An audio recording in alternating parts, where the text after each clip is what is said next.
This is a day in the life of a dog groomer at Grande Style Pet Grooming in Tampa, Florida. Hang out with us during our all-day dog grooming live streams and enjoy our great chat community. All right, let's get busy.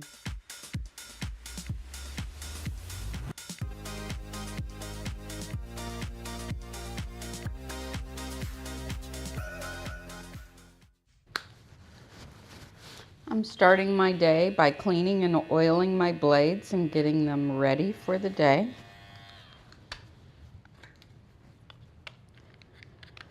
Then we'll mix shampoo and get started on Teddy and Lucy. Teddy is a Shih Tzu Poodle mix and Lucy is a Shih Tzu.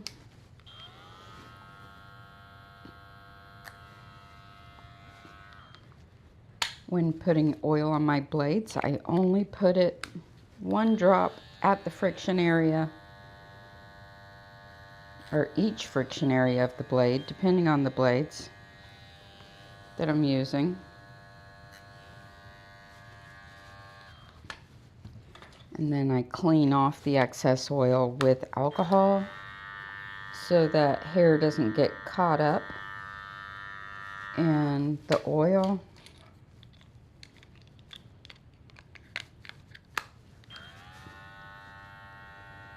And cause my blades to not work as effectively. And I'm hurrying because I don't want to get behind schedule. I normally start at 8 o'clock. Occasionally I'll have a 7 a.m. appointment. And when I do, it kind of runs into my prep time, which means I got to do my prep super fast in order to not get too far behind schedule for the rest of the day.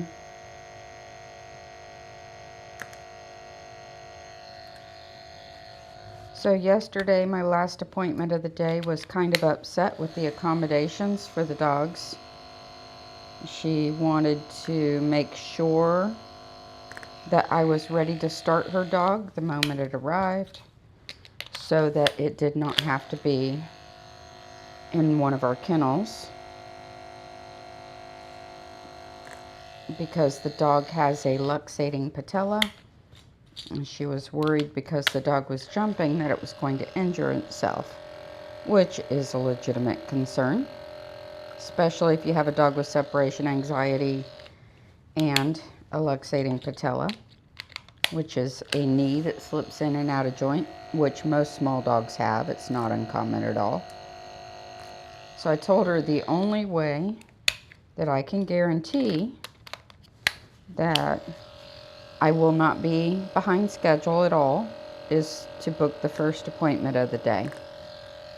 Also, if a client doesn't want their dog set down at all, they should never leave the waiting room. They should stay during the entire groom, so that if I have a customer come in, I can hand the dog back to them.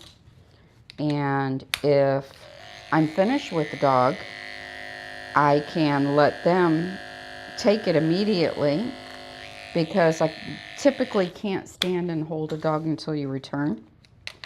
So, you know, many dogs have to be put down at some point unless you're here to hold them. Anytime I have to answer the phone, anytime I have to go up front, you know, or when I'm finished with the dog. Or say like this morning, if I have to stop and oil my blades real quick. So, you know, that's, we do accommodate for that. We have a waiting room. We have seating. And first appointment of the day, always. And your dog will never have to be put down. Or set down, I should say.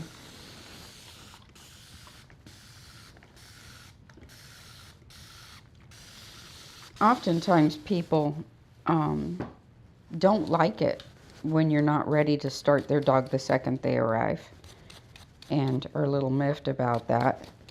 But it's just like going to the doctor or going to get your oil changed at the dealership or anything else. You have an appointment time, but you know, you can't expect to, you know, it's a business and there's variations, fluctuations. You know, we can't guarantee, you know, I'll be ready to start that dog at exactly 10 a.m. You know, it's so hard. I try, but there's a lot of variables. So you have to understand, if you go to the dentist, you're going to sit in the waiting room. If you go to the doctor, you're going to sit in the waiting room. Then you're going to sit in the room and wait on the doctor to arrive. You know, after you get done sitting in the waiting room, then you go in another room and you sit. That's just the way it is.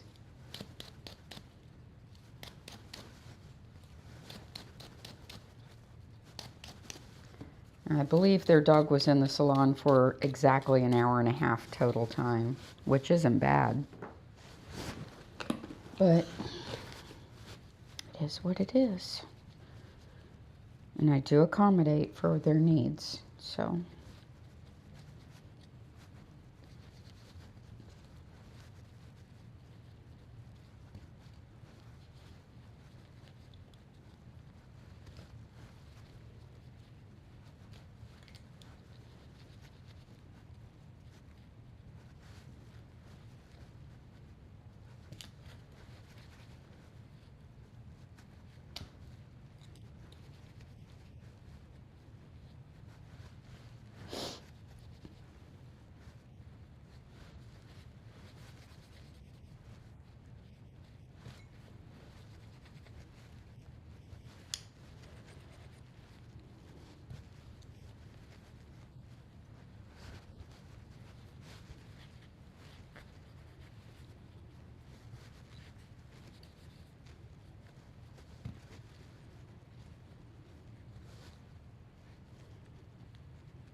One goes there, that one goes there, that one goes there.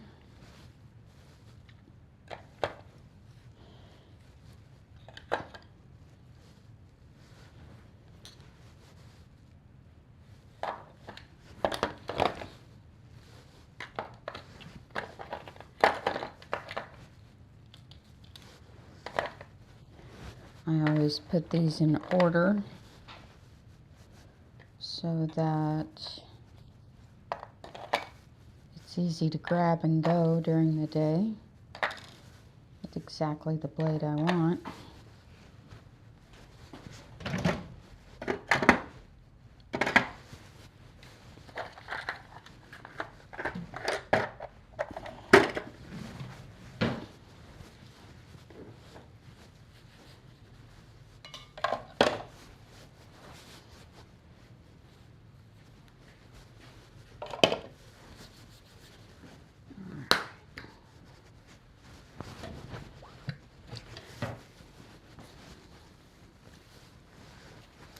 Put everything where it goes. It helps with the speed through the day so that you don't get behind, which we try not to. We honestly do. All right, let's go mix shampoo.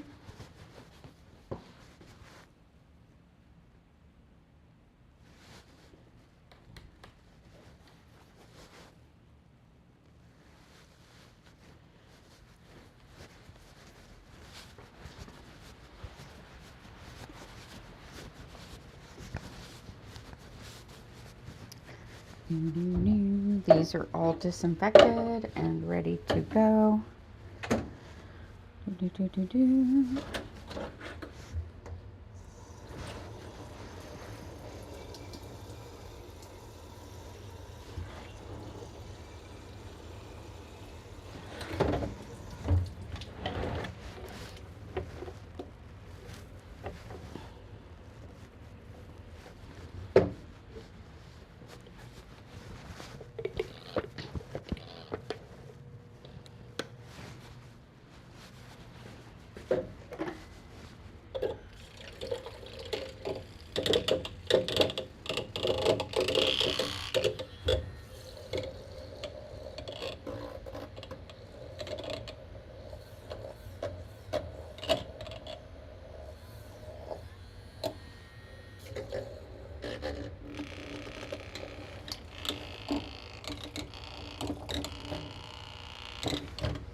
Alrighty.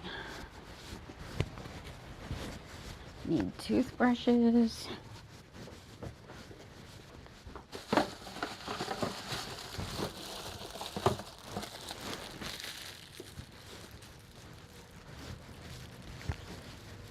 Another thing that helps me with speed through the day is opening the ends of the toothbrush packages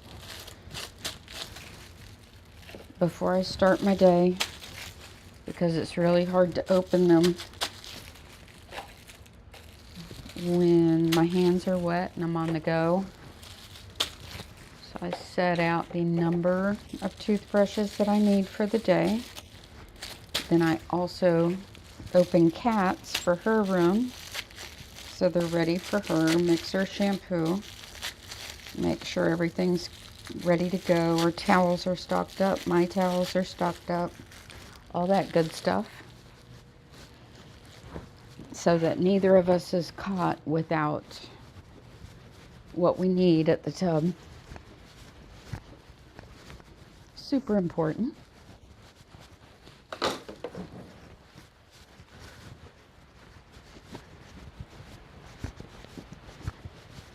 All right, it's time to groom a dog.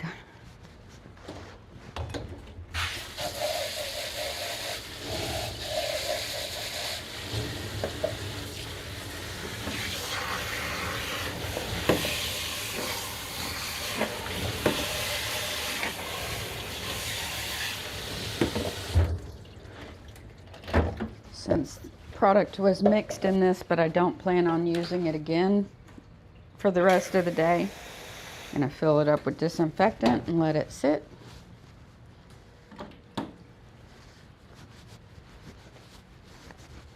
All the kennels were cleaned and put back together already, so that's good to go.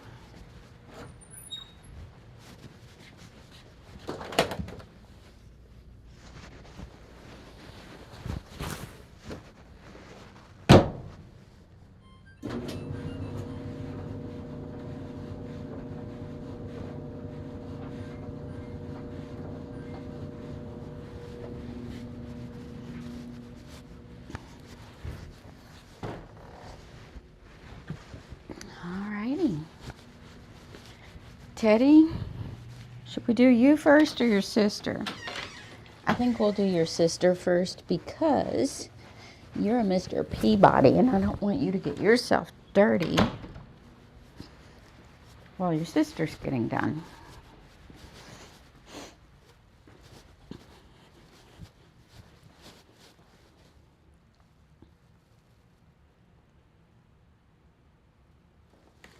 All right, here's Miss Lucy. They want her nails shorter this time. So we can do that, maybe. It depends on how long her quicks are. That's why we always say, we'll try. Because it depends. If we've already taken them as short as they can go, there's not much we can do. Using a 5-blade on her pattern gives her a really tight, short but not too short haircut. Stand.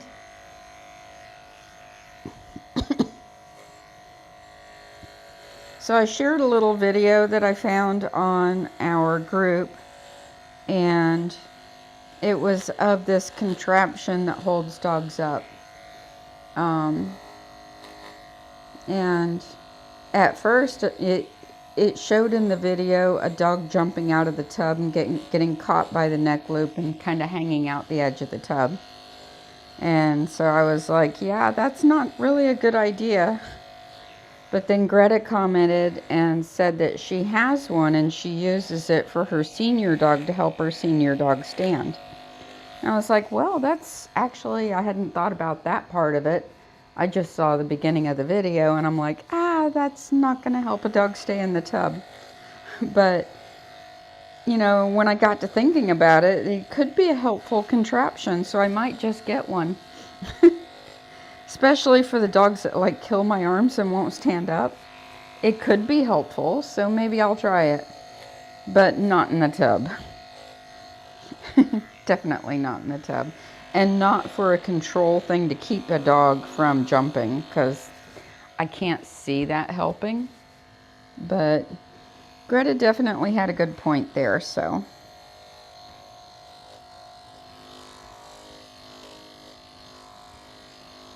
There's a couple of dogs who just slump.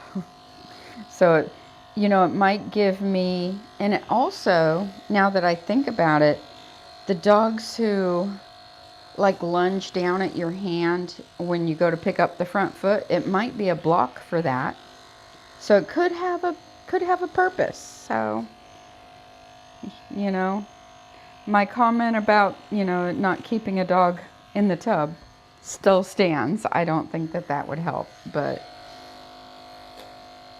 I think the harness works much better for that. But I do think it could have a purpose. So I'll show you what I'm talking about.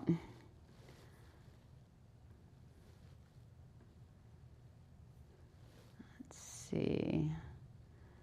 Go to groups. And this one. All right. So, go back to here. Bring you guys up on screen. And go back to here. No, stop the noise. I don't want to hear your noise. Let me go to my settings and turn down my speaker. It shouldn't be on at all. All right.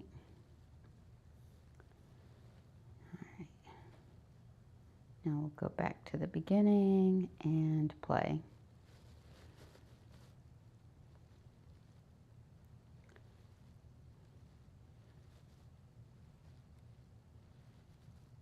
So, like I said, I don't think it would help keep a dog in the tub, but I do think it could have its purpose. Because I would never want a dog jumping out of the tub and snapping its neck like that. That's like not good. But Greta says she has one and could be helpful.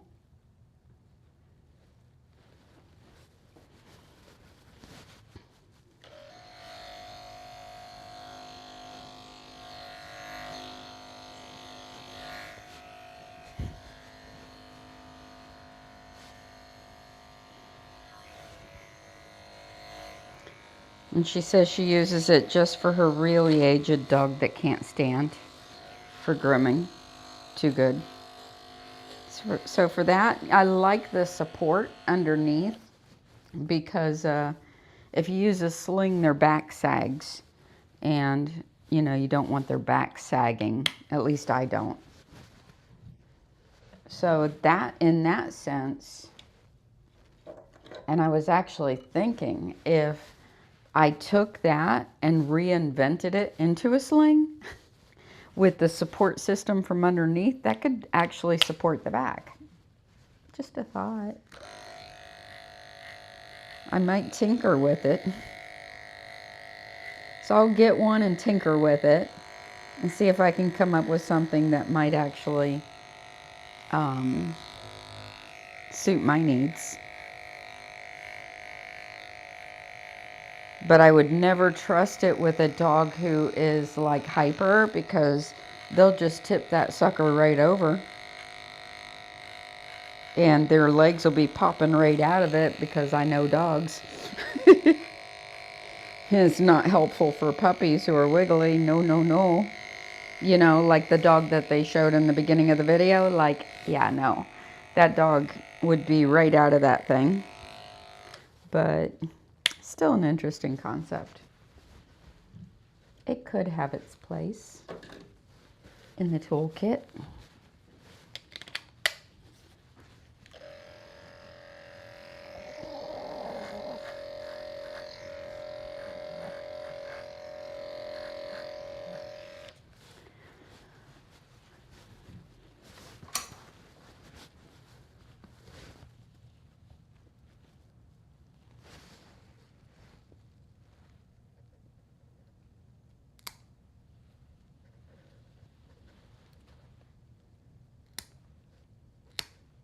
My initial reaction was in response to the dog jumping out of the tub. It's like, ah, no, that's not what it would be for.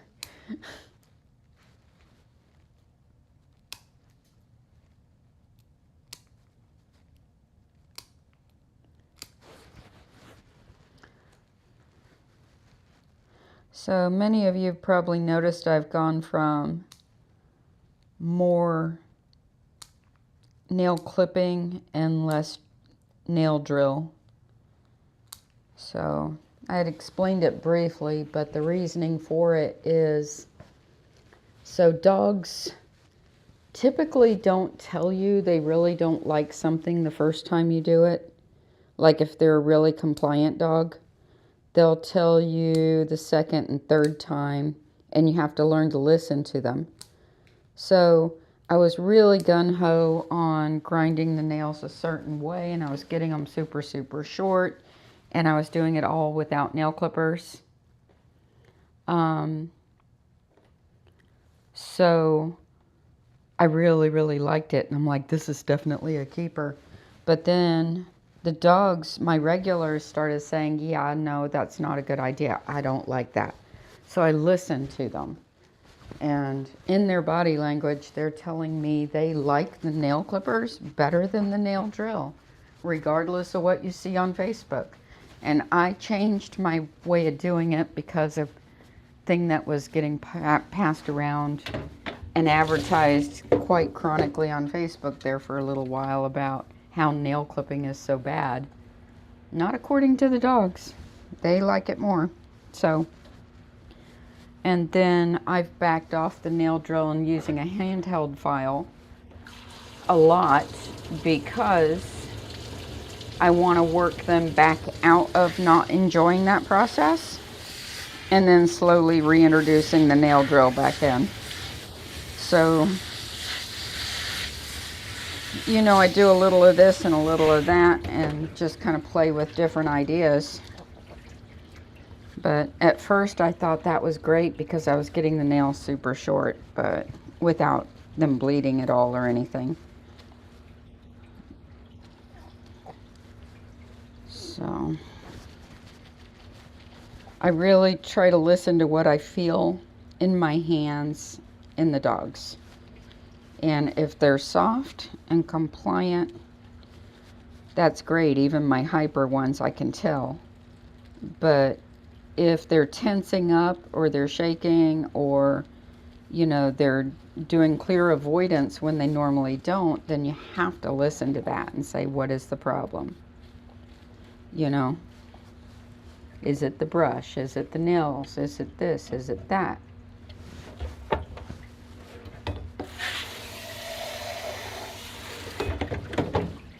Because they'll tell you.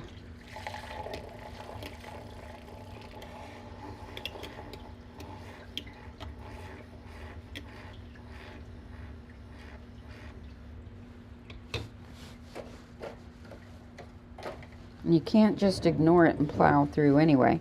I mean, in grooming, yes, even in veterinary care, you have to get the job done. That's what they're there for. And pet parents don't like them to be here too long, so we have to do it quickly, which means we have to figure out a way to keep the dog happy, keep the pet parent happy, and get the job done. And that's hard. That's the hard part. All you pet parents out there who groom your own dogs, you can split it up over 3 days and everything's all hunky-dory. We've got to do it in an hour and a half. Everything. And keep the dog happy.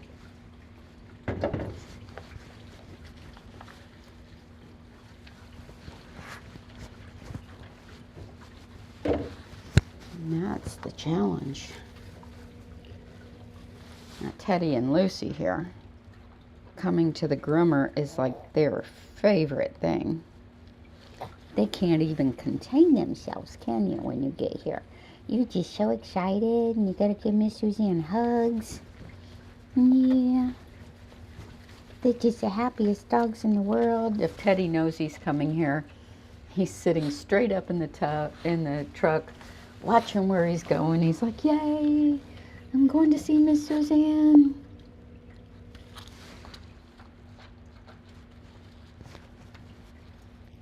Isn't that right? And you give me hugs. You give me the best hugs when you get here.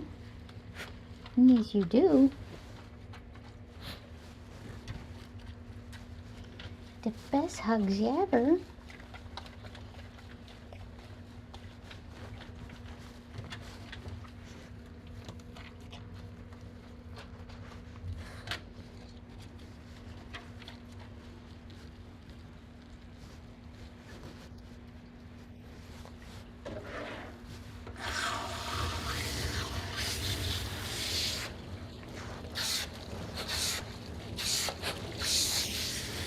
So another video I shared to the group last night was a veterinarian. She's a behavioral specialist veterinarian, and she was talking about the use of tranquilizers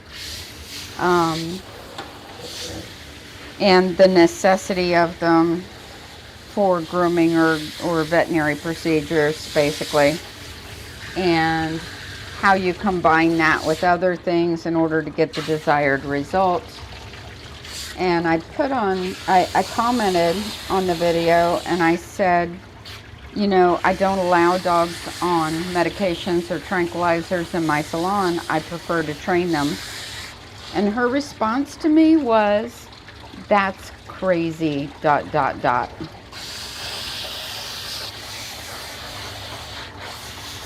I'm like, wow.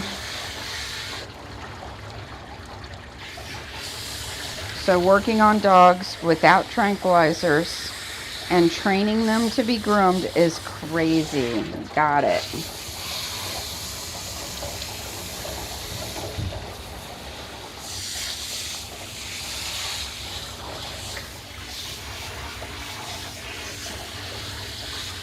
So going to a behavioral specialist means simply to get your dog medicated. I guess it's kind of like going to a psychiatrist. You're going for the pills.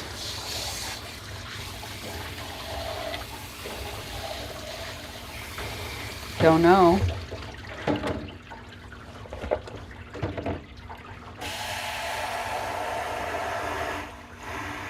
I don't have any experience with that, so I can't say.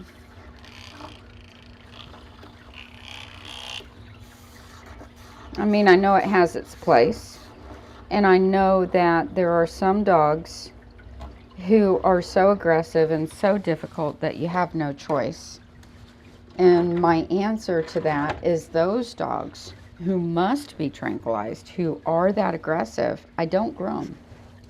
And that's for my own safety, the safety of the people in the waiting room, and the safety of my staff.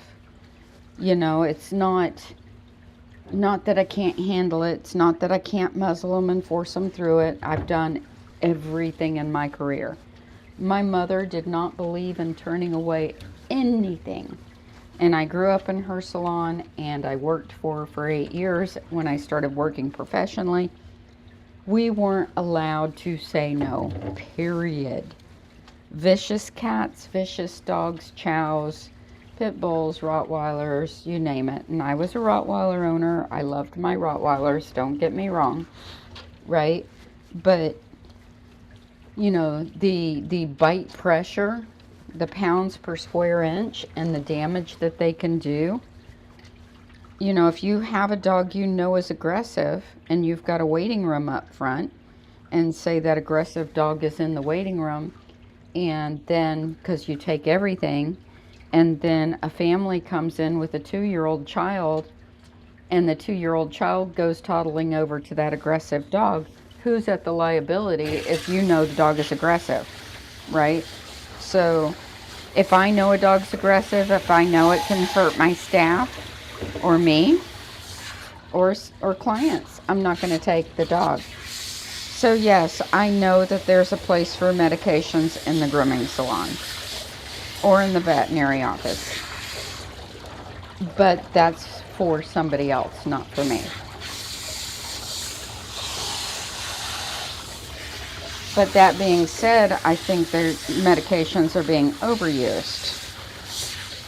Last week we did a puppy that the vet said needed to be tranquilized the night before and the morning of the groom.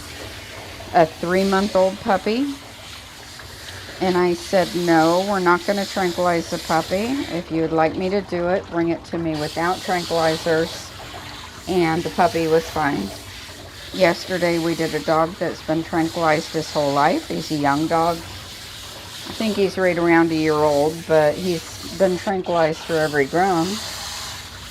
And she was going to cancel her appointment with me because I don't do tranquilized dogs, and she said he needed it. And I said, well, bring him to me without tranquilizers. Let me work on him. Let me see. He's fine.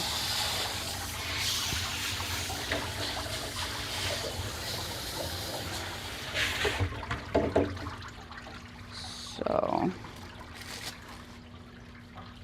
there's a balance there. Let's not overuse the medications. Let's only use them on the vicious dogs and the dogs who truly, truly need it. Not everything. Just 'cause.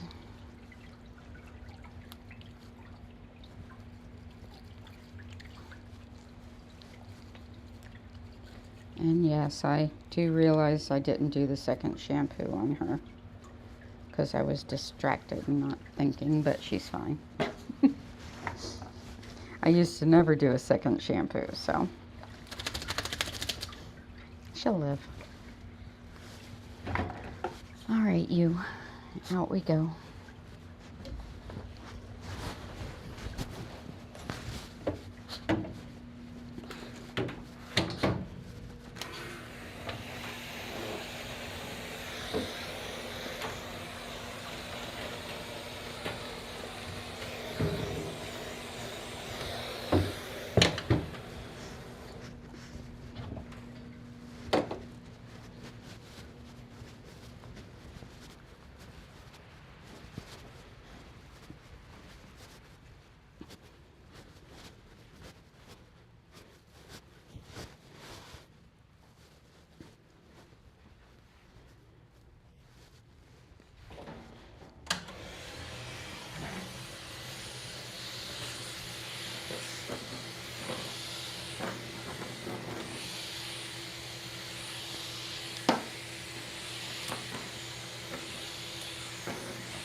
I see Organic Gal has questions about the Artero Spectra clipper blades and not knowing which ones to buy. So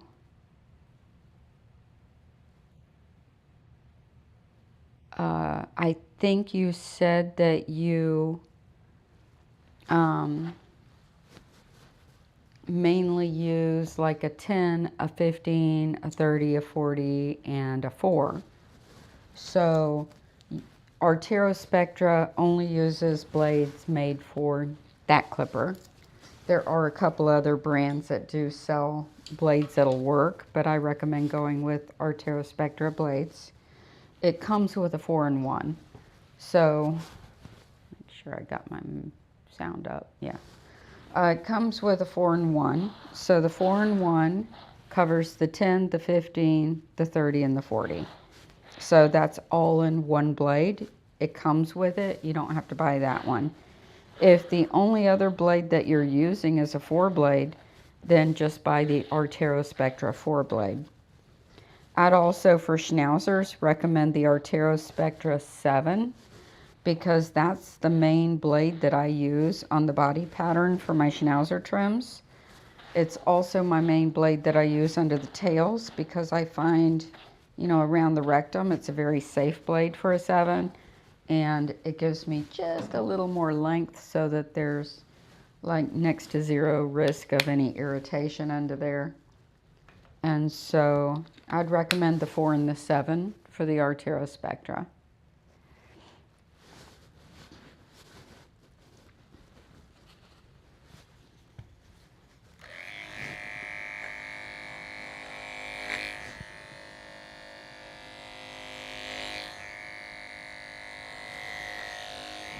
And you can get a 5, a 3, a 4, and a 7 in addition to the 4-in-1, depending on your needs.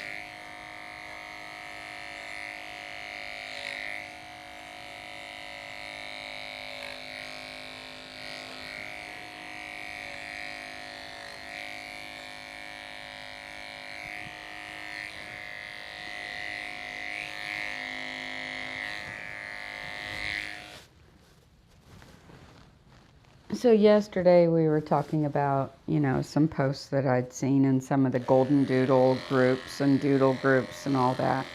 Yesterday I saw one, and the pet parent was talking about how she doesn't know what to ask for at the groomer, which is a very, very common problem. And she said that she felt shamed every time she asked for a puppy cut or a teddy bear trim or this or that, and that she was being educated by the groomer that there was no existence of those terms, but not being told what she should ask for. So, you know, she was left confused and hanging and never getting what she wanted, and that's completely understandable. I actually made a video for that, but I don't think I have it up right now, so I'm going to tweak it a little bit and update it before I put it back out there if I don't have it out there. But, you know, she had an update on the post, and she went back and updated it, and that she found a groomer that did a really nice job, and it was a really nice job. She showed a picture. They did a great job on the dog, hand scissored it and all that, but she still said, you know, she did a great job, but I want to pull it in some. So my recommendation to her on getting the groomer to pull it in some, tighten it up, or get it closer to what she wants, that's great. Communication is great. So I recommended to her to let the groomer know now, not when she goes the next time, because the whole groom is going to be fresh on the groomer's mind.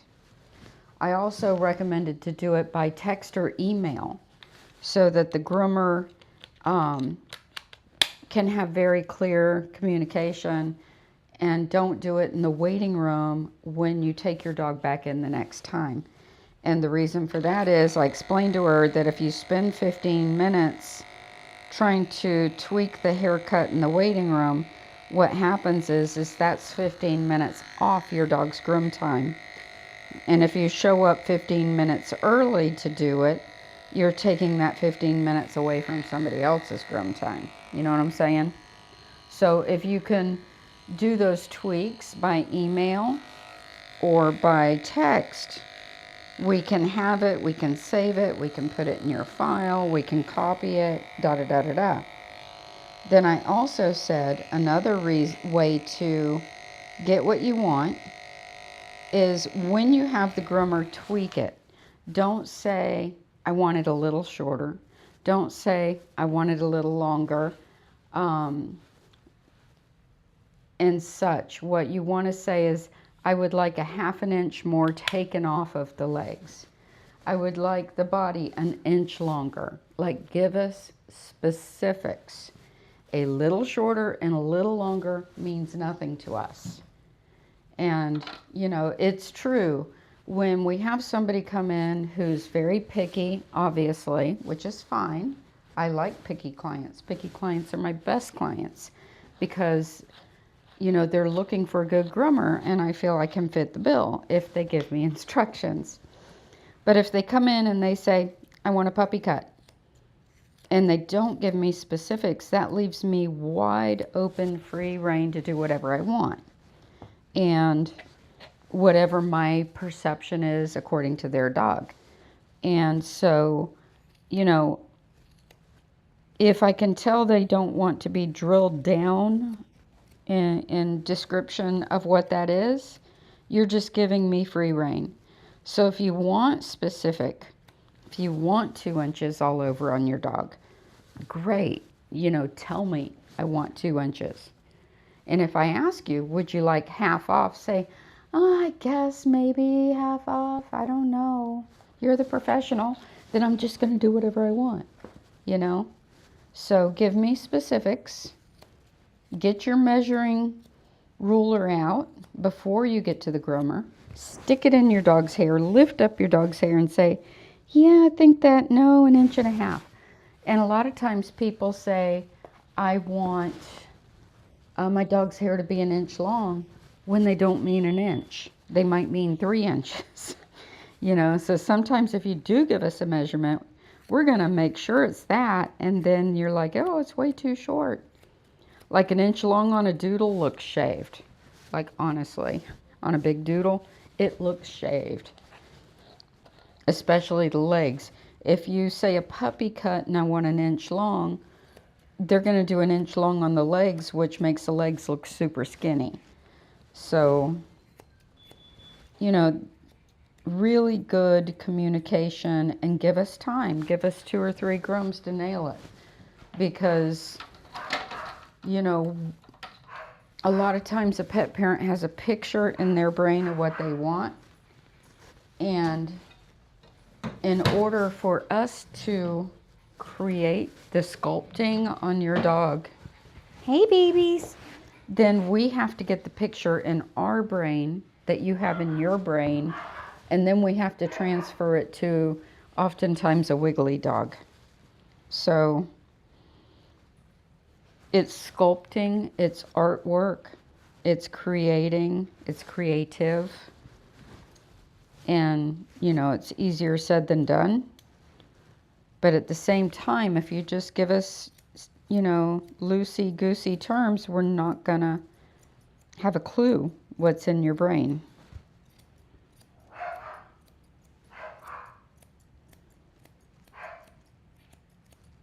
So those were the helps that I gave her to have good communication with her groomer. And then, you know, I'll work on something to help with that, to bring the point home visually.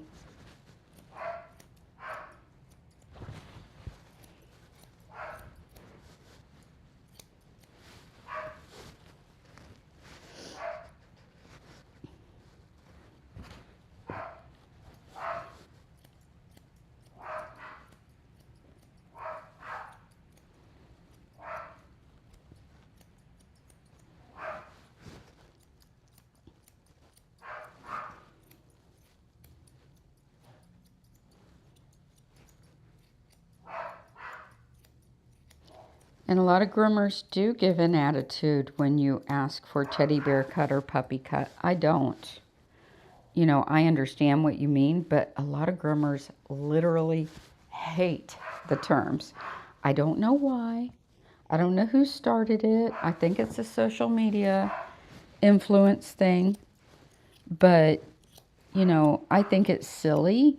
It's like, we understand what you're talking about, so don't make such a big deal out of it, groomers.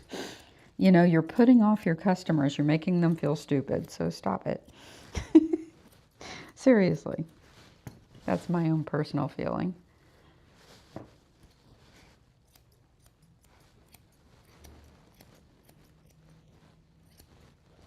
Just stop it. Short, but not too short, too. That's my favorite term from a client. If a client comes in and says, I want them short, but not too short, I don't drill them down. I don't even ask them another question. I do this. Short, but not too short. Super short on the body, a little longer on the legs. The pillar legs take away from the shaved look. Nail it every time. Every client's happy. If they say short, but not too short, I'm like, got it. Bye. I'll see you in an hour and a half. Because I know what they want. If they say puppy cut, I say, how much hair do you want off? And then I'll lift up the hair, and I always offer out half.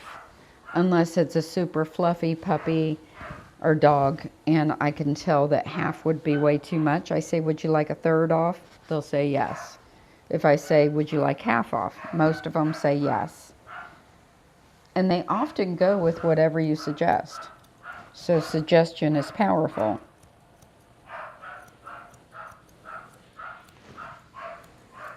And if it's a client who comes in with a long list of exacts, I'm very happy with that. I'm like, okay, you want an inch on the legs? Got it. You want a half inch on the body? Got it. You know, a long list of exacting instructions, as long as they're not ridiculous, you know, then I'm happy with that. I like that. Leaves no guesswork. If I have a super picky client that doesn't give me specifics, I'm nervous all the way through the groom, and I've got 45 years experience. I can't imagine a new groomer doing that because they'll have no clue what you want. Had a super picky one a couple weeks ago, and she would not on purpose give me specifics. I took her over to the chart on the wall because she was acting like she wanted something exact. And I said, I've got fur charts on the wall that you can feel and touch and sink your fingers into. And I said, which length of these would you like? And she goes, this one. It's like, no, how about this one? Not this one. Because I didn't know if she wanted a 4 or 5 or a 3. I had no clue. And she did it on purpose, and it really annoyed me. I'll be honest, it annoyed me. It's like, come on, woman, you're being specific, so give me specifics. You know, you're unhappy with every groomer you ever go to, but you want this one? It's like, oh my gosh. So it falls on both sides, groomers and pet parents. We all have to come together.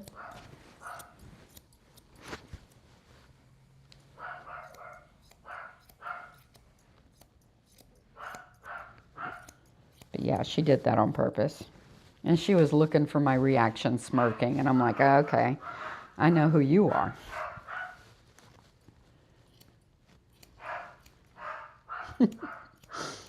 And those kind of find it kind of funny.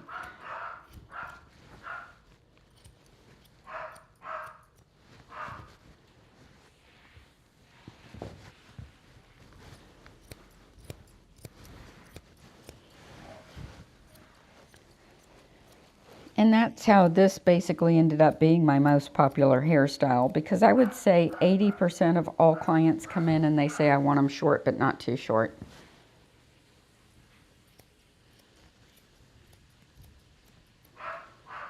And that is why we call this the Grand Style Special, our most popular haircut.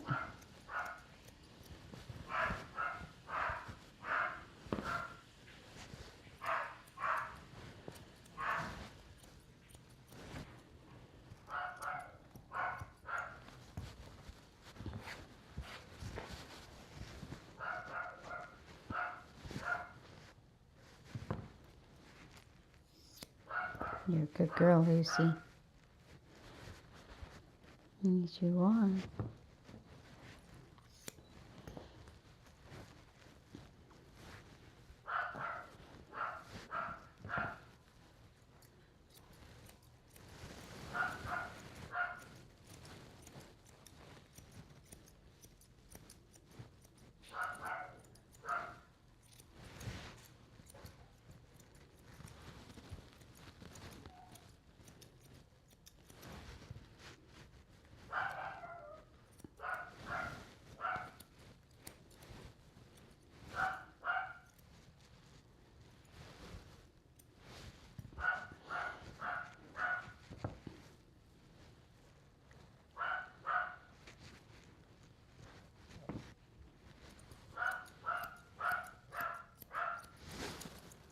Time is it? Oh, I gotta hustle.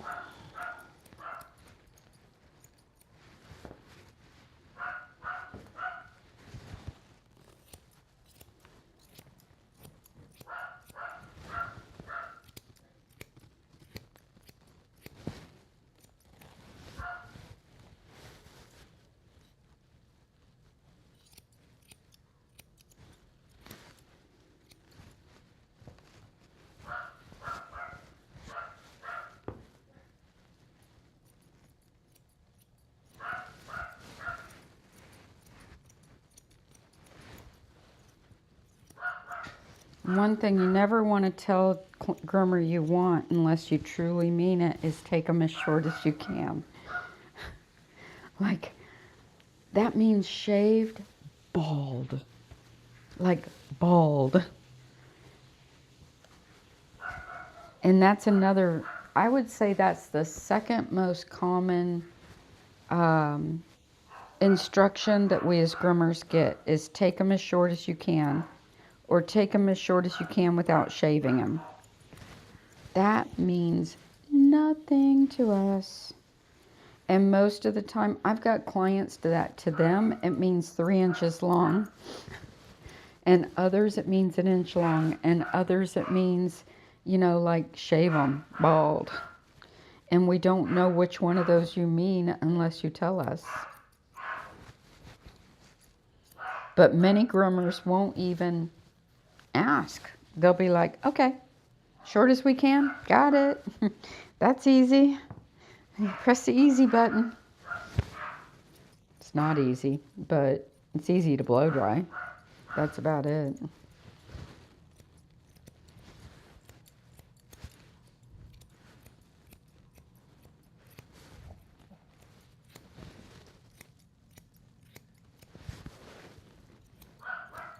Yesterday during the stream, Kat and I were having a discussion because a client wants her Pomeranian as short as you can take them without damaging the coat. That's another difficult one, because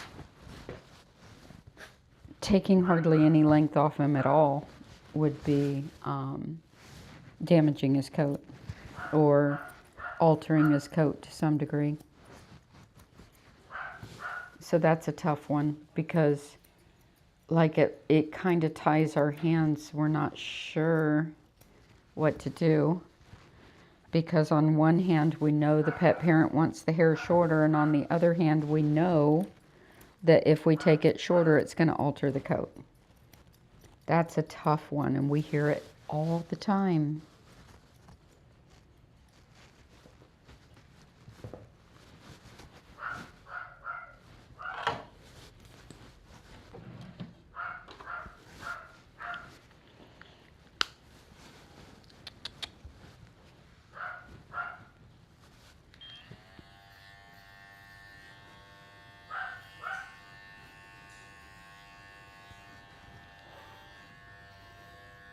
So here, you know, in our conversation, I do like to kind of close the gap in the friction between pet parents, pet groomers, and people who groom their dogs at home.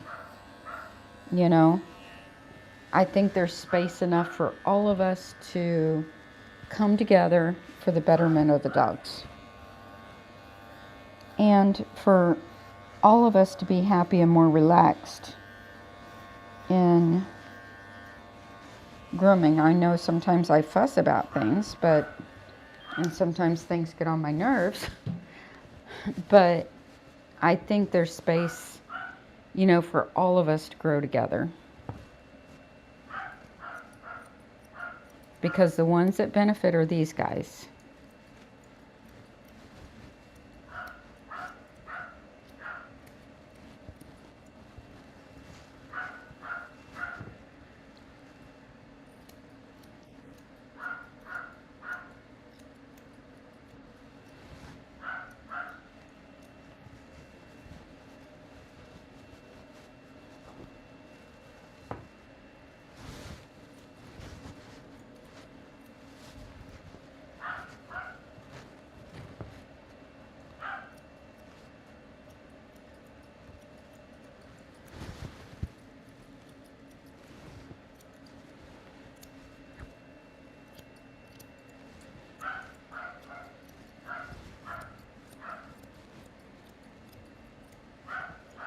Alright, let's go get your collar.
Alright.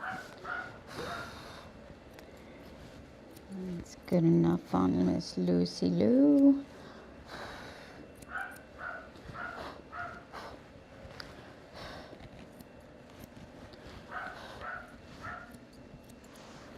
One of the reasons why I'm constantly cleaning my table, especially right at the end, while I still got the dog on the table, is you can see any hairs that are out of place, especially around the feet, much better if you don't have hair piled up around the dog.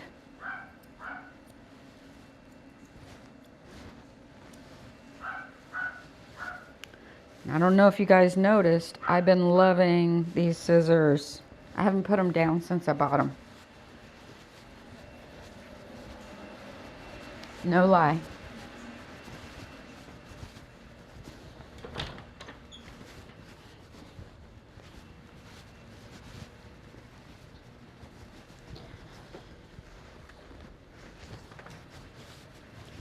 They are my favorite scissors I've had in a very long time.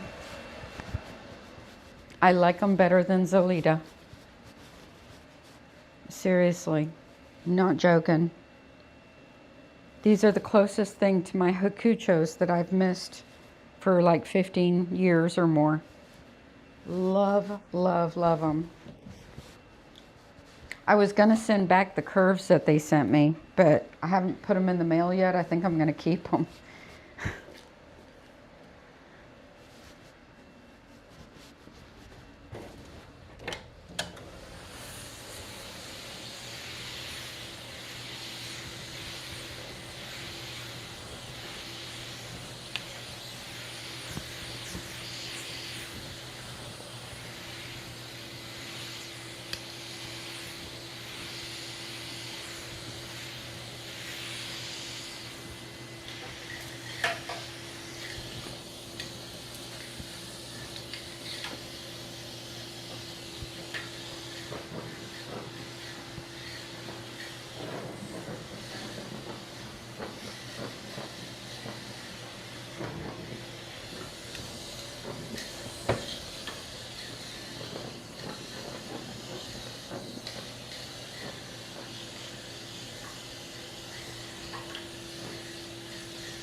So one of the reasons why I think dogs were showing signs that the nail drill was uncomfortable is when I was drilling them, you know, applying a little bit of pressure to get the nail to shorten, was generating heat. So what we need to do is more of a bump, bump, bump without applying pressure in order for the dog to feel comfortable, but that doesn't take off much length, which is why if they need any length at all taken off, they really need to be clipped first and then filed, and then the filing action done more for a slight extra shortening, but mostly smoothing.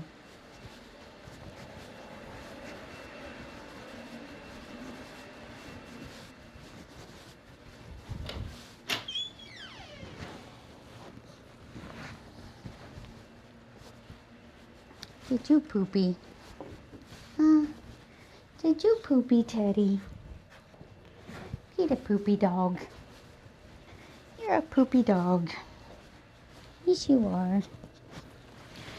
Mr. Poopy Pants.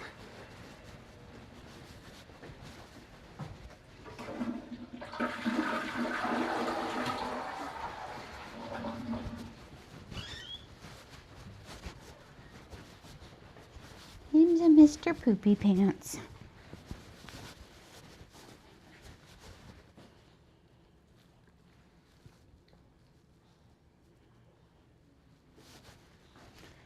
Alright, here's Teddy. Hi, Teddy. For him, we're going to use a 4-blade.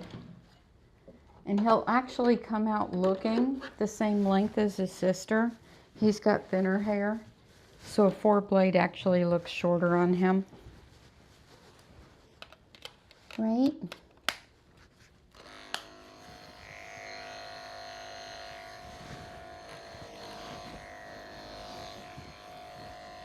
His hair's more see-through,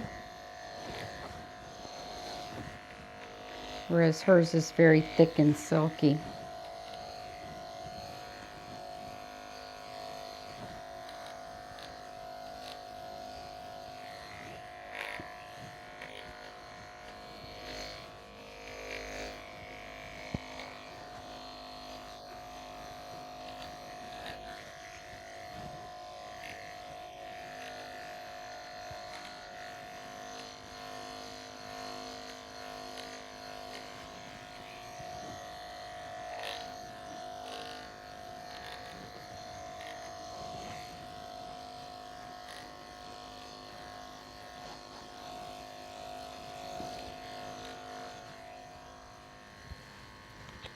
This way.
That's a good boy.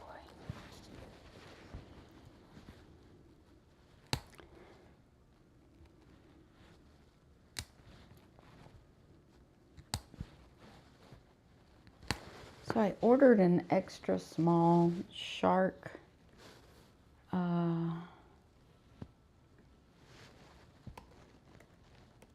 donut collar, and it hasn't showed up yet. So let me see where it is, because I really needed it for Barnaby, and I think he's coming today.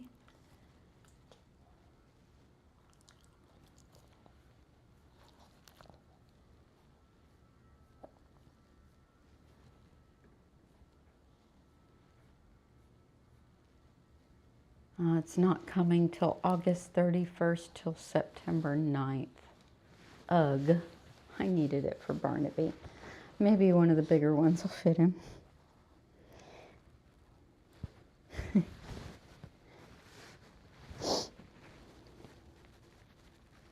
I wanted him to wear it for his bath. I got it just for him.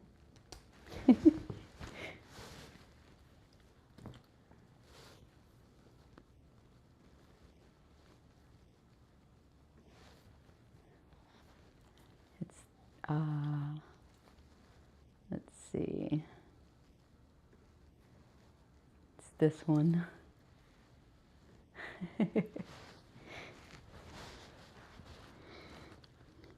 For Baby Shark. Baby Shark Barnaby. But it's not here yet. So, we'll see when it gets here.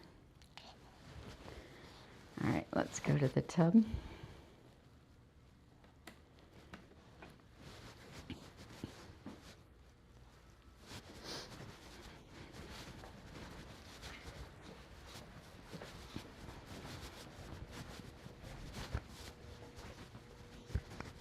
Lucy, what happened to your haircut? You looked good when I took you off the table, and now you look like you need to go back on the table.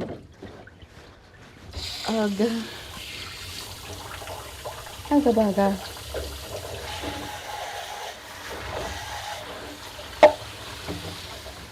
Back it up, Teddy.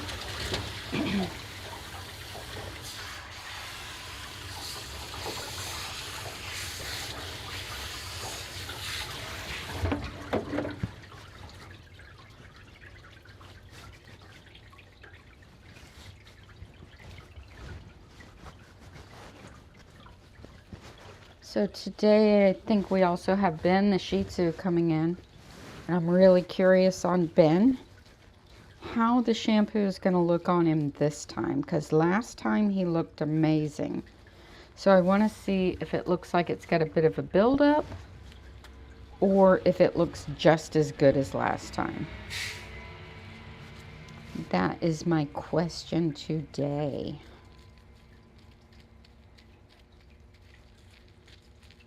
Because I'm still in the testing phase of this new shampoo. I'm still liking it. Still happy. But sometimes you need to see it for 2 months and not 1 month to see how it's all playing out. Not only did Maya, the Show Yorkies owner, say her dog was easier to brush, but Levi, the Coton d'Itulier, when she picked him up, she said, I really liked it because he seemed like he was a lot more manageable. So she said the same thing, only that was with the number 3 on him, not the number 1.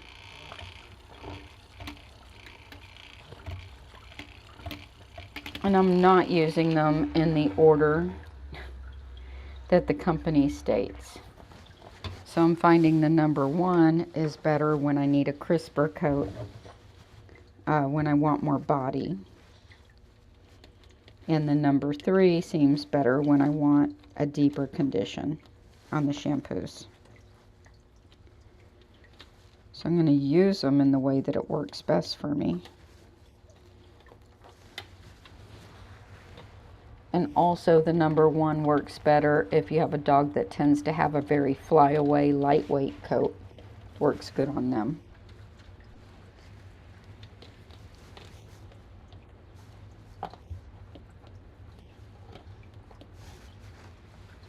That's what I'm finding. But last time Ben looked so white and so conditioned, and his tail just looked beautiful. I mean, it just laid down, no static. It just looked amazing. So I want to see if that happens again today.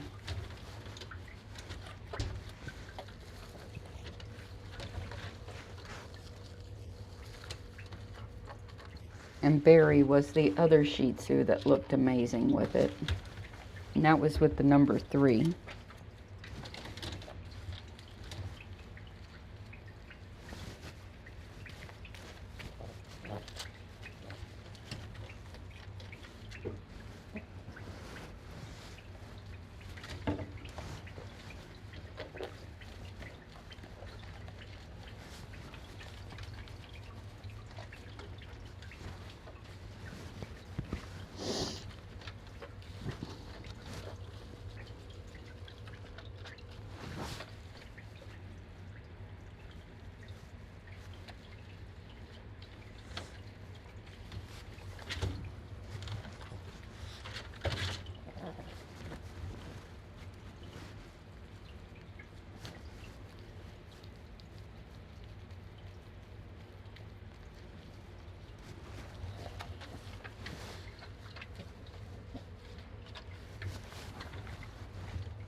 Good boy, Teddy.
Good boy. Turn. It's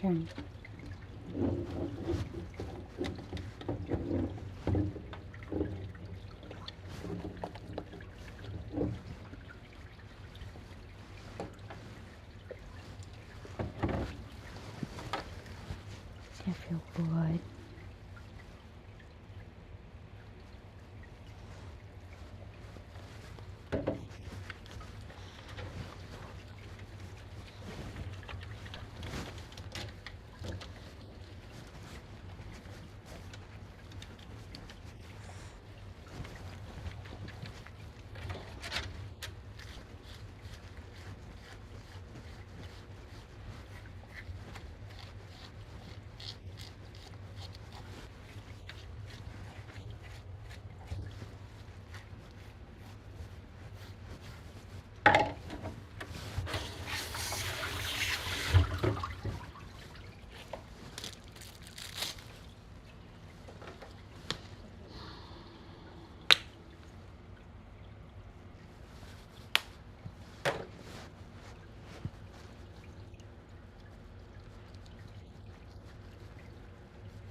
Good boy.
So yesterday with Bo, the toy poodle, I had noticed that scratch up under his eye. And then I also noticed a little tangle behind his ear, which showed he had been scratching towards his ear. And when I was blow drying him, I remembered that I had seen a new lump on him under his ear that would popped up all of a sudden, and it wasn't a wart, it was a rounded lump, and it had veins running through it. And I told her about it the week before, and then I remembered it as I was brushing him out, and I saw it when his ear was lifted up and I was brushing that area, and it was bigger still. And so she tried to get him in with her veterinarian that day, the first time I told her, and her veterinarian's on vacation. So yesterday, she, especially since he's scratching at it, she wasn't going to wait, and she was going to take him to the veterinary emergency group, and get it looked at. So we'll get an update on that next week and see what's going on there. Doesn't look like a sebaceous cyst. It doesn't look like a wart, but it's bothering him because he's scratching at it. Not that one, this one. So we'll get an update on that next week, see what's going on with him. But he would also get the eye looked at while he's there, make sure that's okay.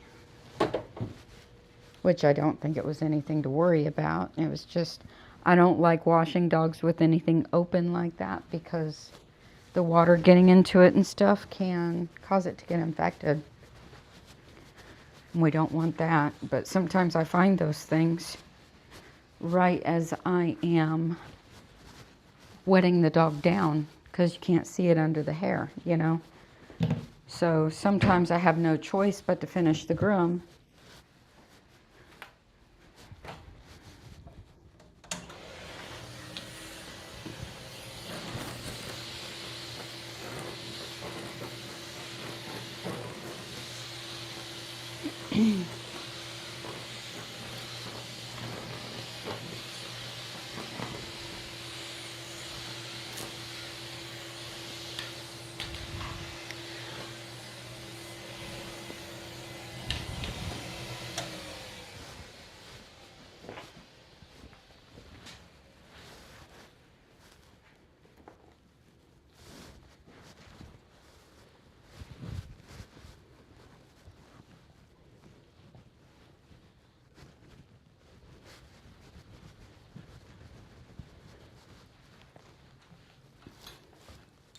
I'm sure it's nothing serious and he'll just get it taken right off.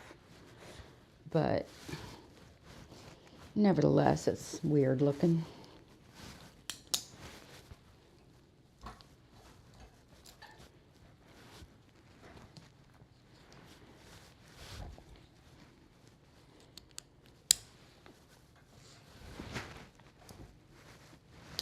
And he just had a dental 3 weeks ago. So it's too bad it didn't pop up then. We could have taken it off then. Or they could have, not we, the vet.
Grand Style Dog Grooming. This is Suzanne. May I help you?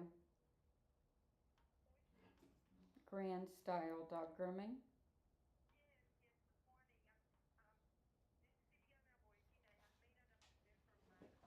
morning. This is Viviana working. I have made an appointment for my card. Okay, just one moment.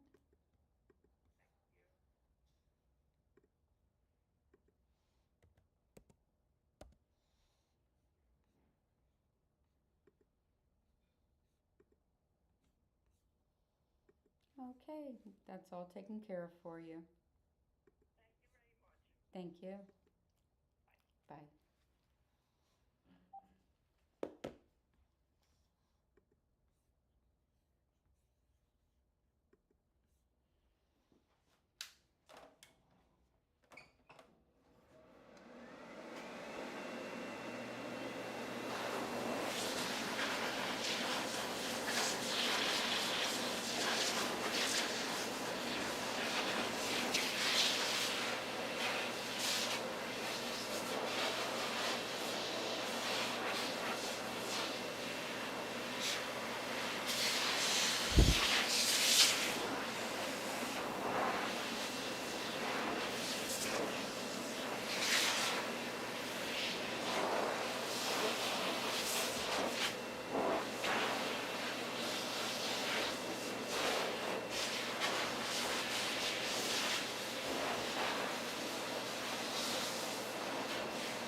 Grand Style Dog Grooming. This is Suzanne. May I help you?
Turn. Turn, turn. Come on, you know the drill. Turn, turn, turn, turn. Thank you.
You hear those little boofs?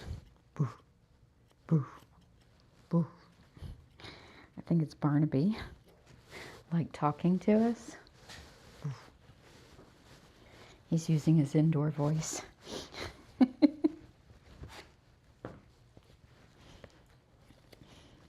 My Kerry Blue Terrier used to do that. Like, if she came to the grooming shop, she would bark her head off. Like, she would be so overexcited that she just couldn't handle it, like a schnauzer, like Ace yesterday, you know? And she wasn't allowed to stay here very long. My husband had to pick her up like as soon as she was done because I wasn't going to listen to that all day. But when we went to a dog show, and I always figured it was the hyper excitement of all the dogs.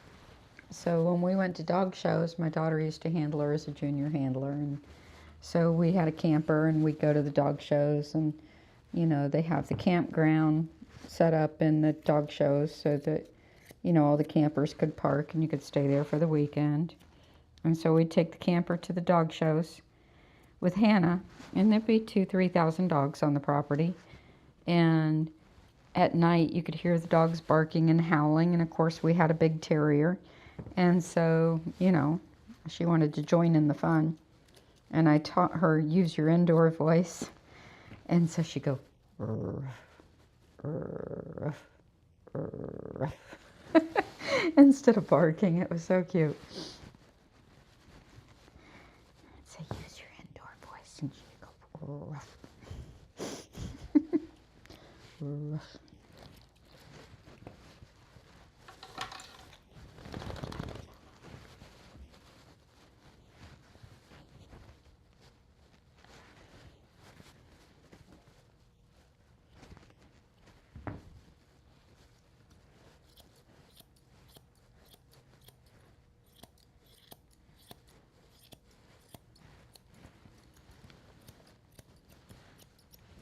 So they like his legs quite short.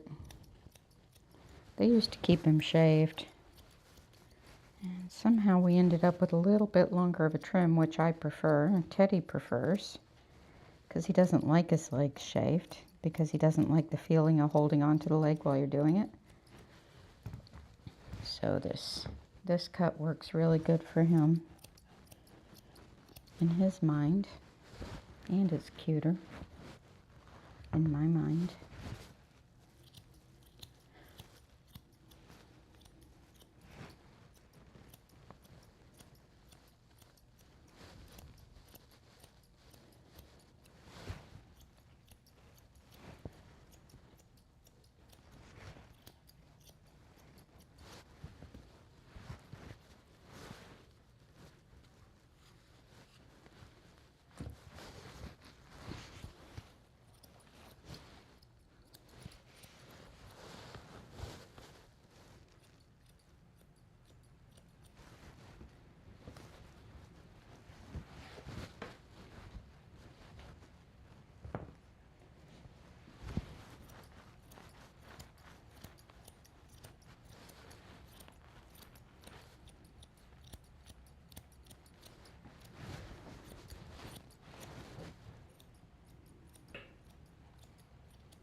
It's also something I started doing with,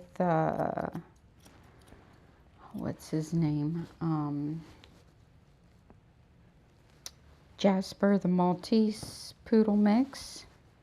I didn't ask their permission this time because they always get his legs shaved. And he hates it. He fights so hard. And my arm can't handle that kind of fighting anymore. And it's stressful for the dog. So this time, I didn't shave his legs. I scissored them real short. They haven't complained. They might next time they come in. But I'm honestly going to say no. They can either switch over to Cat if they want to continue to have his legs shaved, but it's not fair to her hands either. Or they're going to have him trimmed with short scissored legs and not shaved legs. Too stressful on the pupper. He was so much happier when I didn't shave down those legs this time. Honestly, that day he's got a standing appointment, and that day my hands, my arms were not going to do it. It's like, we're not fighting with you today. Sorry. So that's why I just went ahead and switched it. But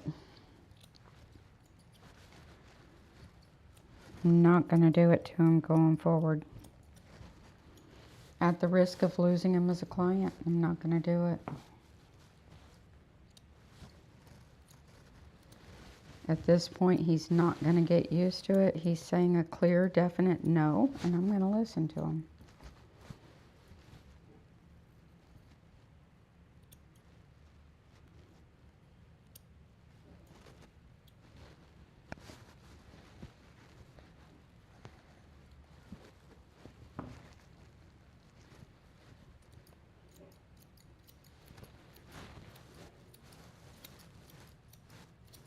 My mom was showing me her hand. She was a groomer for well over 50 years.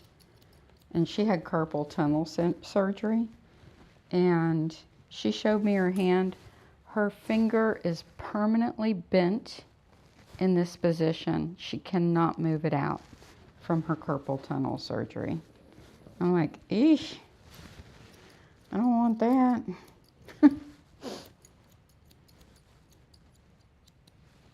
Of course, I don't need carpal tunnel surgery. Mine's more tendon all the way up, but you know what I'm saying. It's like, ew, that's bad. I'm like, it shouldn't look like that.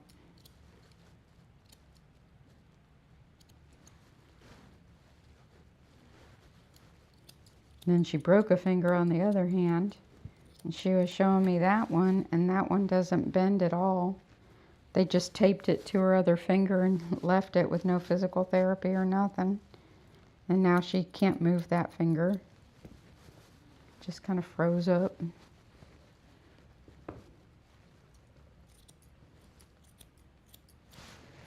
And I'm sure some of that's age related, of course, but jeez.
So I saw what everybody was talking about yesterday about the Samoyed becoming the new fad dog. I'm like, okay, yeah, I can see that being a thing. Because it's Taylor Swift who has the dog.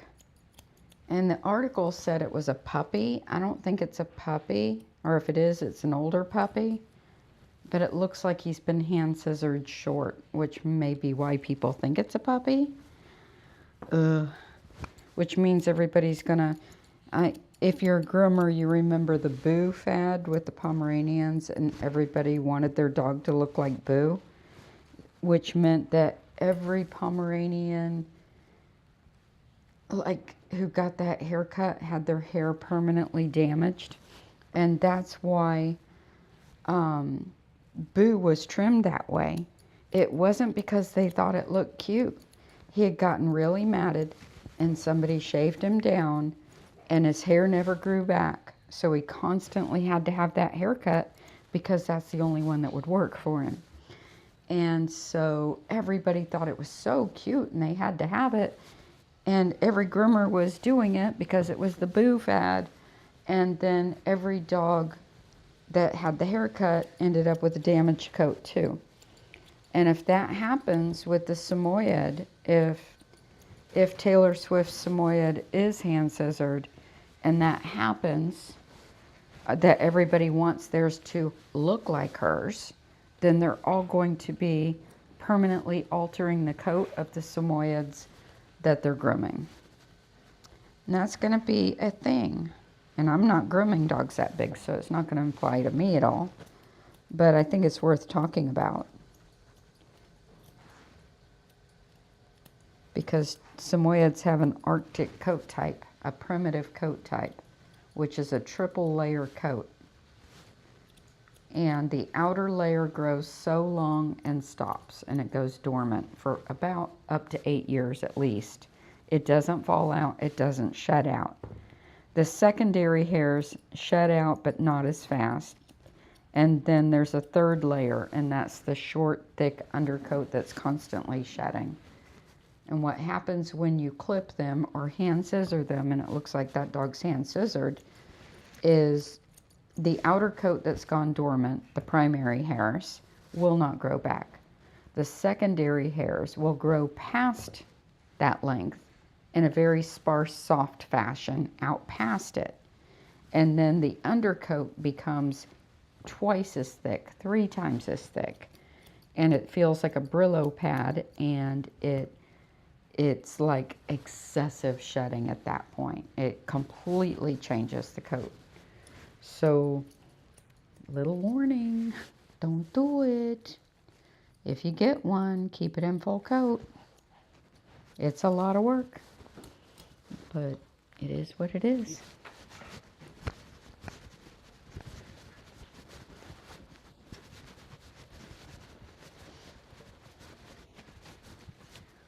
Alright, I think I need a size 14 bandana. I don't think a 13 is going to fit you, buddy.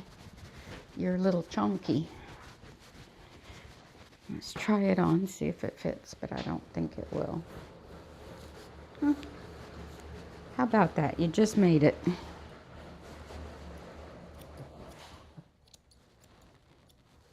I'm proud of you, bud.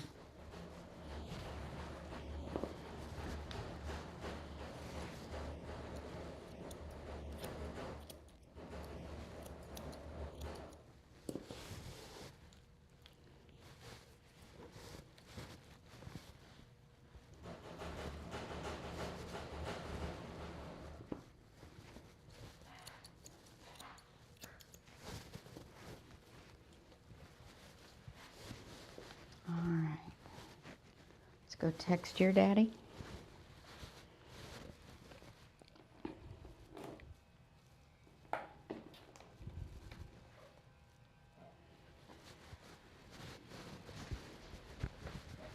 And fix your sister because she looks a little wonky once I put her up. You got a tangle up under your arm I missed. Back to the table. Ouch.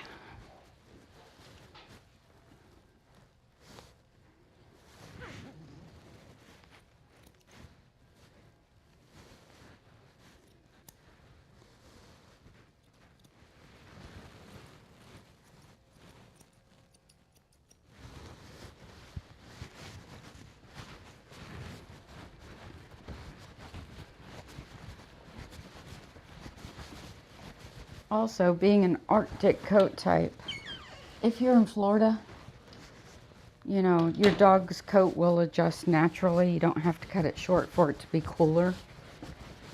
It will adjust.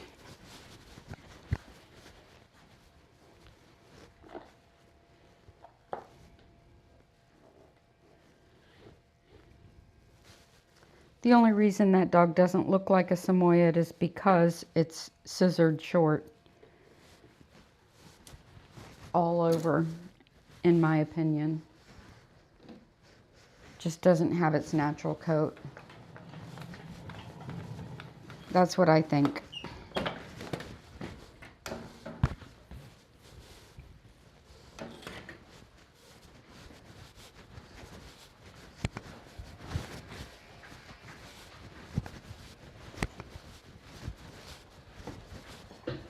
And people will like that look for sure.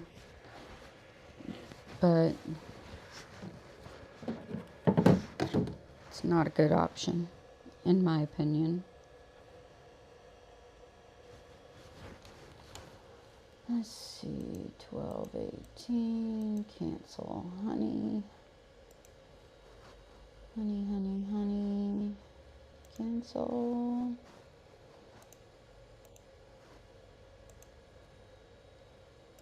All right, done.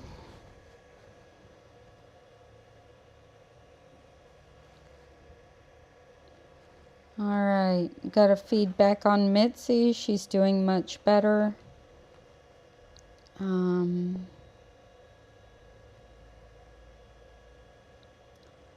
She has intestinal lymphangiectasia or something like that. She was really, really sick. Recovered well with a strict diet. And she's on a lot of prednisone and they're lowering it. So that's good. Yay, Mitzi. All right, back to today. Teddy and Lucy pick up. All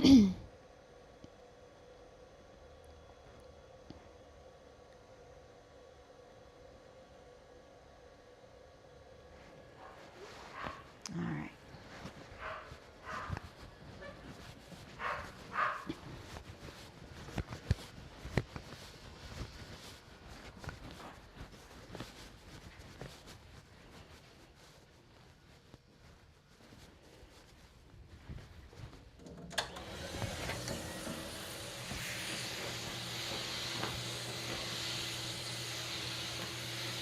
Teddy does constant wee-wees. That's why his sister is separated from him.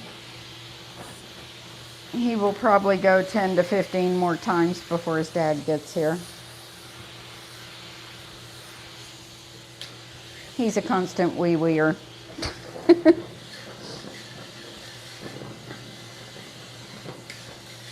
The pads in the kennels are pretty much dry weave, and he goes around the edges and sits up front, so I'm not too worried about it. His nickname is Mr. Peabody.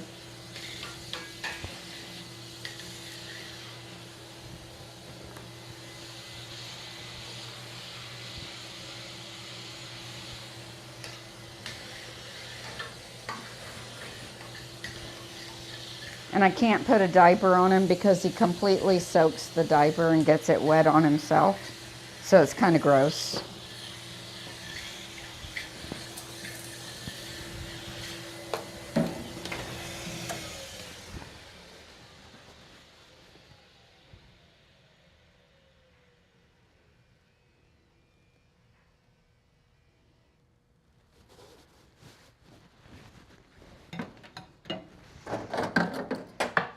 So the trick to having a dog hand scissored is keeping their hair brushed and combed so that they never need to have mats brushed out.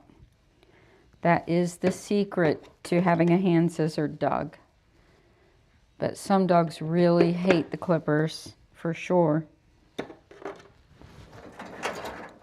Especially on the legs.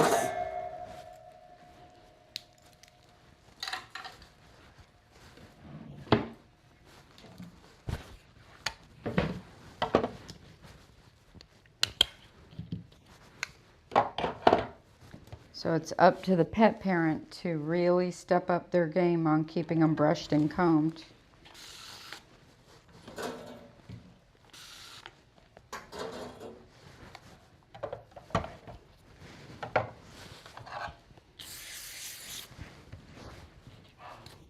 And many times those same dogs don't like the brush and the comb on their legs. So doing it even more frequently is super important, whether they like it or not. It's got to be done.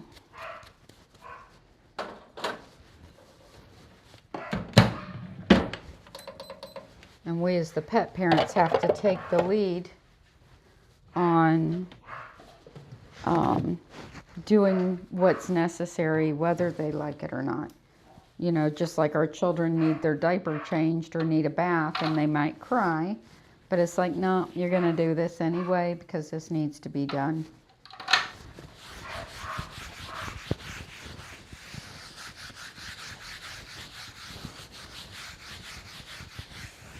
So next up is Barnaby.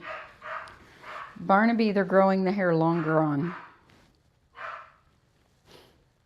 Yeah, you heard me right. They're growing the hair longer on Barnaby. So, yeah, his face is a mess because he's got paint and food all stuck in his face. And he won't let them get it out. Yeah, that's the thing. So, we're going to get Barnaby straight into the tub.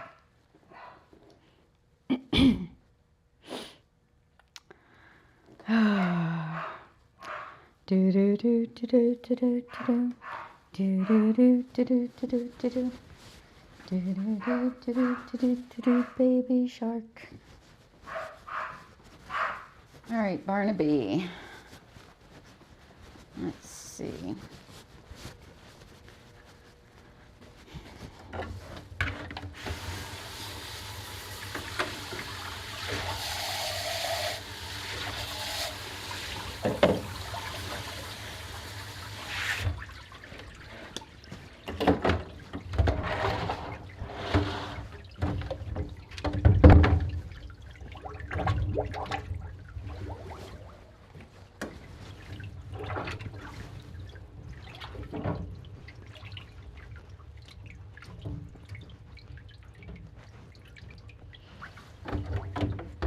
That's right, I was supposed to fix Lucy's face. Well, actually, it's settled down pretty good.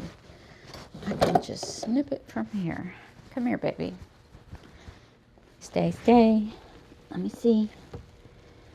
Got a piece of hair sticking up. Gotta fix it. Maybe.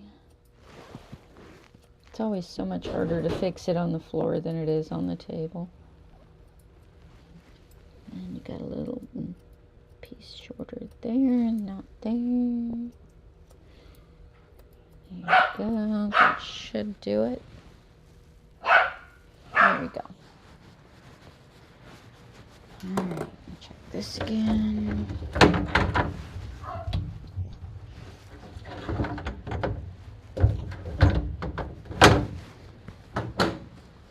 Alright, is this gonna fit him? I think it will. So this one is kind of plasticky, which is much better for the tub if it works.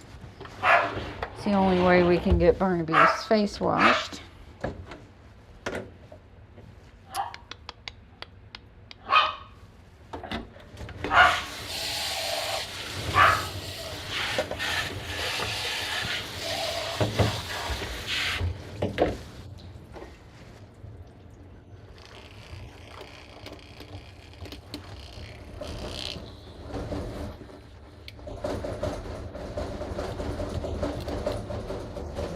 Excuse me. What are you doing? All right, Barnaby. It's your turn.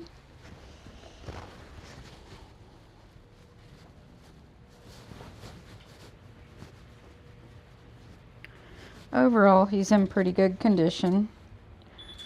We're not growing him long, we're just keeping him fluffier. Let me go see who's here. Back in.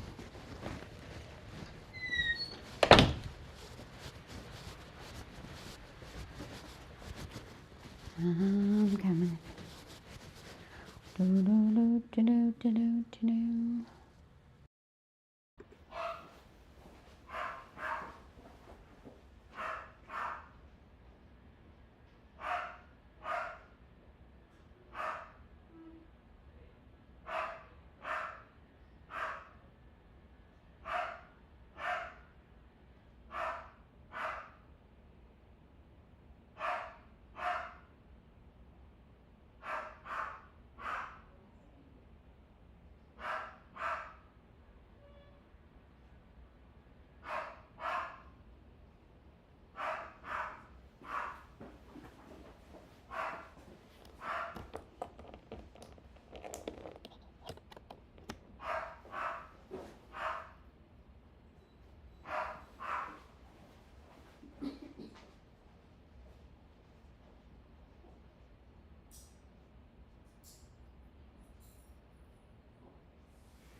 It's all right, puppy. It's okay. You're fine. Come on, Barnaby. To the tub. See if we can get your face clean and keep our fingers. What do you think? Think we can? Hmm? Back it up, back it up, back it up.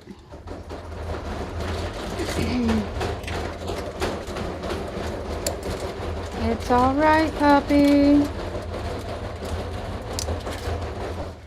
That dog is finished, but they brought 2 dogs. So he's having to wait while his partner gets done.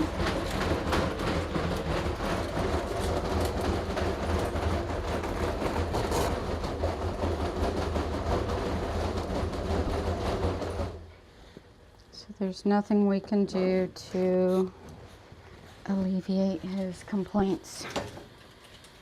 All right, Barnaby, you ready? Here we go. Here we go, Barnaby.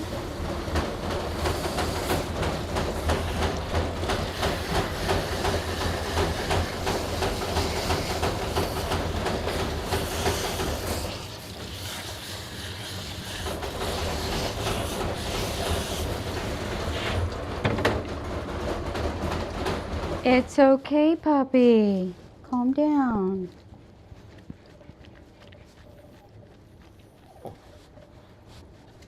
Good boy, Barnaby.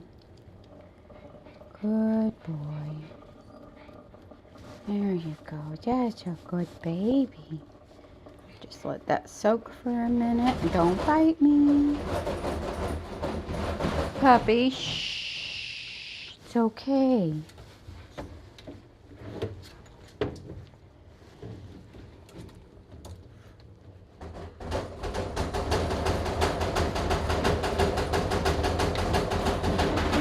All right, you're not helping my situation at all. Come here. Come here. I'm right here by Barnaby. You go in there. It'll be quieter. There.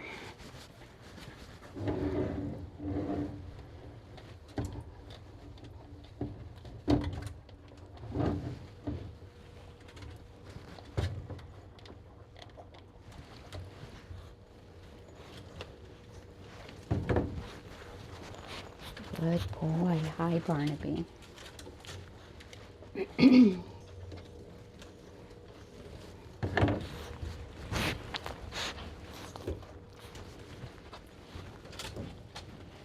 This might be the one I used for the tub in here for him because it's waterproof. And it truly is a donut collar. Got sprinkles and everything. But my other one's kind of furry, the shark one. And this one is waterproof.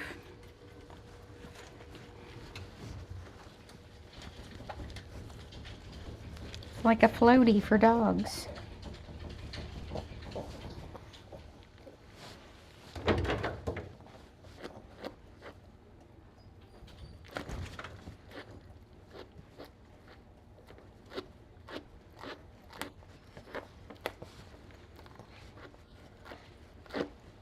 Ah, we want to grow his hair longer, they say.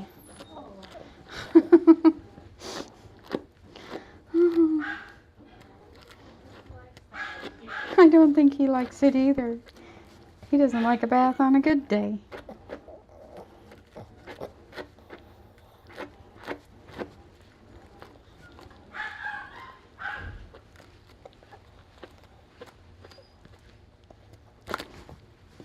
They're like, because we like the way it feels. It's like, okay. Let go. Thank you. Glad that wasn't my finger.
So for some dogs, keeping the hair longer is harder on them. Let go. And some dogs, keeping the hair shorter on them is better. I wouldn't say shaving him's better, but we've never shaved him. He's always gotten a fluffy trim. They just want it extra fluffy now.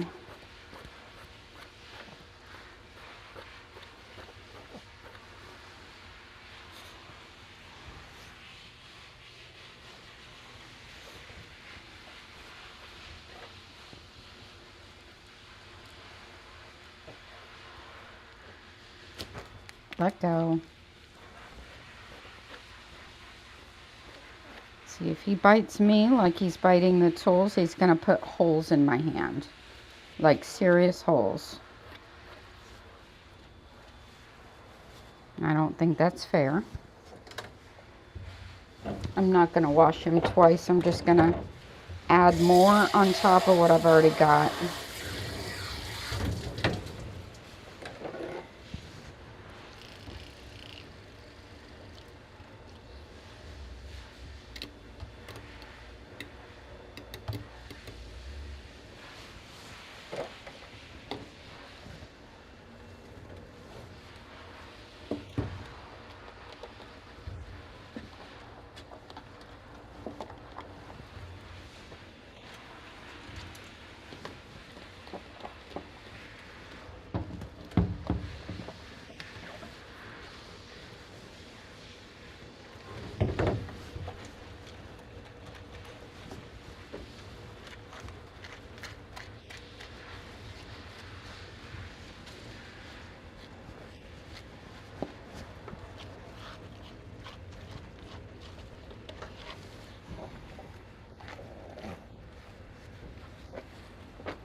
Good boy. That's a good boy.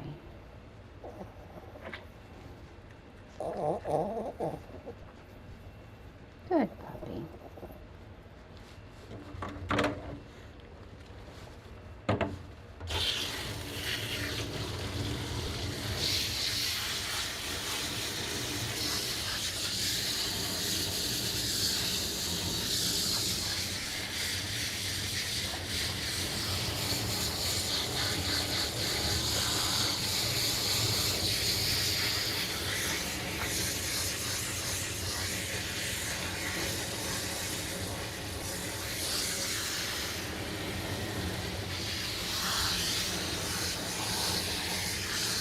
All right, I gotcha.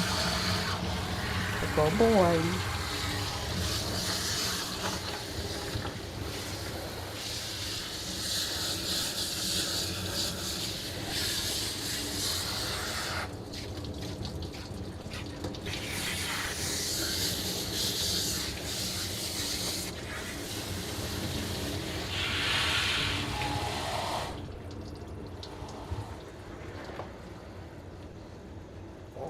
Good boy.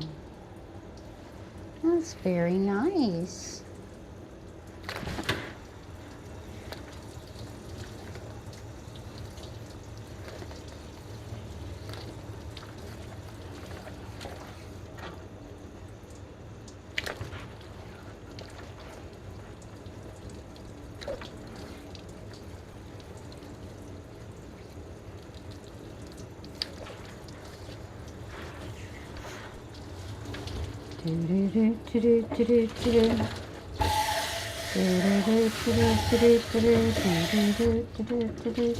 Baby shark.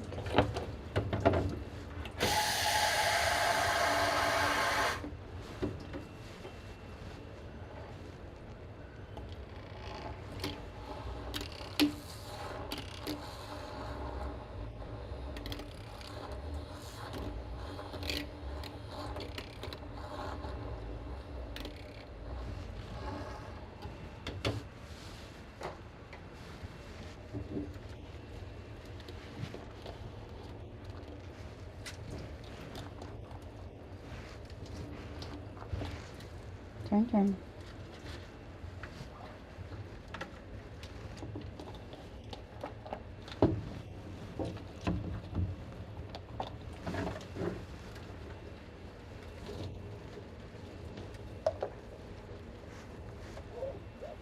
I'm going to condition his head because there's no sense in rinsing it again.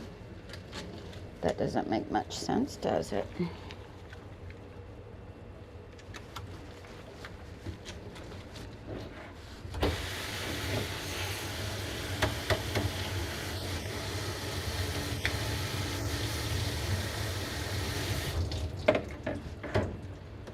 So him having that matted up mustache with all the stuff in it kind of set us back on the work progress we're making with the face. I understand why they couldn't get it out. It's not easy. I totally get it. But nevertheless, it set us back again. We were making huge progress on the face. And now he's like, I will take your finger off again. Isn't that right? You let me brush it? Can I brush your teeth? Here we go. Oh, there's a good boy. It's like getting a treat in the tub. Yes, it's like getting a treat in the tub, isn't it? Yeah, smile. Smile for the camera.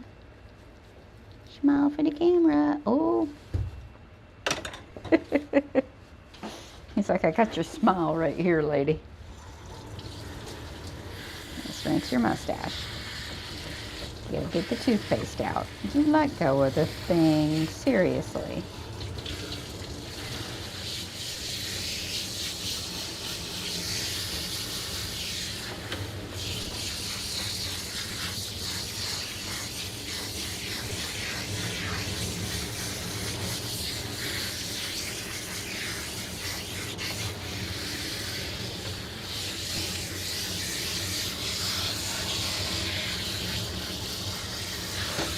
I'm always getting set behind schedule when I do him, so I'm going to increase his time that he's here till 2 hours.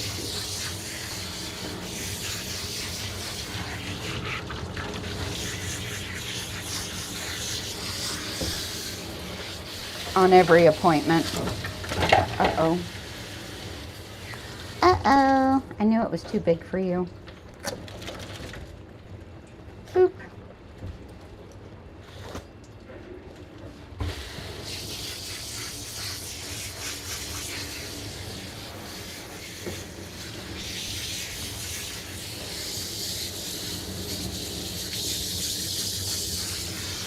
So when the baby shark one gets here, it's smaller. So I guess we will be using that one in the tub after all. Isn't that right, Barnaby?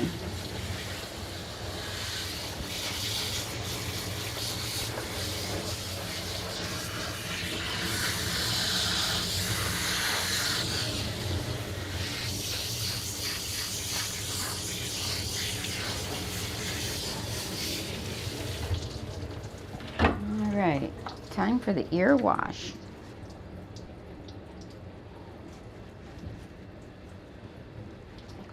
Good boy. Good puppy.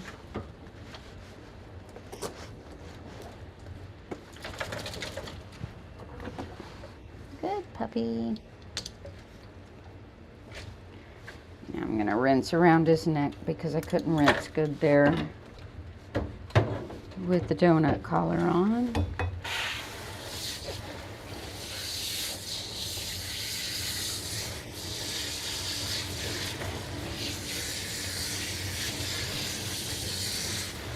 There we go. Good boy. You're just fine.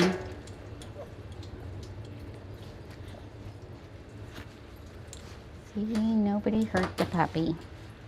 Nobody hurt the puppy. No. Up we go. And as much as he doesn't like his face done, he actually loves to come get groomed. If his owner is watching, she'll tell you.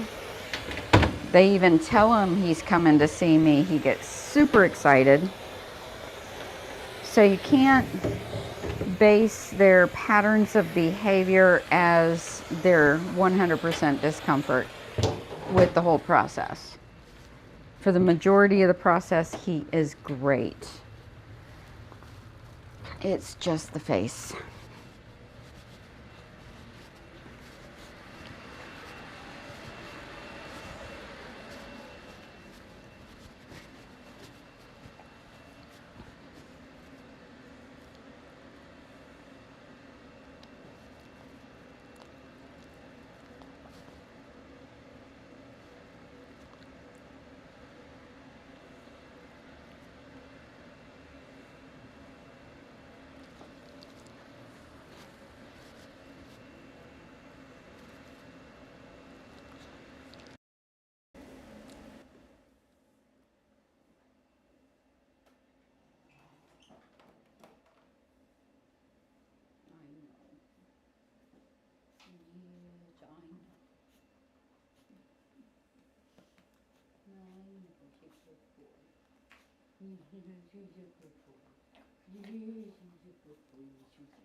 And this is why I love showing the entirety of the groom.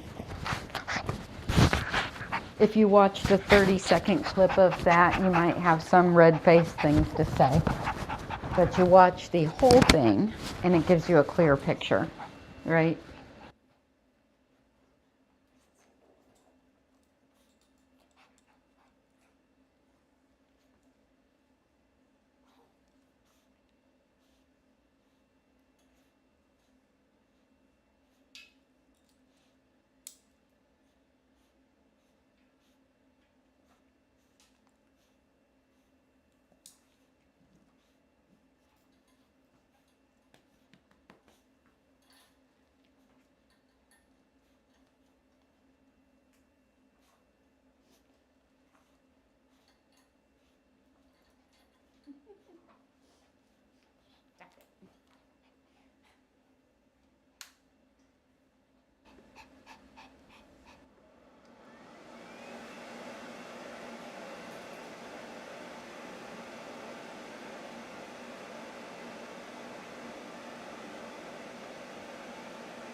So now that I have him wet, I can see where the mats are. And if I'm working a dog through issues, I really don't want to be dematting, right? And this is kind of why I'm opposed to letting his hair grow longer. Let's go. So the areas where you can see through the coat, he's not matted. The areas where it looks felted, he's matted. Front legs, back legs, a little on the mustache, some on the tail, like all in through here. So when I am working on a dog with issues, I don't want to be dematting the dog. You can see him here, here, here, here, here, here, big one here, little ones here. I mean, it's not terrible. In the ears, bad in the ears. It's not terrible, but it's enough to totally, you can see them. See the felted pieces? So here you see the see-through pieces. Drop this down. See-through pieces, felted pieces. Big chunks of mats. Now, why in the world would I be okay with growing his hair longer if I'm the one who has to demat him when he comes in? He gets groomed every 4 weeks, don't get me wrong, and I appreciate the business. But you know, when this dog is in his triggered mindset, he'll put holes in my hand. I'm not okay with that. And if I'm going to be ruining the relationship that I build with him to keep longer hair, it doesn't work for me.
No.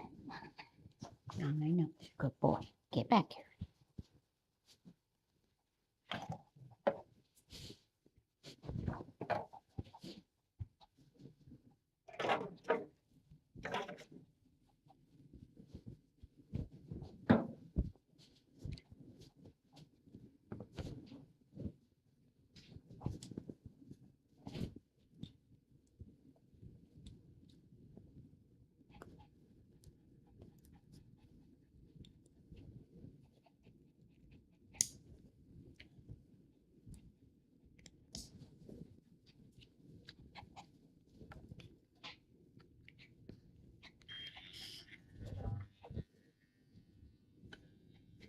Come here. Good boy. You're fine.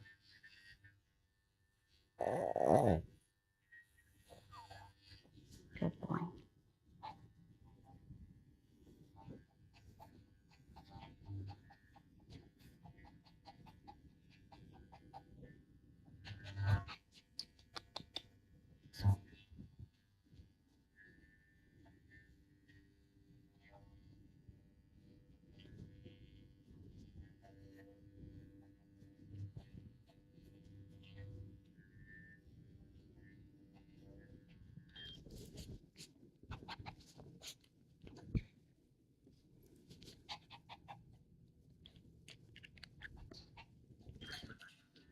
Boy, stand.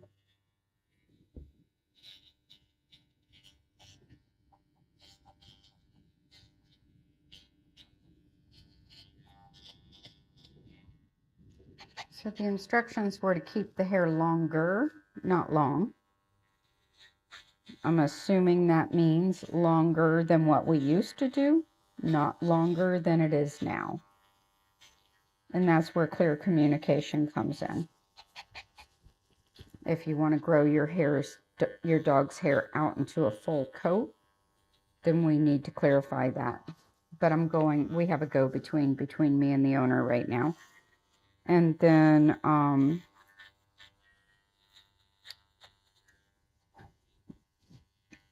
I don't think they want full coat on him. So my interpretation is longer than what we used to do, but not long. That's my interpretation. So that's what I'm going to do. He was groomed 4 weeks ago, and that was growing out from his regular trim 4 weeks before that. So he's grown out 1 inch since his regular trim. His regular trim was like a 5/8 HT or 5/8 inch blade on the body, or a 1/2 inch clip comb.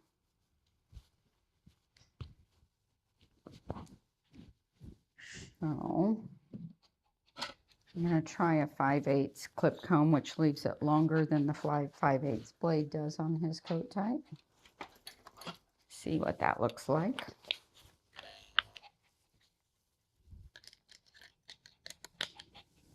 If it keeps it just a hair shorter than it is now, that would be good. And if they do want to grow full coat, I'd be happy to oblige if he comes in with no mats whatsoever in his hair. Today's mats were tolerable, but we don't want it to get any worse than that. And the longer the hair gets, the harder it gets to maintain. So this looks just about right. It's taken off about 1/3 of an inch. So I'm going to go with this. Longer than his normal trim, but trimmed up.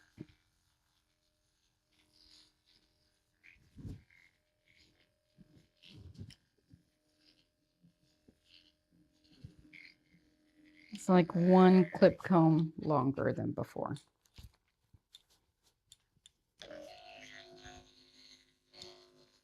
The mustache, I'm going to taper back. This dog has no business having a longer mustache, period. That one I'm going to lay down the law on, because he's no better at home for the mustache brushing and washing as he is here. So, the ears have been matted on nearly every groom that I've ever done on this dog.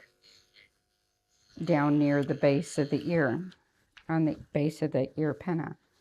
So, long ears on this dog, in my opinion, for me, are not an option.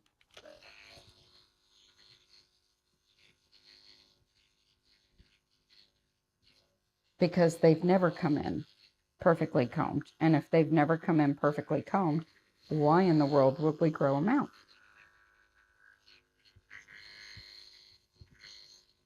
Nope.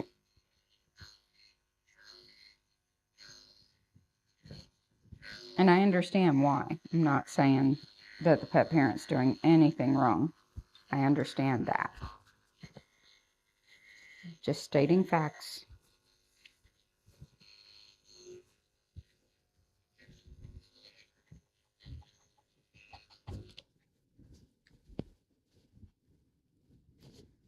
Do the underside with a 4.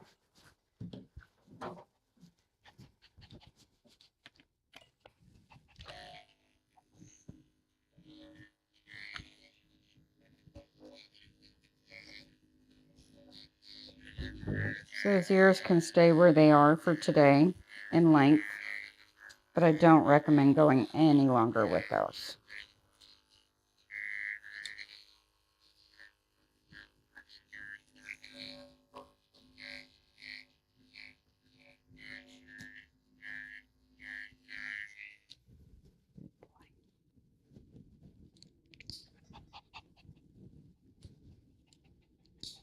Okay.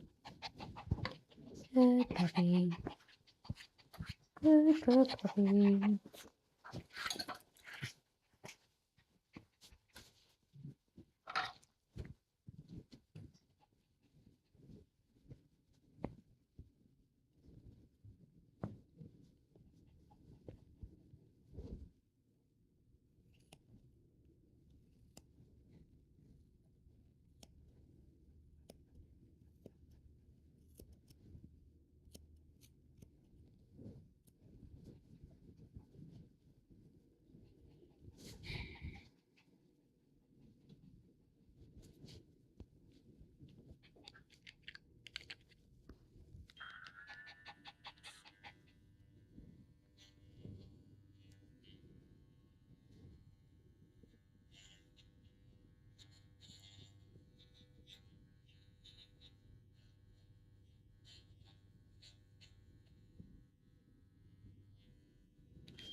No, no.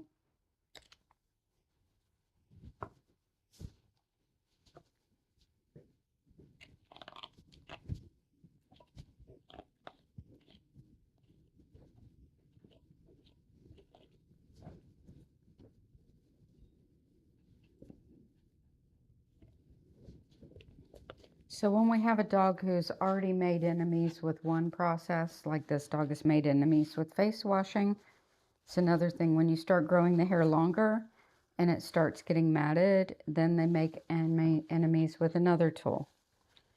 And as you can see, this isn't normal for him, but it's becoming a thing. This is not his normal behavior. And this is why I talk about it while I'm doing it, where the pet parent can hear and see why certain things can be a problem. Because if he starts making enemies with the comb, we're in trouble.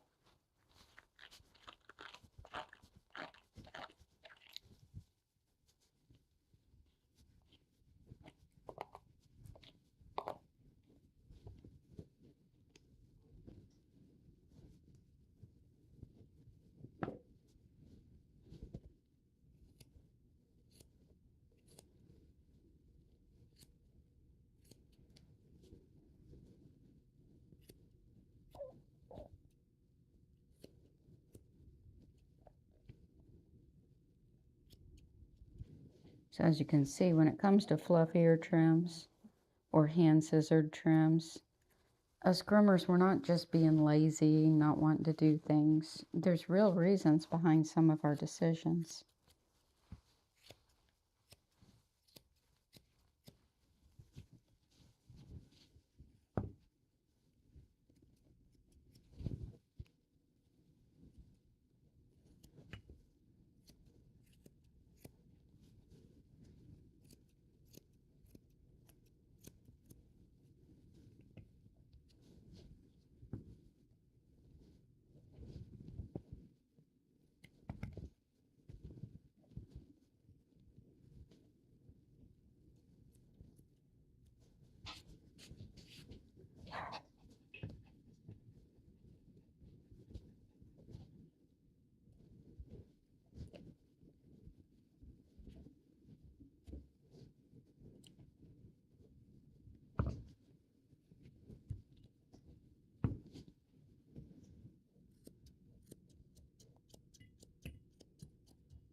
I know, Bubba.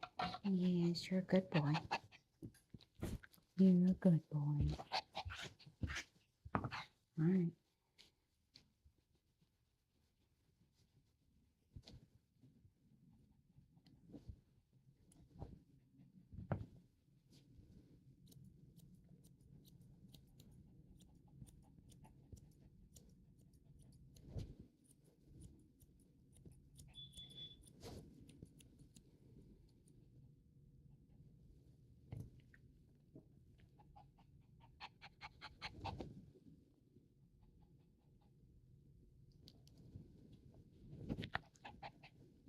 Be right back. Is that one yours?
Come here.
Well, she's back for you.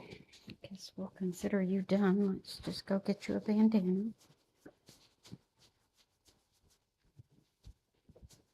Let's see, we got 13.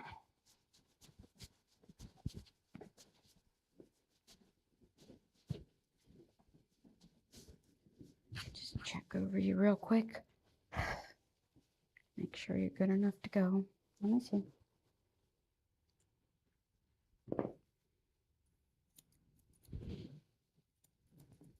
Time's up, baby.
See?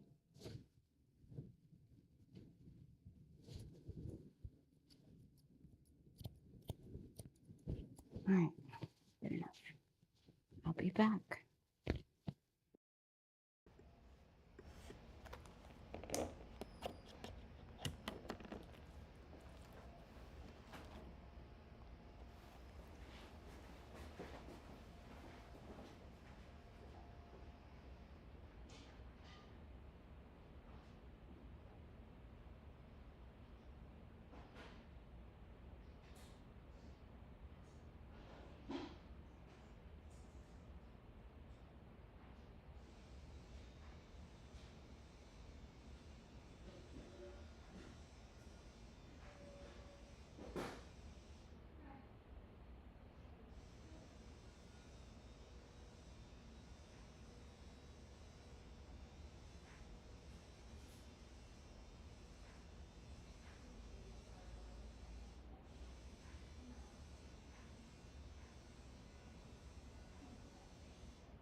right, we're going to wash Rosita.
Sometimes when I am cleaning my table without you, I am taking my work with one hand, eat with the other break. I don't think you guys want to see me chewing, so there's that.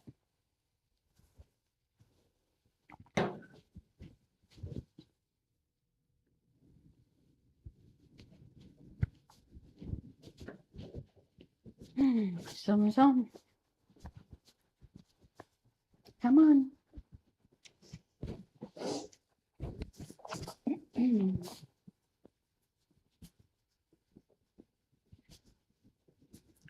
Let me change Barnaby's time right now to a longer time. He's already on a standing appointment, but I'm gonna make him an hour and a half. Right now he's at an hour and 15 minutes. So it's already checked out. It's not gonna let me do it. Never mind. Ugh.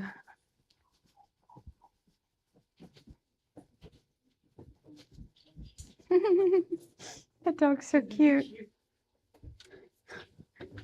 Dogs that just make you laugh if you look at them.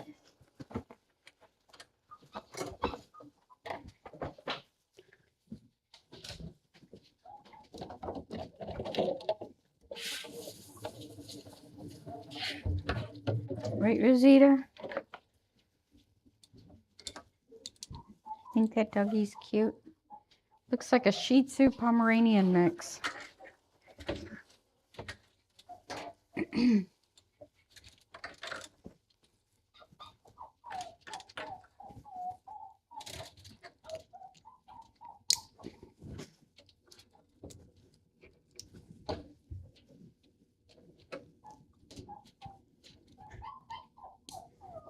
Did you see the picture circulating of Taylor Swift Samoyed?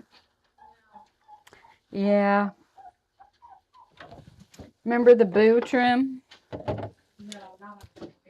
I think that people are calling it a puppy, but I don't think it's a puppy. I think it's a Samoyed with his hair cut short, hand scissored, short. I'm like, oh no.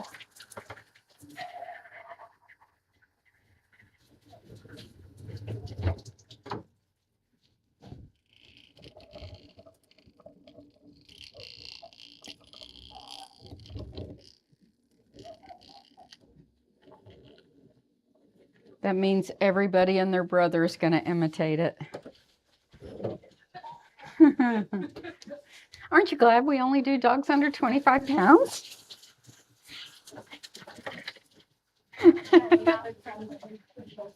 No.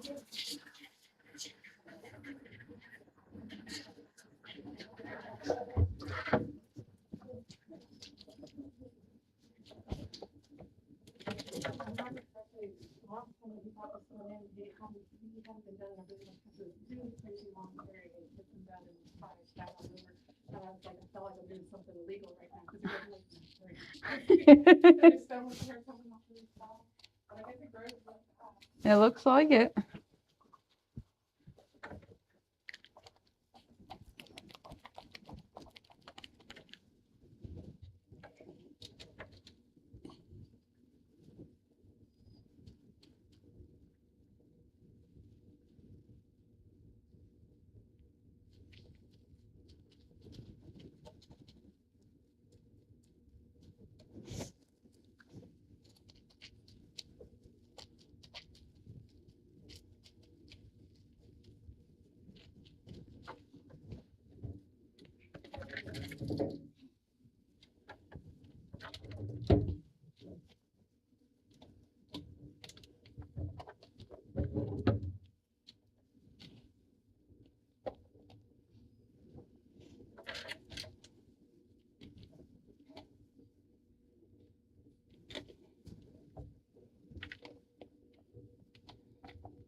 Good girl, Rosita.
Good puppy.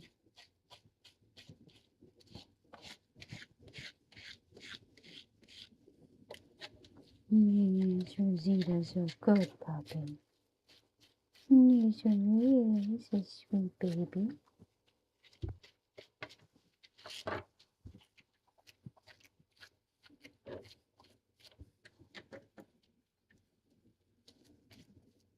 You're a sweet baby.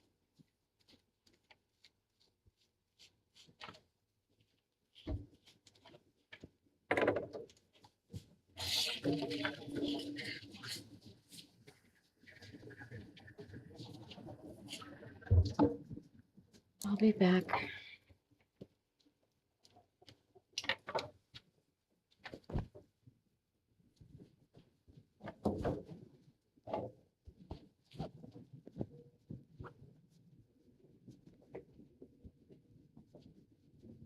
You wait there. I'll be right back. That little black dog looks adorable.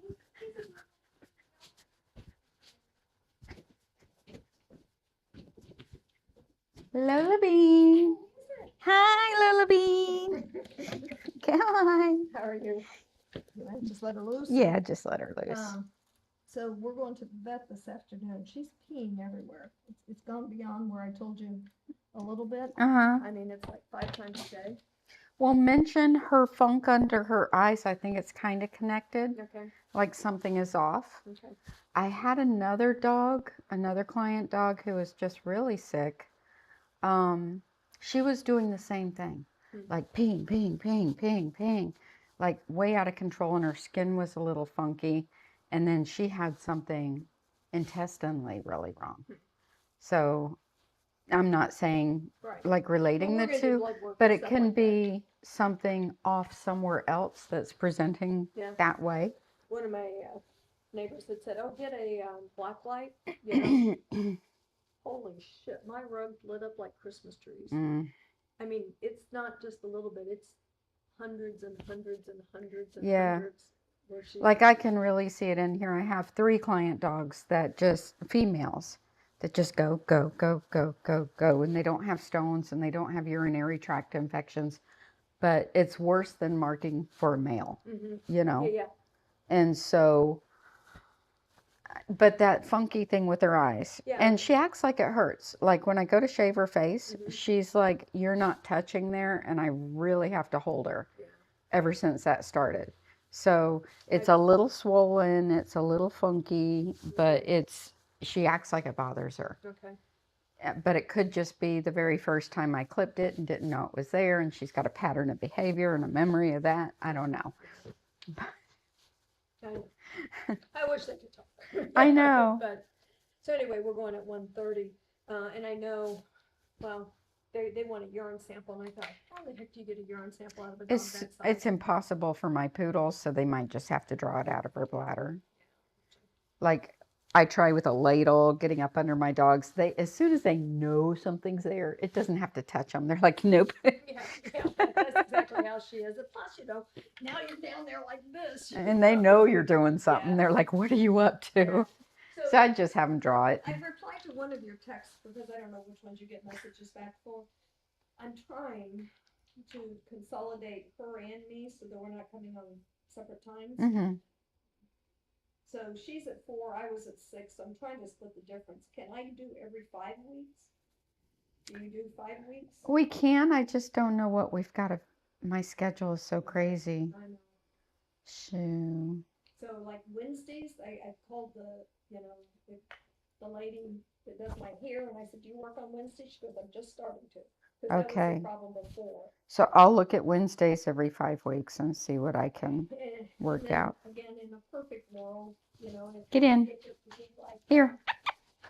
No, you're not looking for your toy right now. Get in. Well, anything after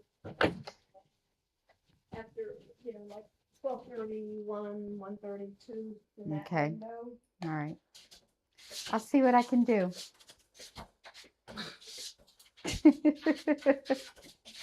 So then she got into my office, and I have like a heavy satchel that's got the zipper that you slide onto the luggage rack. Uh-huh. She pulled it. It weighs more than she does. She pulled it out of my office all the way into the living room, got inside it, turned the pocket inside out, and ate it in the biscuit.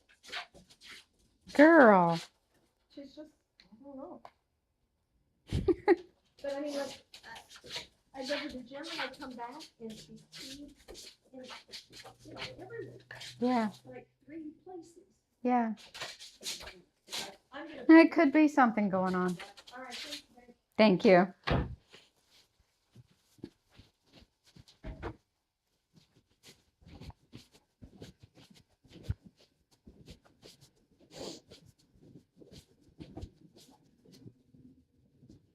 All right, Rosita, back to the tub.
Good girl.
Is that little black dog being a good boy now that he knows us? I thought he would be.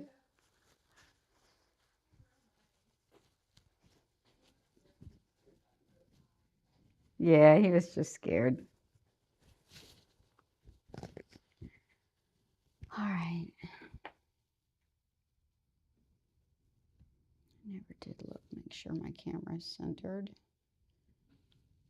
Not too bad. Actually, really good. Okay.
He's returned for him. Should I let him know it's going to be a while or just leave him be? Mhm. Okay.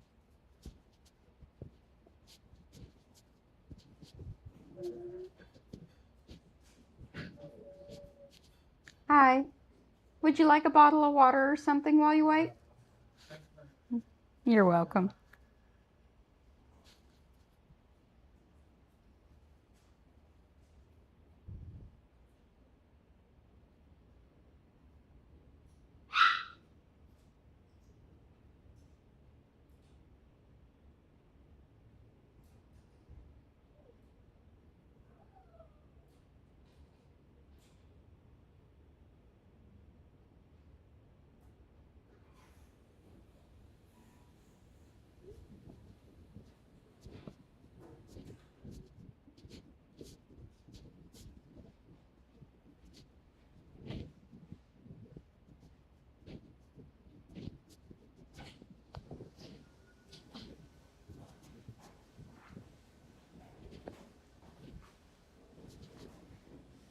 All right, Rosita's just a bath and blow dry today.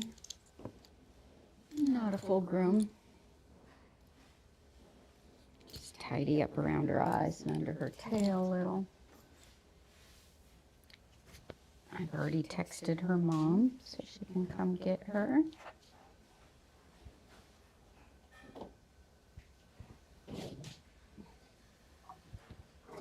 Rosita, stop pulling.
right, next up is Lola, the toy poodle.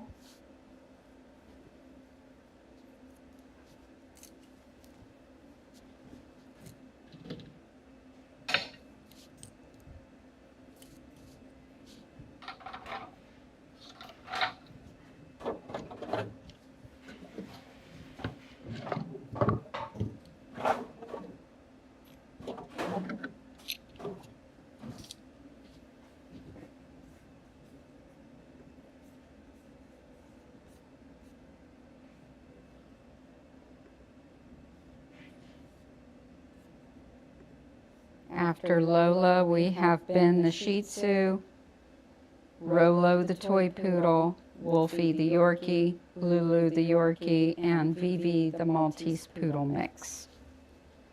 So we've definitely got a busy day today. Be live streaming all of them, back to back, back to back to back to back.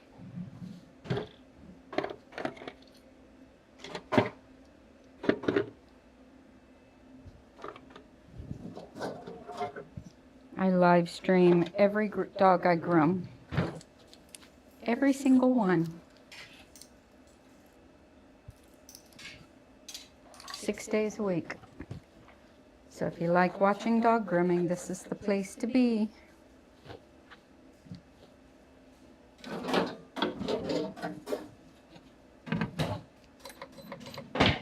I show the good, the bad, and the ugly.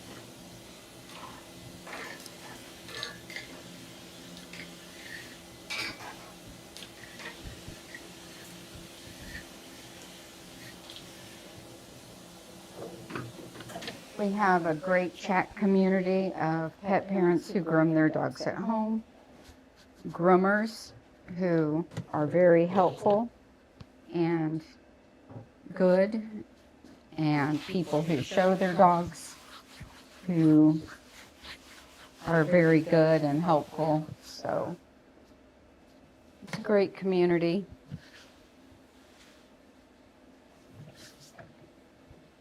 We kick the bullies out. We don't tolerate bullying around here. Just happy people. We like happy people.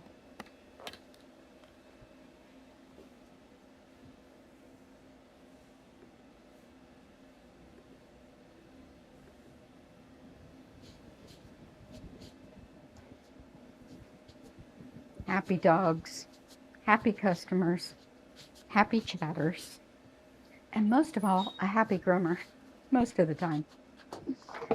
Every now and then I get on a rant, but I try to keep it minimal.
I'm gonna switch out some laundry and then I'll start Lola.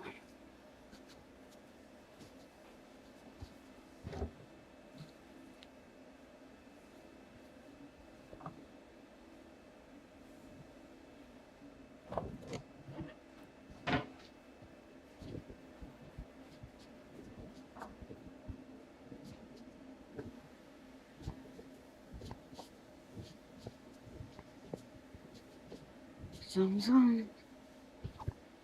Gotta get the towels folded, get the pee pads in the dryer.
Lots of folding.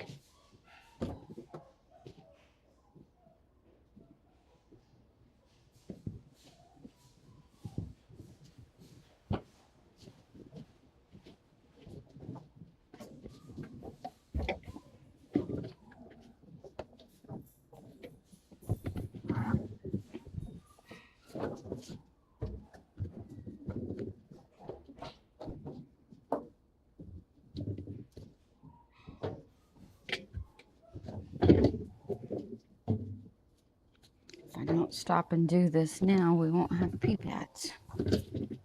Can't run out of pee pads. That would be bad.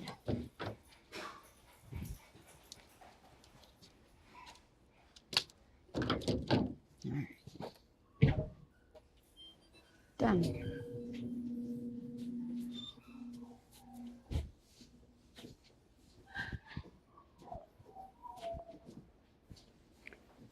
Throw the next load in the washing machine.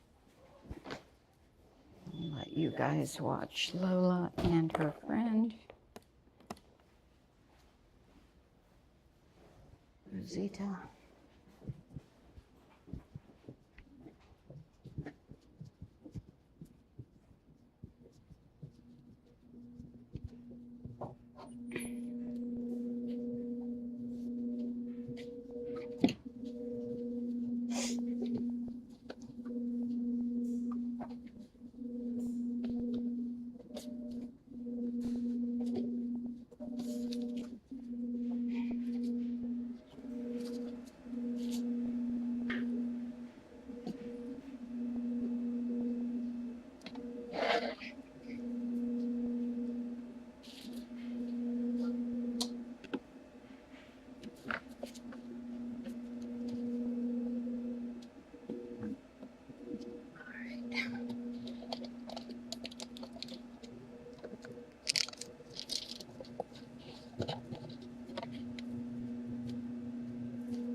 see if Cat's got any towels. There's one in here. A dirty one here and a dirty one there. There a dirty one, there a dirty one, everywhere a dirty one.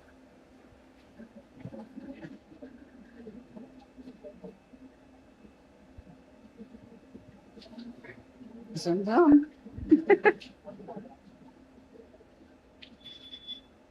Here's here, Rosita's mom.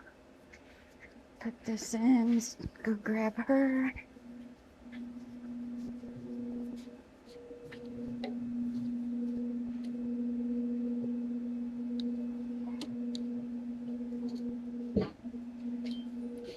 All right.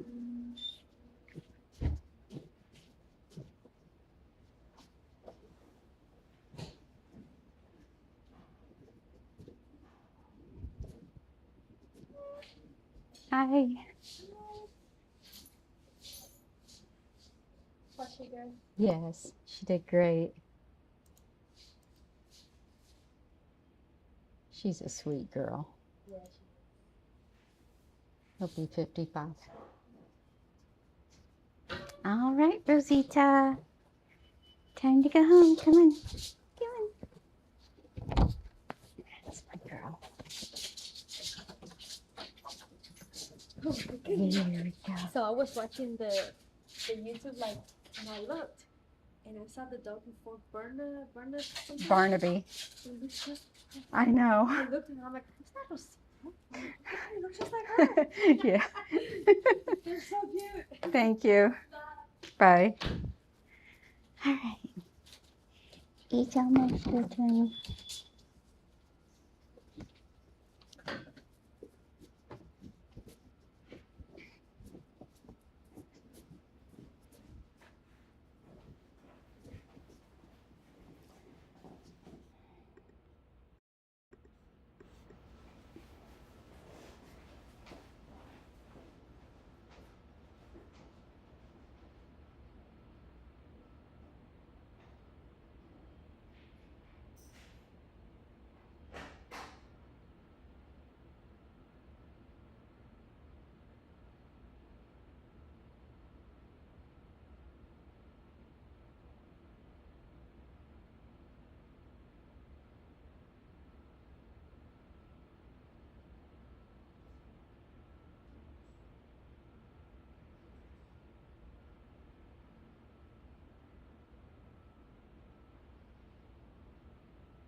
All right, here's Lola.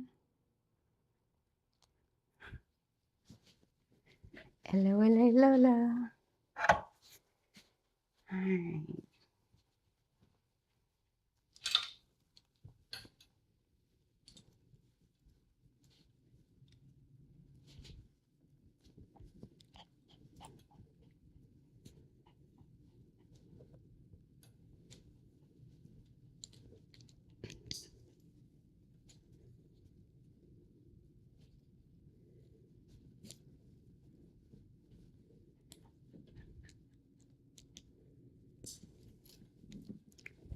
Now I have the song stuck in my head. Where are you going? Just for a minute. She likes to sit on your hand. All right, back to it. We don't have time to goof off. You got a vet appointment. Yes, you have a vet appointment, so we got to get you in and out, Missy ma'am. Yes, we do. Yes, we do. We got to get you in and out. All right, come on. Let's go, let's go. I know you don't like it.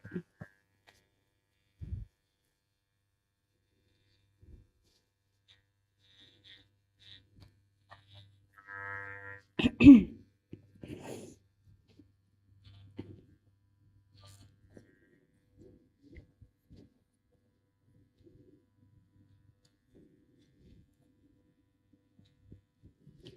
right, we've got to do something to block your head because you're going to put your tongue on the clipper if I don't.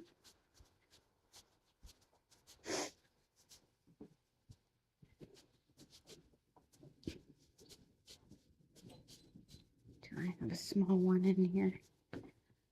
Do I? No, I don't.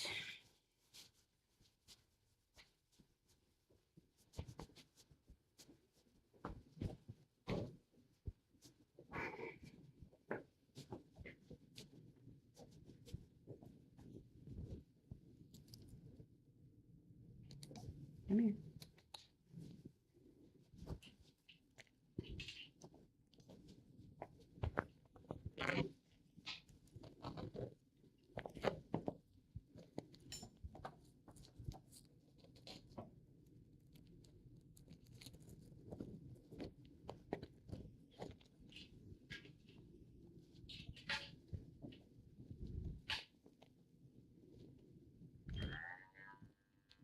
Lola, stop. I know, but you gotta have your feet shaved. I'm sorry. I know. It's not my fault. If you were my dog, you'd have a teddy bear trim, but you're not my dog. So shaved feet it is.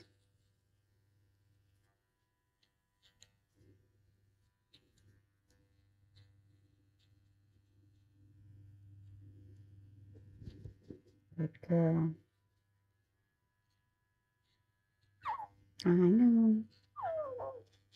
I know, it's a rough life being a poodle.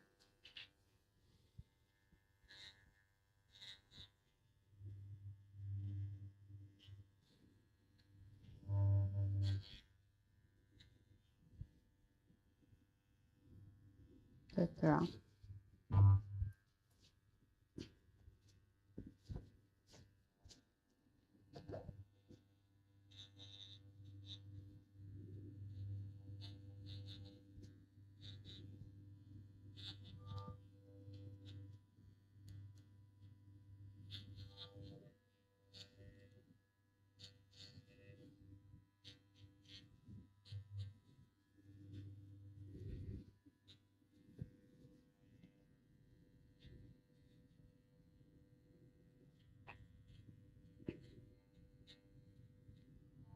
Good puppy.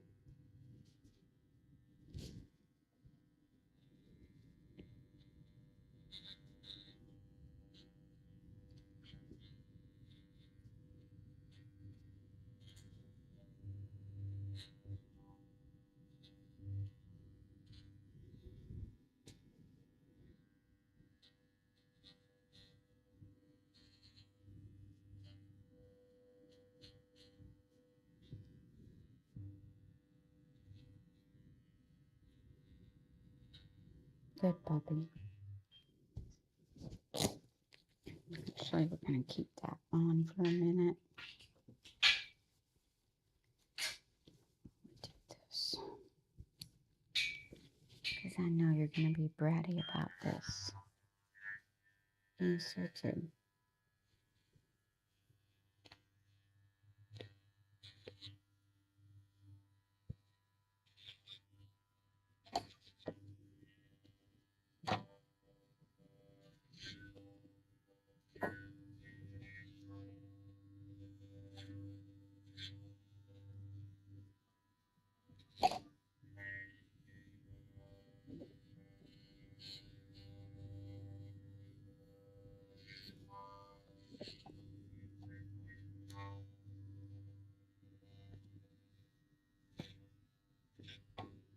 Good girl.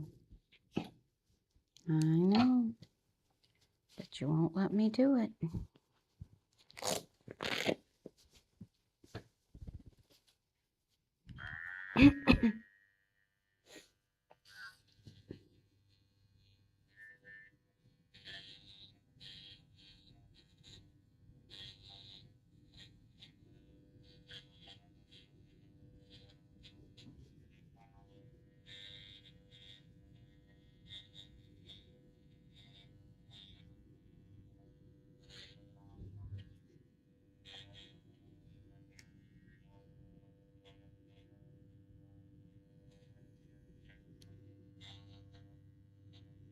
to go.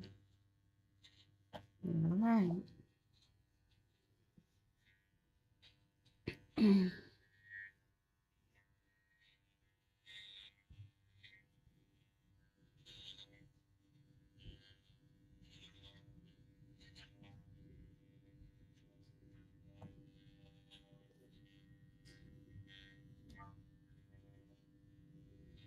Now, to the tub. That's a good girl. I know it. It's a rough life being a poodle.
It's okay.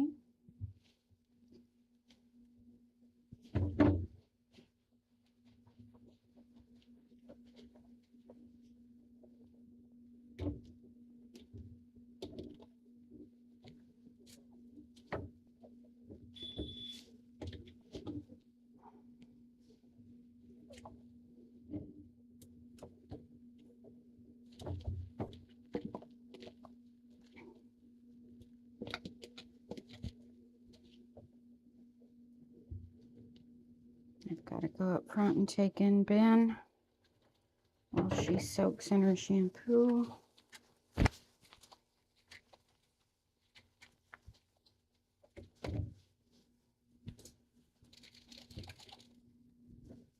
Hold on.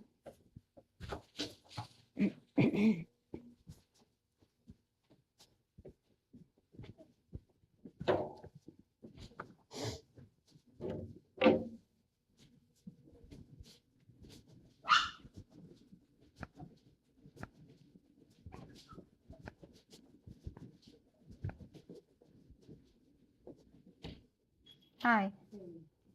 How are you? I'm good. How are you? Good. Hey, Ben. He's about the same. All right. Hi. No different. The cook's on Do you want me to trim it up? maybe. Okay. Because it's, All right. he don't like it either.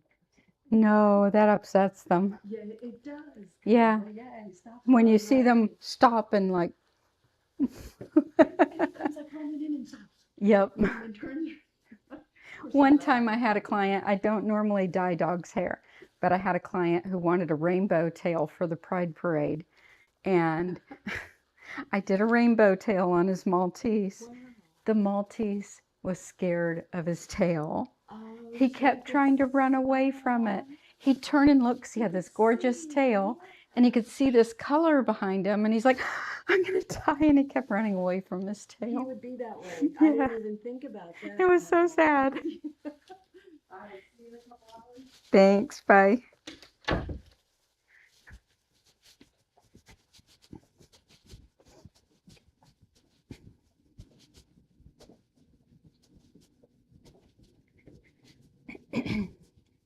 All right. You go in here. Be a good boy. I'll be back with you in a little bit. All right, Lola, back to the tub. Come on. You've had a nice soak. And now we'll soap you up again. Yeah. Let me see. Yes, I love you.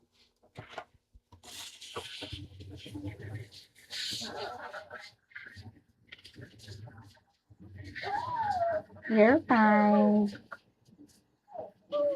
You're absolutely fine, Lola.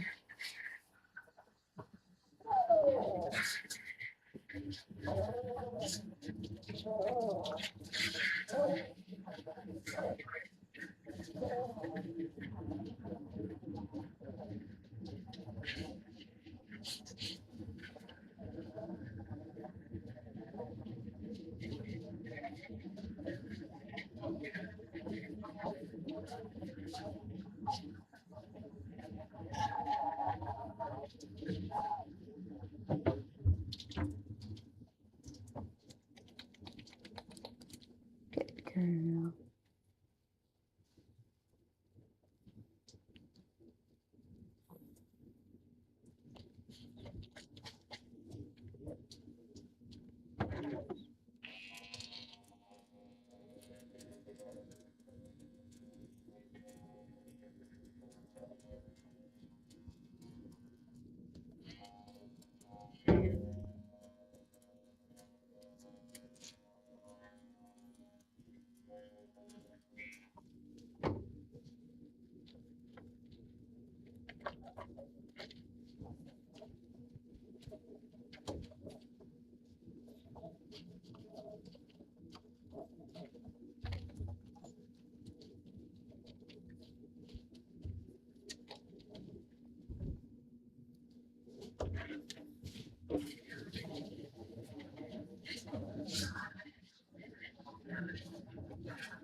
You're a good baby.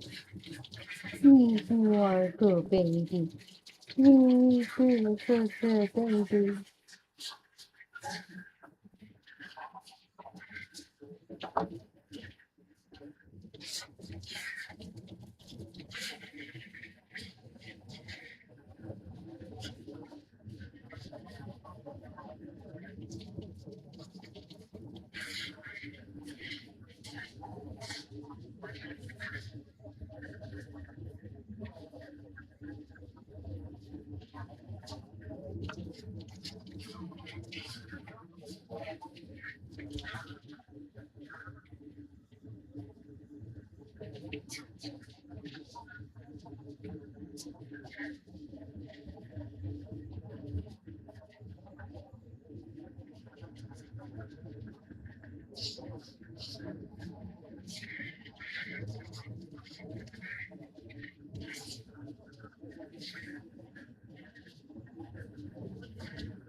I'm going pretty fast because she has a vet appointment and I don't want her to be late.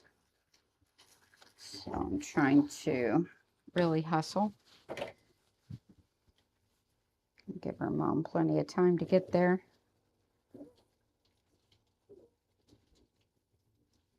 I did half on her feet before the bath and I'll do half on her feet after the bath.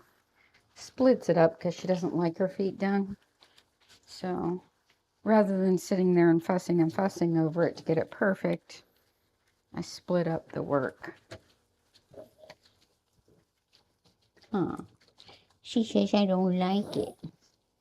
And she's been fussy about getting the corners of her eyes trimmed for about 6 months now. She had some little funky flare up at the corner of her eyes back then, and it was treated. And it kind of went away, but it kind of flares up. And ever since then, she's been really fussy about getting right in here trimmed. She doesn't mind it touched, she just doesn't want it trimmed.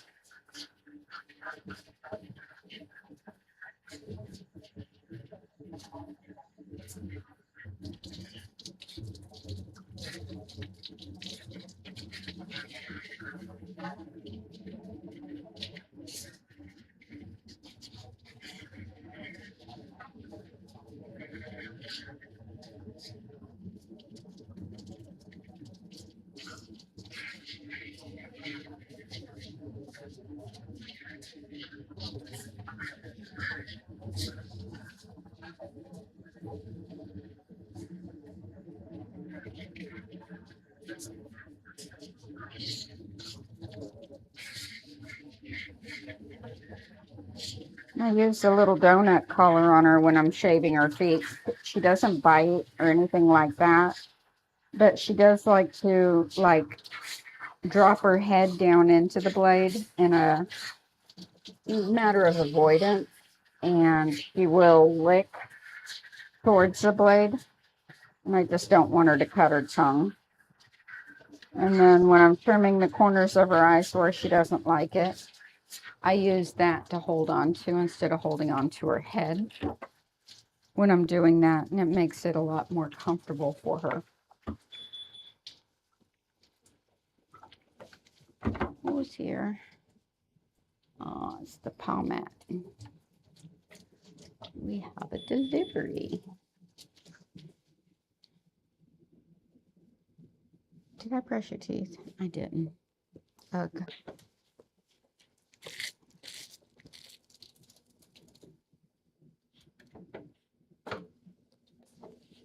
We gotta brush your teeth.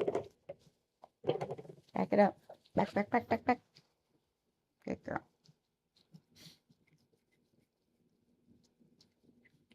Good girl.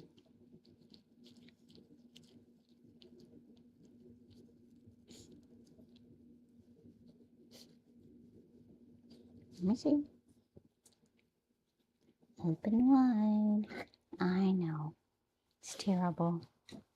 Did I do your ears? I don't remember. It won't hurt to do them again. Doing things out of order. Forgetting where I am. Forgetting what I'm doing. No. Come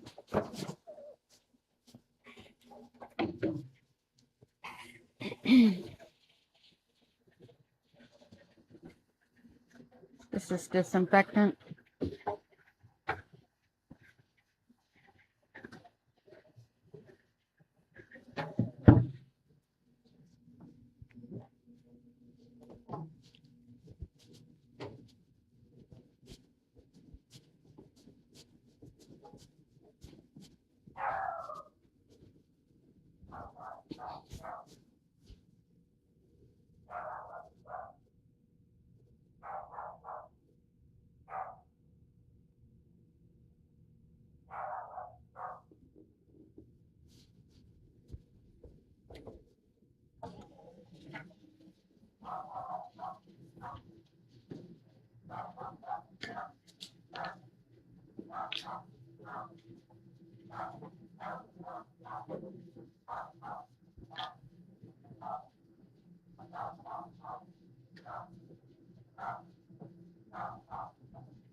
Let me do your feet this time. Come here. That's a good girl. Let me do it. Don't need to do much. Just a little. Good girl. No, don't drop your head. You can do this, Lola. You can do it, Lola. See, it's not that big of a deal.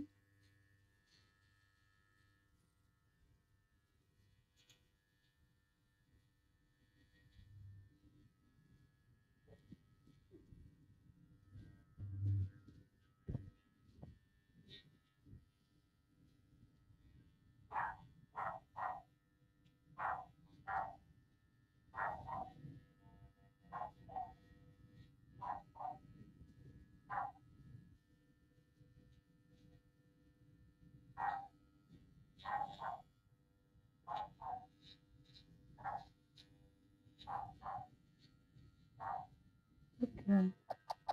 This way.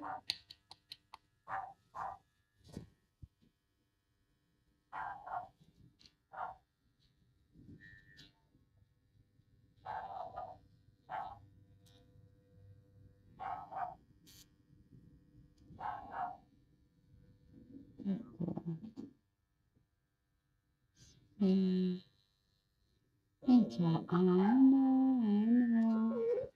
Well, get over here. Quit leaning that way then.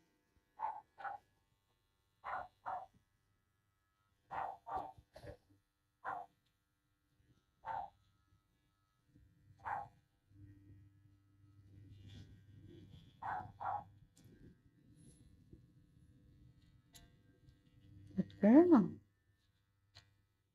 Easy. Easy does it.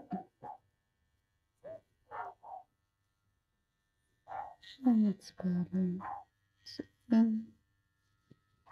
Miss Suzanne won't hurt your toes. Miss Suzanne's not gonna hurt your toes. You know this. You know this, Miss Lola. Little Miss Fussy Pants. Come here. Gotta do this one.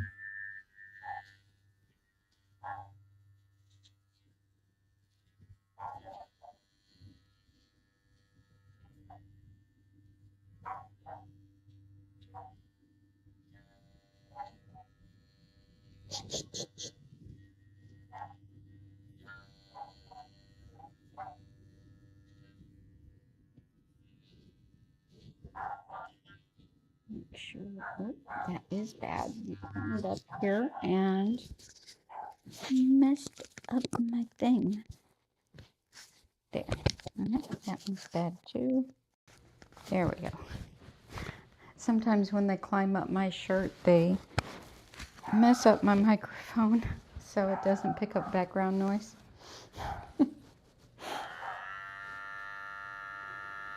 She's good at climbing up my shirt. Come here. Aren't you? Might have been messed up since Barnaby. He was climbing up my shirt too. But I was checking it when I was doing him. So I don't think it's been messed up that long.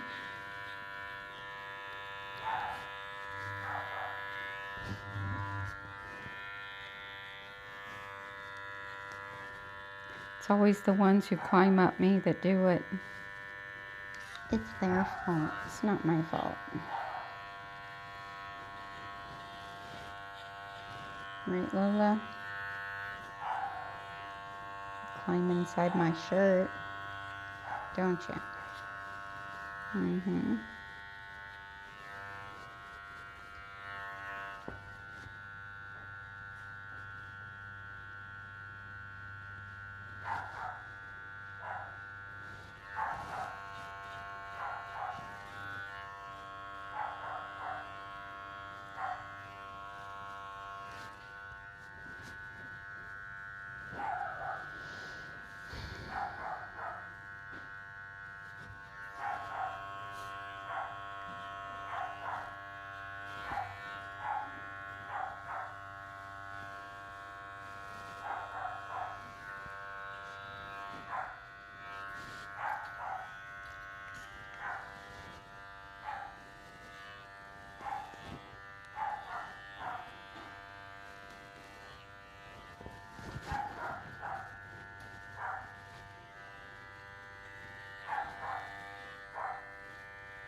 If her mom's watching, she will be ready to go in 15 minutes, so at 12:45.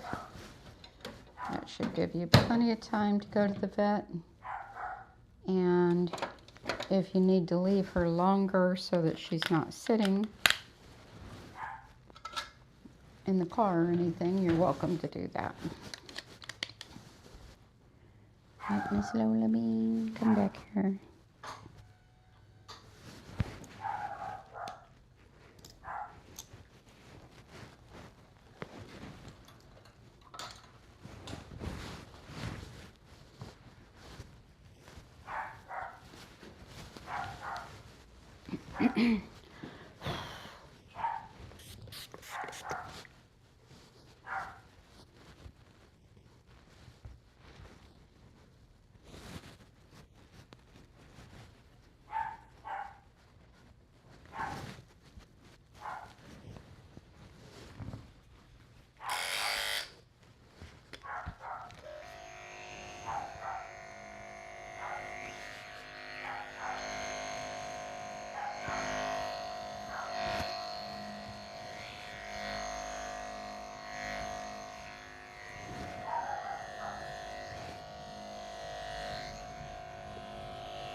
Turn.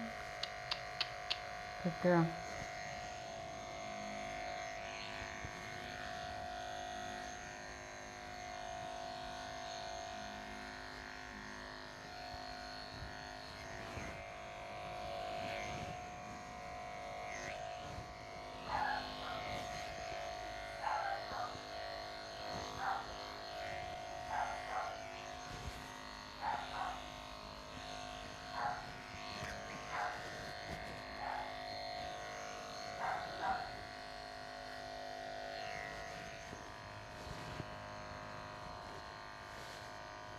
Stay.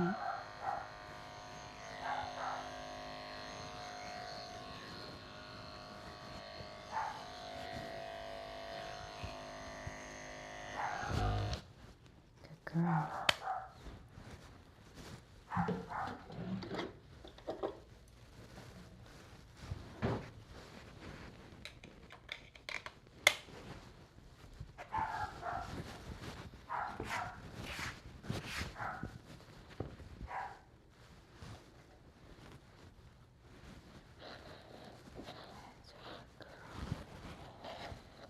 Just fine. I know.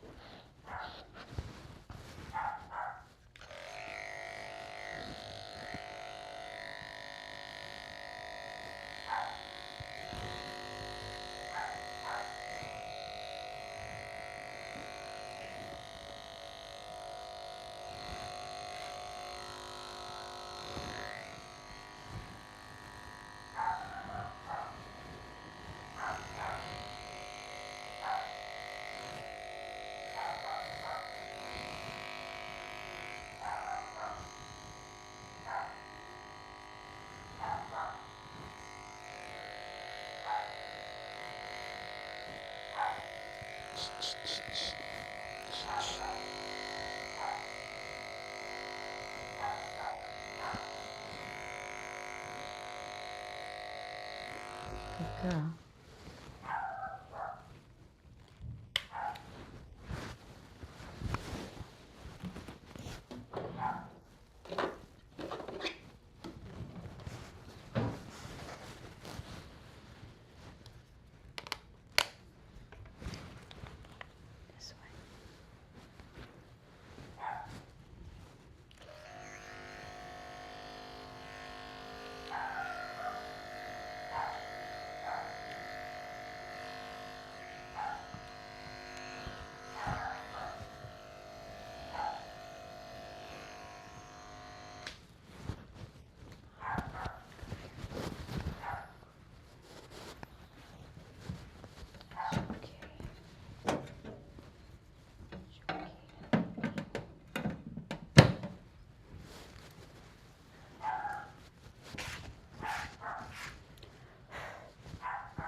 Good girl.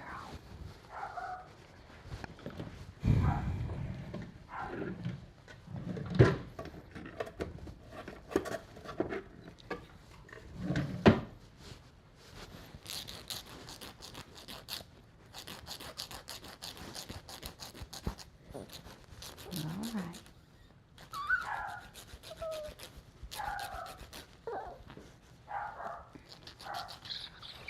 That does not hurt you. Now stop it. That does not hurt. Nobody out there in YouTube land is buying it. Nobody. Nail files don't hurt, and we all know it.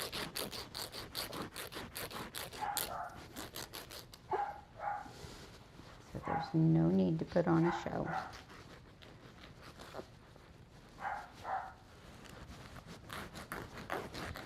Oh, stop it. Just stop it, Lola. Just stop it, Lola.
Straighten up. Stand.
Good girl.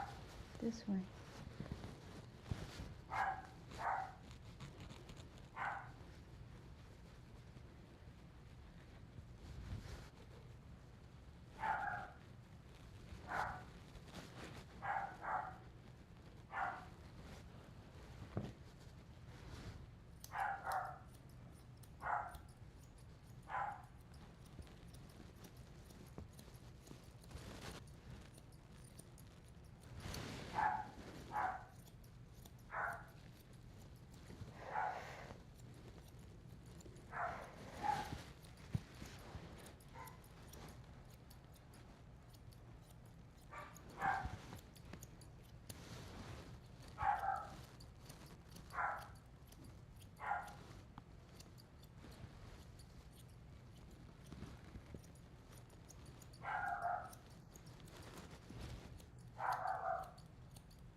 Hi.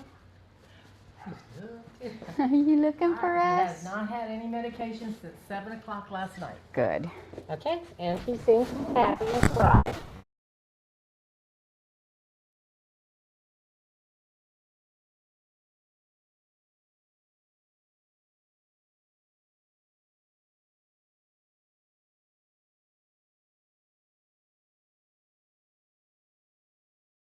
Doesn't have enough, we can't get him up. I know. So, I and get then it. we can't do his legs Thank you and, for telling me because I thought you wanted him medicated and I was like, no.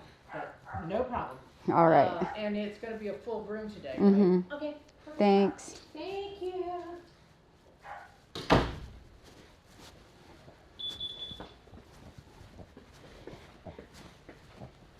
All right, Finny Fin Fin. Finny Fin Fin.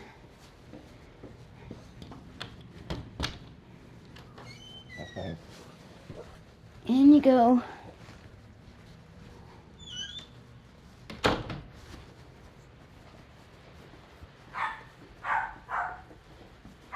All right, Lila Bean. Hi, honey. Come here. Up we go.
her mom's watching, you can head on in to get her.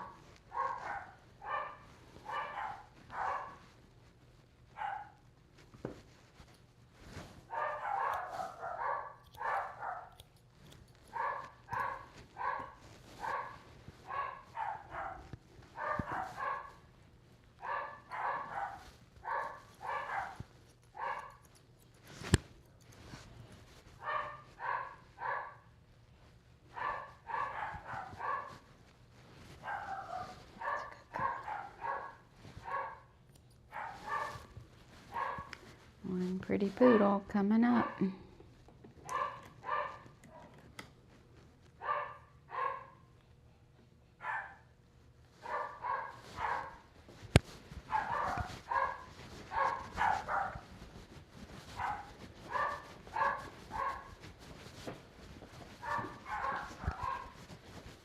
There you go, Lula Bean.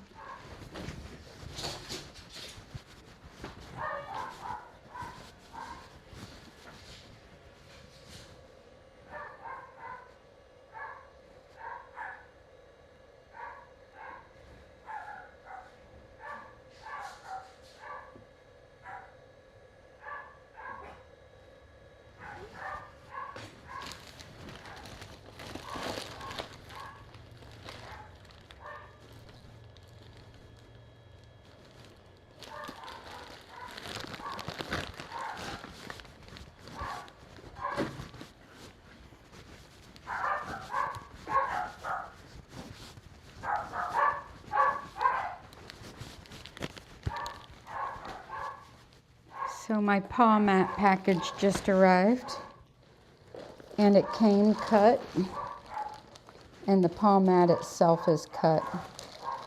I haven't attempted to open it yet. It arrived this way. It's all right, we can use it, but for 65 bucks, that kind of sucks. You know what I'm saying?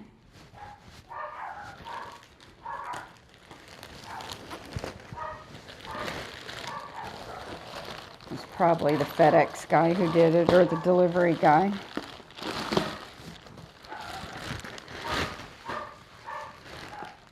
It's all right, because Kat will use it on her table first with the blue side.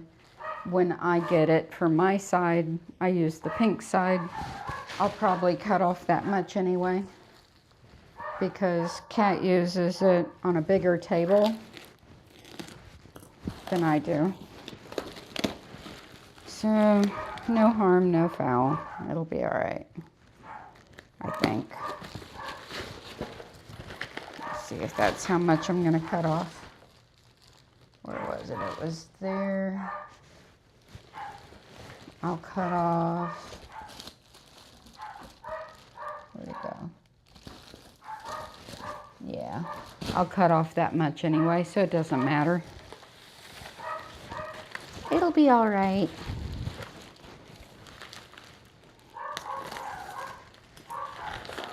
So with Kat using the blue side, it leaves the pink side fresh for me. So we rotate them out. She gets it 1 month and I get it the next. Because her table's bigger.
You guys see Ben and Finn back there.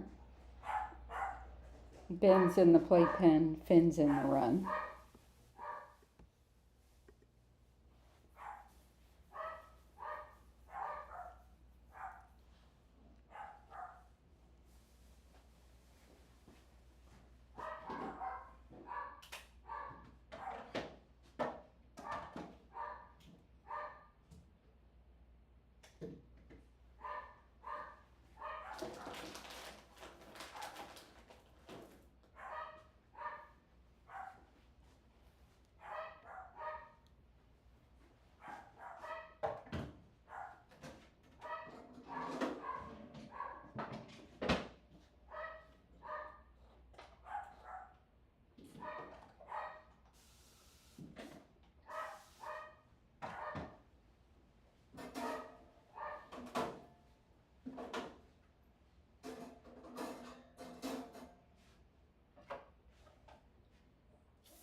Good puppy. I know you're a good baby. Yeah, you're a good baby.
Well, that was nice to smell as soon as you finished lunch. Poor thing. Comes with its heritage. We got two people here, Lola and Rolo.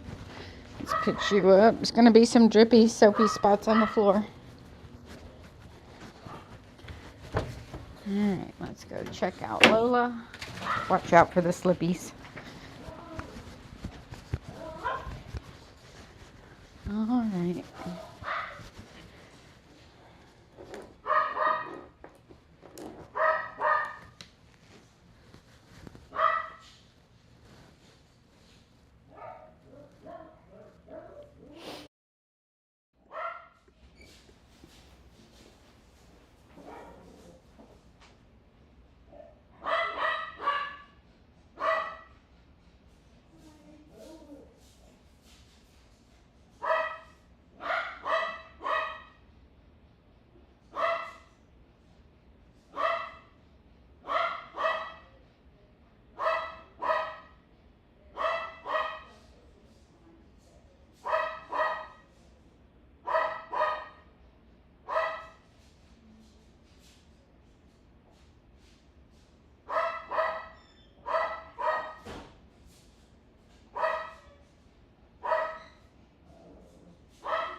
His anal glands feel full.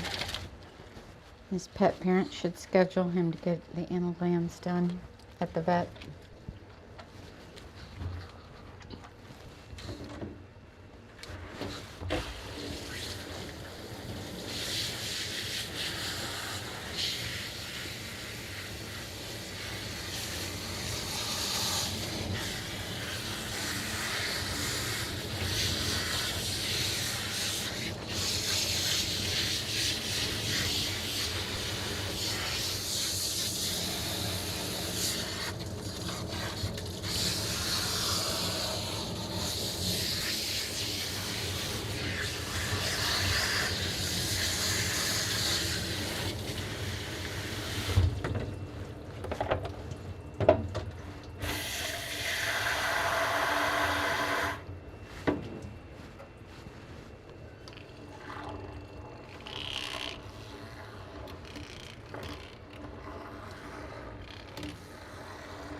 So Ben's gonna get his tail trimmed up today. I'm gonna try a new technique.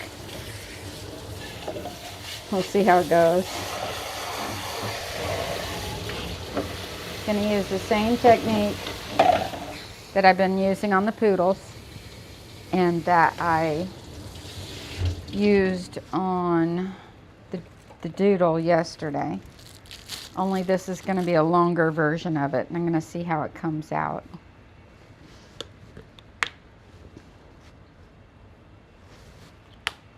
Wish me luck. Because sometimes these type of tails are kind of hard to trim. They don't always look right when they're trimmed. Like if you do it like a setter tail and then they flip it over their back, you know, it looks kind of wonky. Or if you take off the tip and they put it over their back and then they've got a lot of extra hanging down behind. And you know, you have to like put it down, trim it, put it up, trim it, put it down, trim it until you get it even. So I think this technique might work. We'll see.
Behave, Rolo.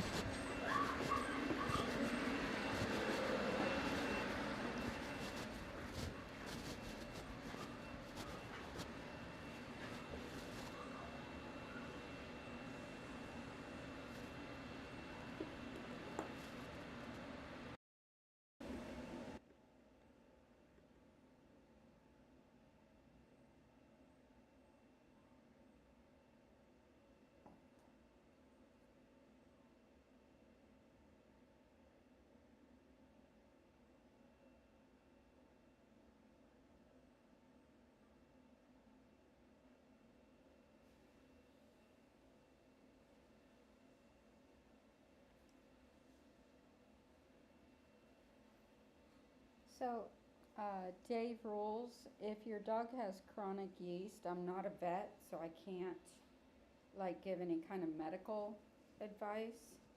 But for my own dog who has chronic allergies, I use an antibacterial, antifungal shampoo. I soak her when she has flare-ups at least every 3 to 5 days for 10 minutes in the shampoo, especially around the feet and pads. And you can't hear me because my mic's down.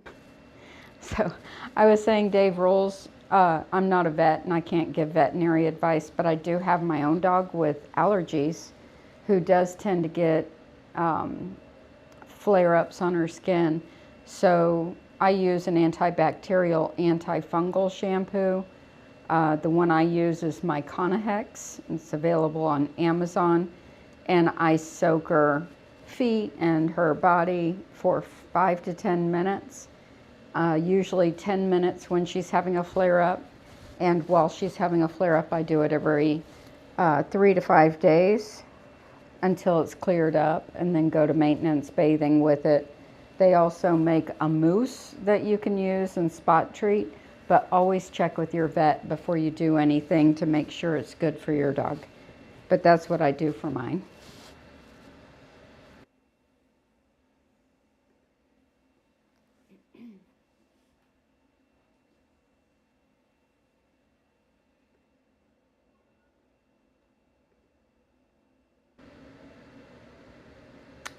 I did it again.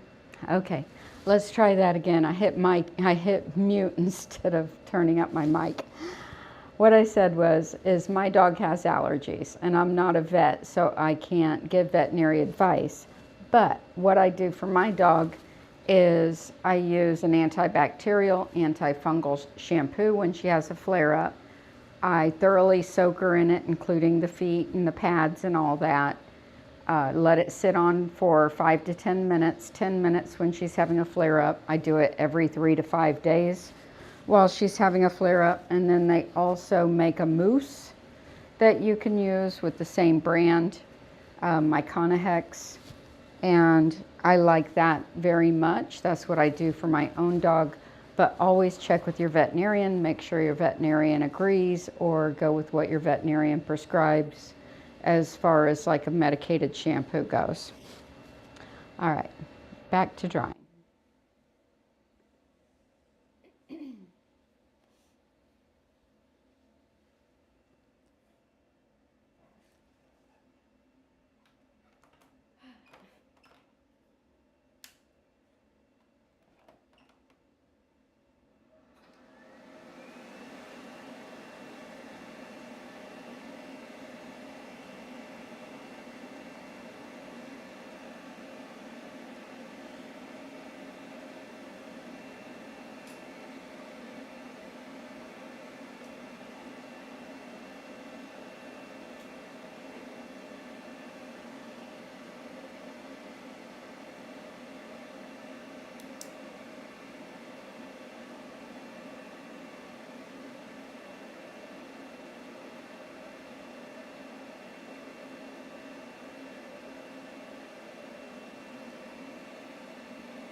Next up after Ben is Rolo the poodle. Getting a Miami trim.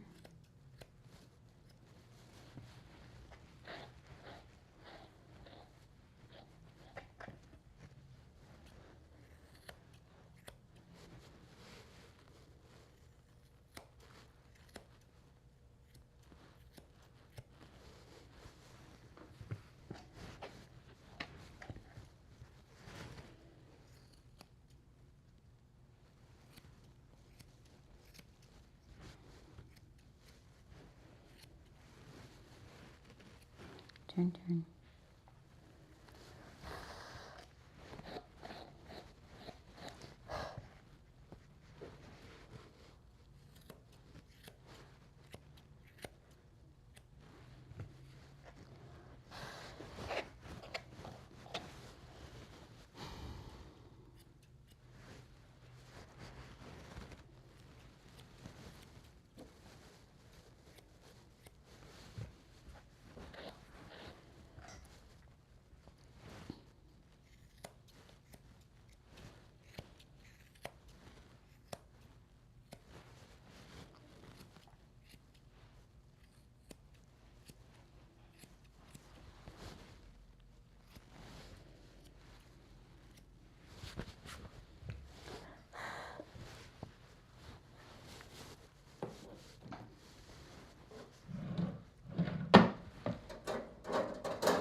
I just started thinking to myself about the Westie Callie when I moved my table the other day and she jumped up into my arms. And then I just started singing that song in my head. I feel the earth move under my feet. I feel the sky come tumbling down. That's what she acted like. Ah! The sky is falling. Every time I move the table now with a dog on it, I'm going to think of Callie.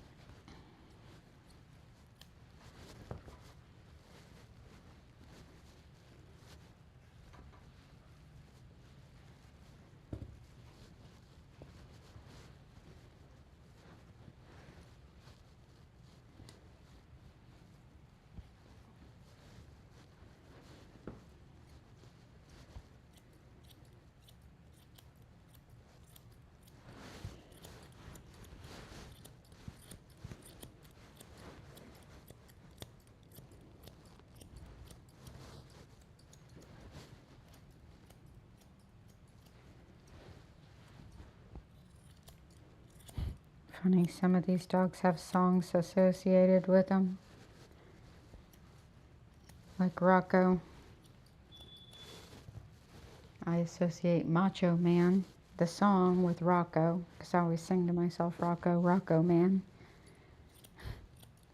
Now Callie's going to be, I have the earth move under, I feel the earth move under my feet.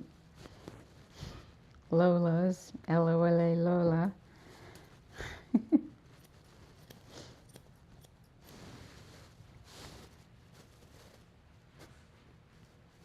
Would you like me to grab him for you, Cat?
All right, let's try this tail idea. First, we're going to make sure there's no clippings in it because clippings get snagged in the hair. So clear everything away.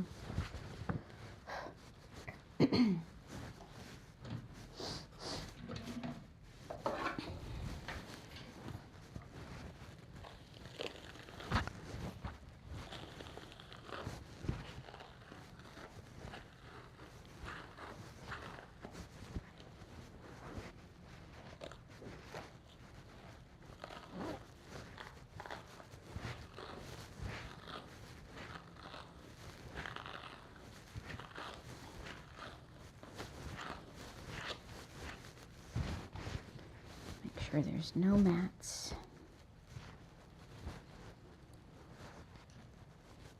Alright.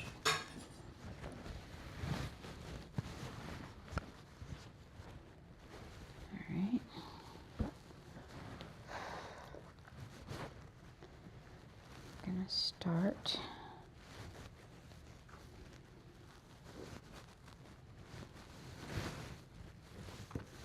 just little bits at a time.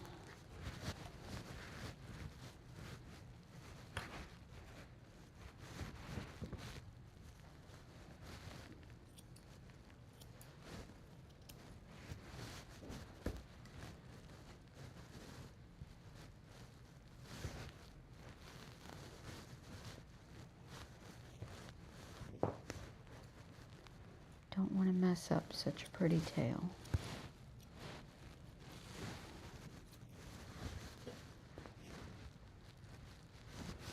Take a little more. I would show you what I'm doing, but he wants to face this way, so that's his prerogative. Wherever he's comfortable is what I need right now.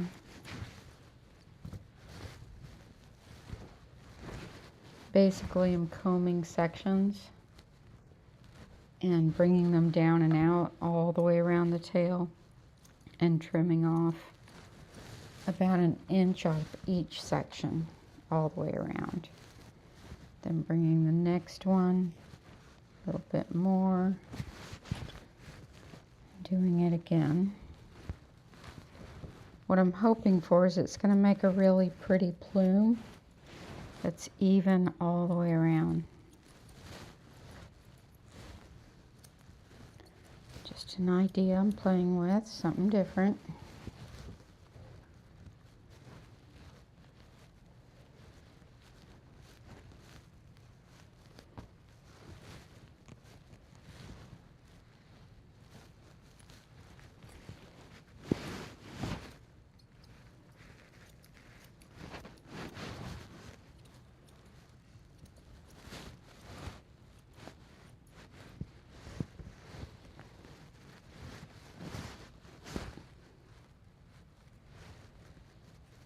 Don't want my sections too big. Stay, Ben. You're fine.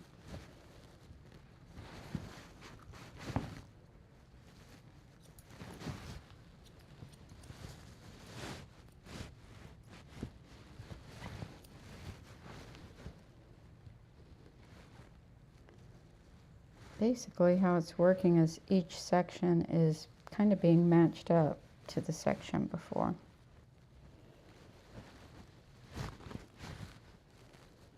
So that nothing's hanging out of line.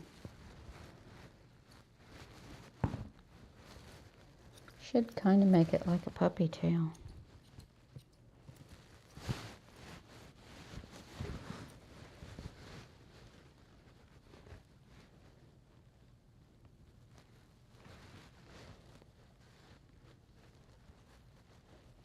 Bubba, you're all right.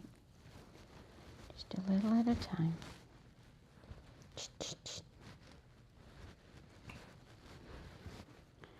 I'm gonna turn around so the people can see what we're doing. So just matching up each section of pieces to the one before and bringing this one up into the back and measuring that out as well.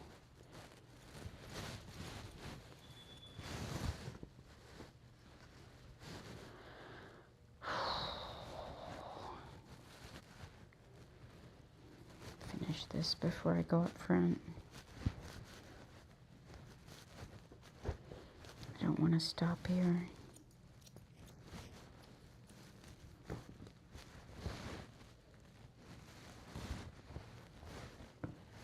That'll be good because I can see what it looks like while he's wagging his tail.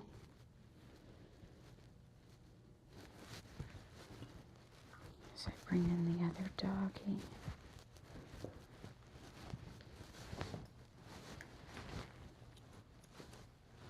And this piece just take, boop, that much. I'll be right back.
Overall, it looks good. A little out of balance, maybe.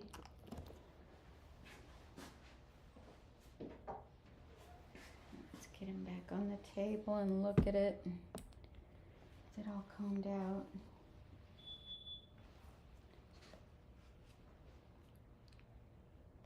Not bad. Not bad at all.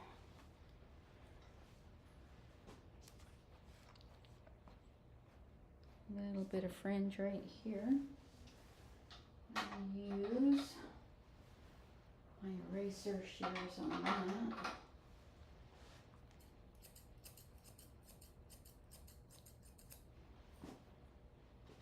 And looks pretty natural. Doesn't look chopped. It doesn't look out of balance. Flip it over his back. That's the true test.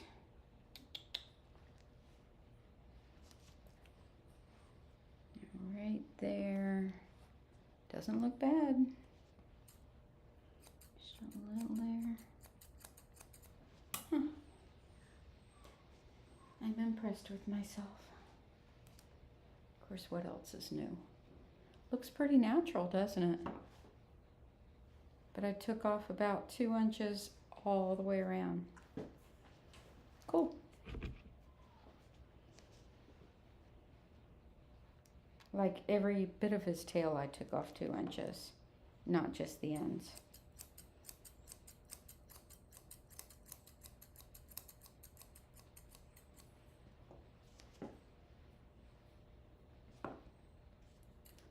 All right, if his mom's watching, you can head on over.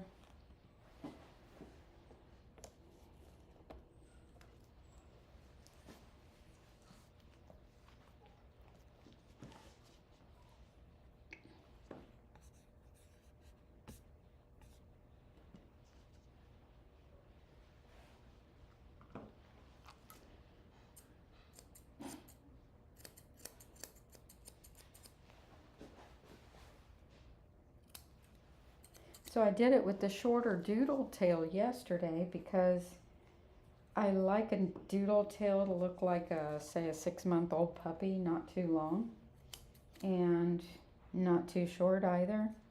And it worked really well on giving him just that baby tail that I was looking for. So I'm like, will it work with a long tail? And look at that, it did. I mean, it looks nice no matter which way you comb it. Right? Very cool. I have Mackenzie Murphy to thank for that. Because I was watching her do a poodle tail and she did it completely different than I've ever done it. And I'm like, And I've been doing it ever since. And so I'm like, let's try it on other tails, shall we? Ben's mom's here. She must have been watching from outside. So we'll go take him, check him out.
Rello's like, come back.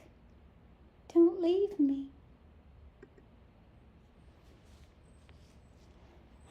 Rolo is a pick-me girl.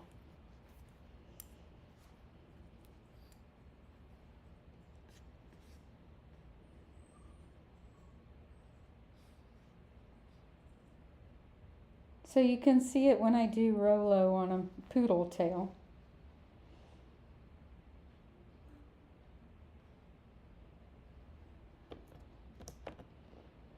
Alright, let's clean up. Get ready for Rolo May. Oh yeah, I forgot we have a poll going on. So if a dog bites a groomer and the owner did not warn of bite history, should the pet owner be liable? 81% of you said yes. In our other poll, I said, if a dog injures itself in a kennel while at the groomer's, should the groomer be liable for damages? 60% of you said yes. So, goes both ways between the pet parent and the groomer there on liability. That's interesting.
Come on, boo. Come on.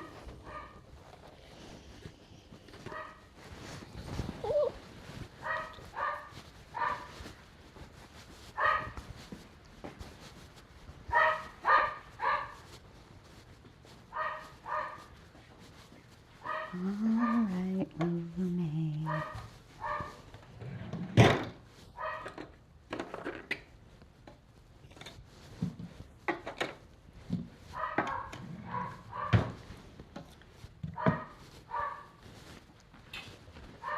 Hello. Oh, I better switch my microphone before it dies. Hold on. Don't want to let it go too late. What time is it? 2:23. I think I got time. I'll wait. Come here, Willow.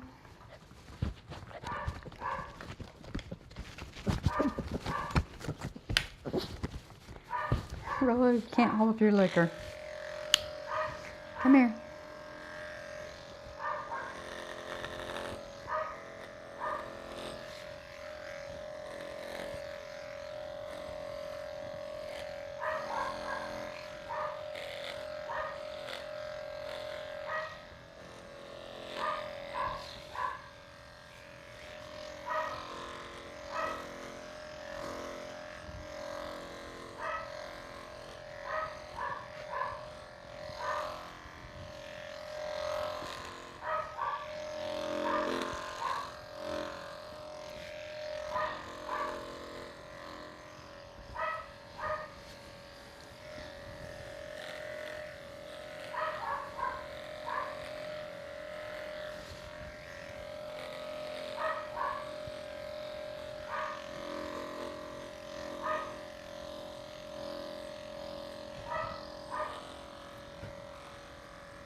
So we did that poll a little while ago. If a dog injures itself in a kennel, should the groomer be held liable? So many times, you know, things can happen, because I've been doing this 45 years, you know, that scare the bejeebies out of us groomers. Like many of you were watching that are regular chatters the day that Rolo was a young dog. She was probably 8 months old. And she was having a little panic attack in the kennel. And I'm finishing up the dog ahead of her, and all of a sudden I hear Rolo screaming, this dog, screaming back there. And I go back, and she's got one back leg up. And I'm like, oh no, she has like blown out her knee or whatever, jumping around, acting goofy. And like, oh, because, you know, should it need surgery, we're talking thousands, not hundreds, thousands of dollars. So it shoots sheer panic straight through a groomer, right? An $85 haircut can turn into thousands, right? So thank goodness her pet parents are very honest people. And when I contacted them and I held her, I didn't put her back down. I held her until they got here, and I'm having sheer panic attack. And they said that she had injured her leg jumping when they were out of town at like a rental kind of thing, or a Bed Bath and Beyond, or Bed Bath, whatever, bed and breakfast kind of thing, or something, a hotel. But she had jumped and missed her jump and hit her leg, bam. And while she walked in, she flipped it back out while she was here. And now she will throw her leg out of joint periodically while I'm working on her, and she'll hold it up for a few minutes and then put it down. And a lot of small dogs will do that with a luxating patella. But at some point, if they have luxating patellas, they might throw it out permanently.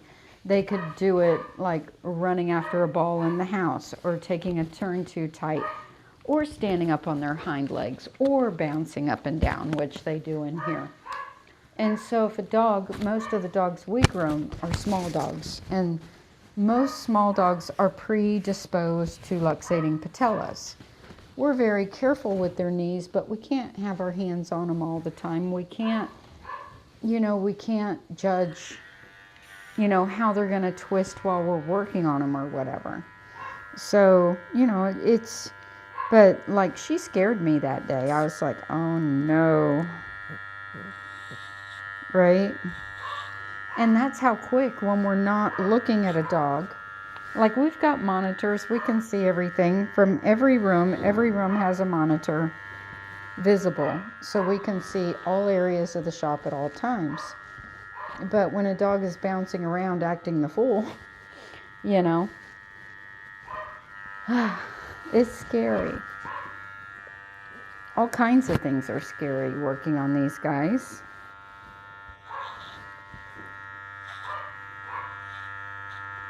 But, like, we weren't informed before she got here that she hurt her knee.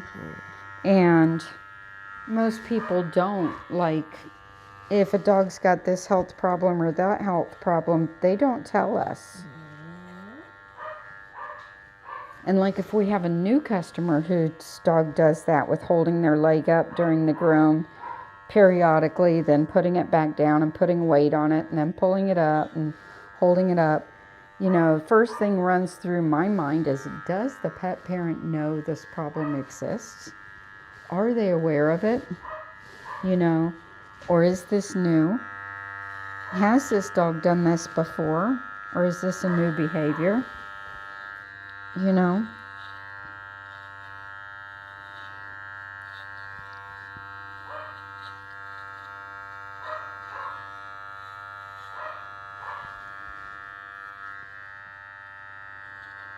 And what about dogs who are left here longer than they need to be?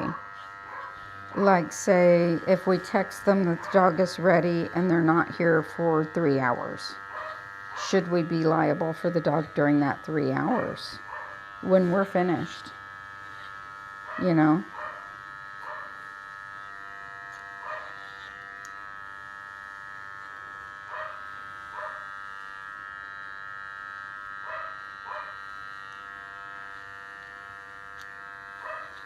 And overall, I do agree with the outcome of that poll. If a dog comes in whole and leaves not whole, I agree with that. Like Maui yesterday, the way he was jumping up and down, I was kind of having a heart attack because of the way his legs were doing this every time he came out and then coming back down at funky angles. I'm like, don't throw your leg, dude. Don't break your leg jumping up and down, because they can.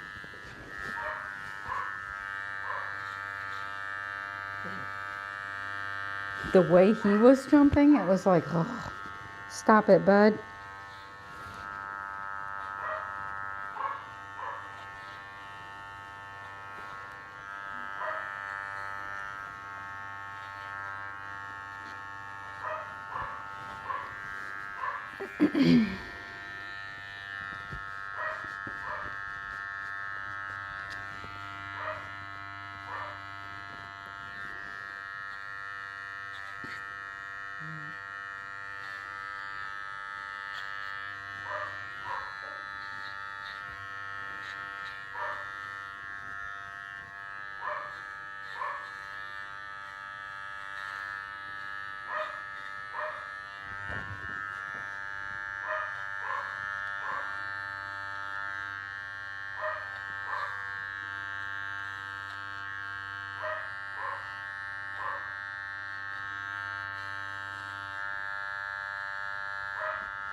And with her that day when she was crying when she did that, I was like, oh no, did she break it?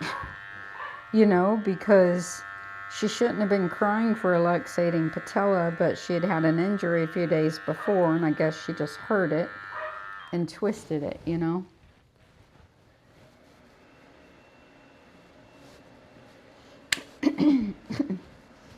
So it's not normal for them to cry out like that, like she did.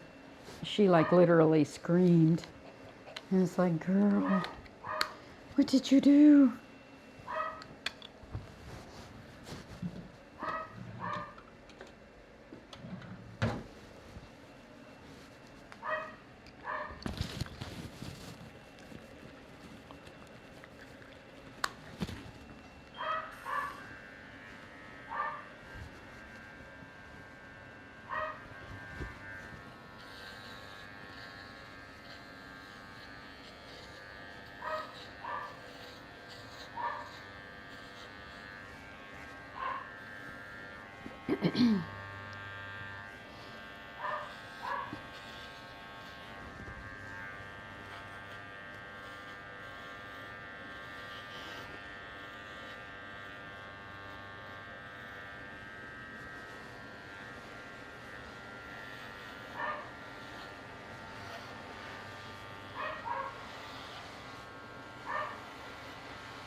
All right, to the tub.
Does that feel good? Does it feel like a massage?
Good boy, Finn.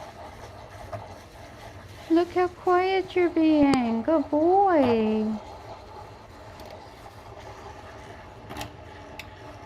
Look at that. Finn's not on his meds today. And he's calmer. At least for a minute.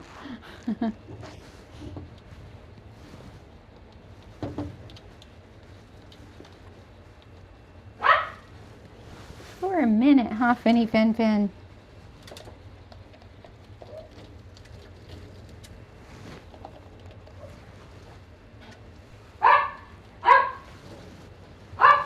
He's like, okay, I'm back at it. I just needed a breather.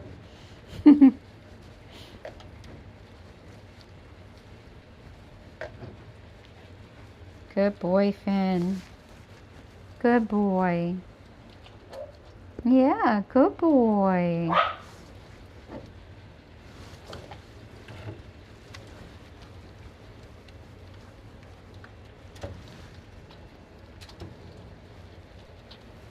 That's a very good puppy.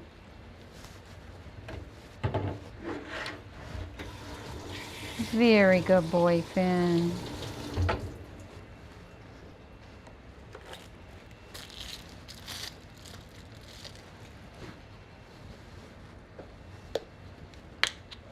Good boy, Finn.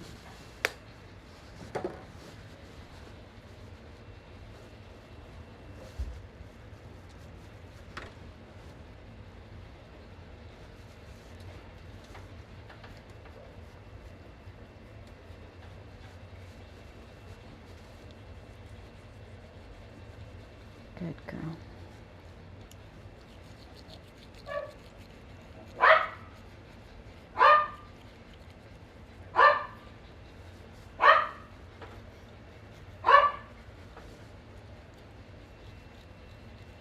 Good.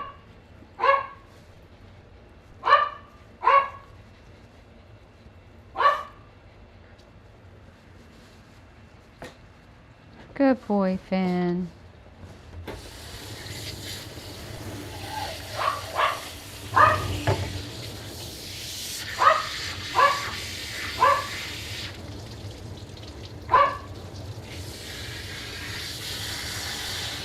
Good boy, Finn. I'm waiting for breaks in the noise to praise him. Good boy, Finn. Good. Good boy.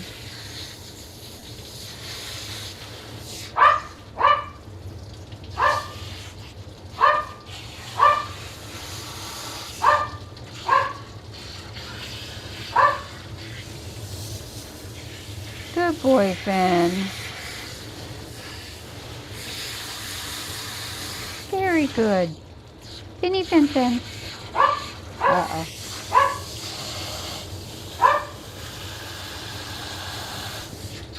Good boy.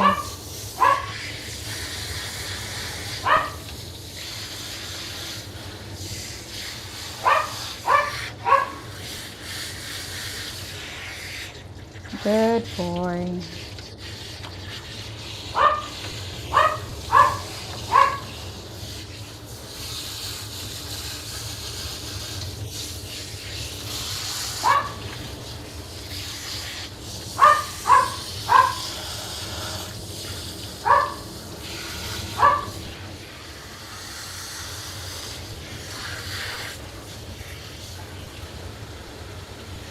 Good boy, Finn.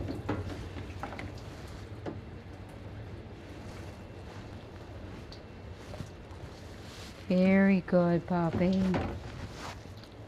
Very good, puppy, Finny, Fin, Fin.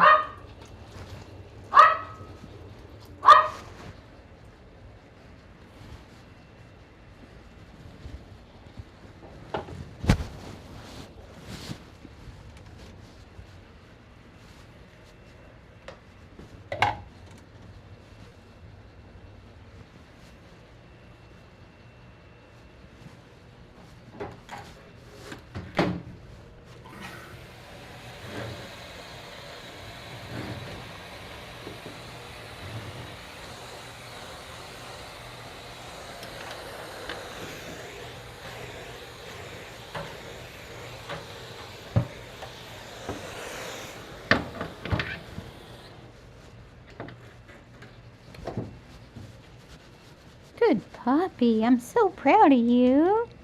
Yes, I am.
girl, Rolo.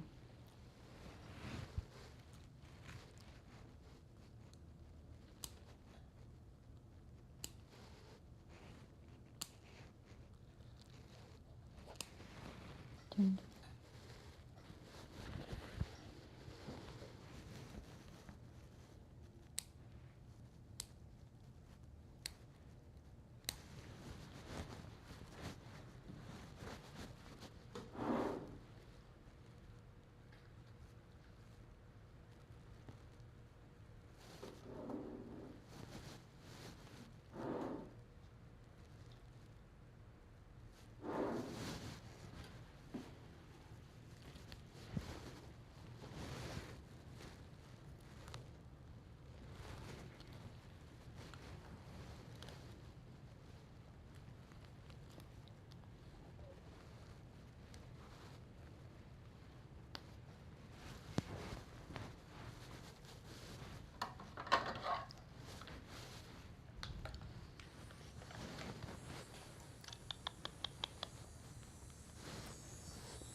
Pushing my glasses off is not going to help.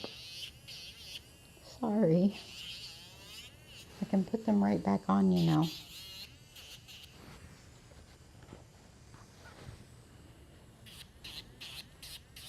Think you're smart, don't you?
Good girl.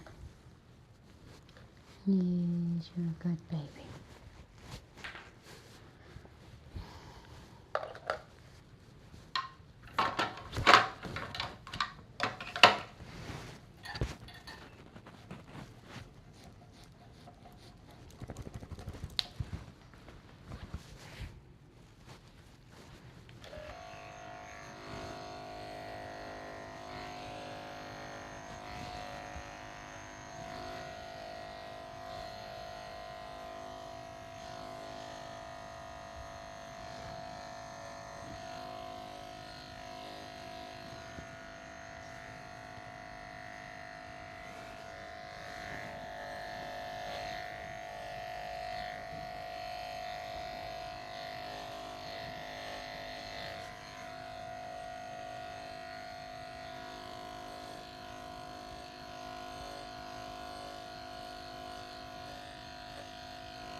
Mhm.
Stay.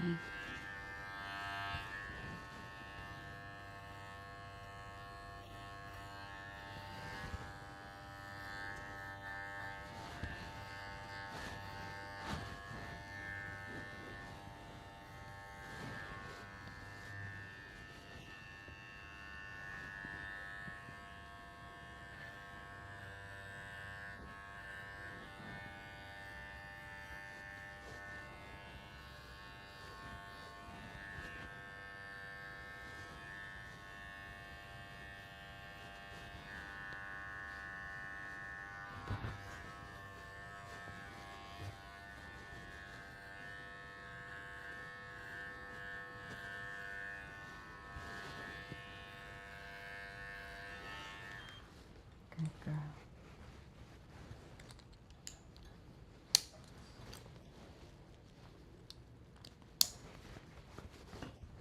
Good girl. Yes, you're a good girl. Yes, you're a good girl.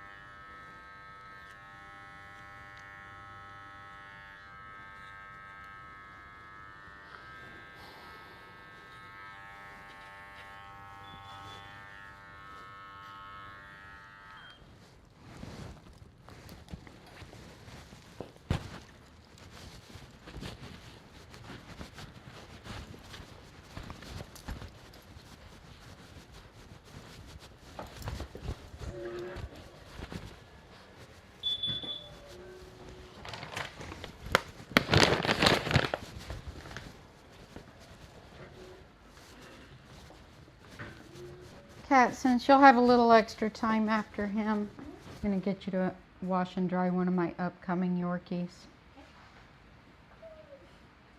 He's looking good. We finally got him almost evened back out from, he had all those chunks from when he was having health problems. Yeah. He loves you. He does. He's my friend. Good boy. He's such a little sweetie.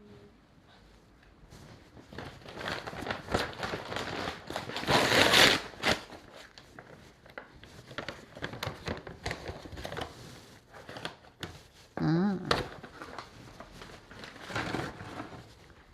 It's a water fountain for my fountain up front. I mean, a water pump for my fountain up front.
Okay.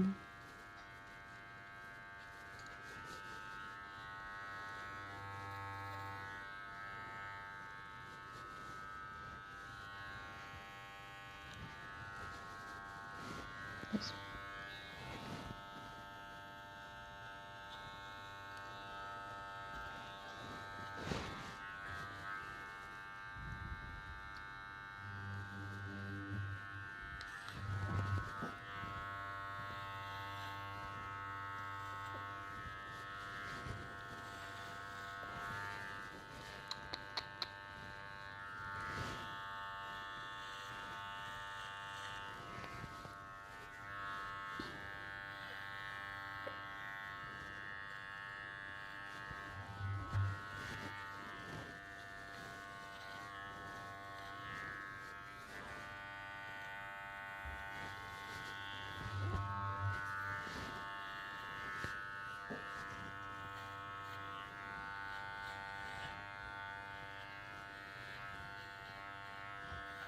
Good girl.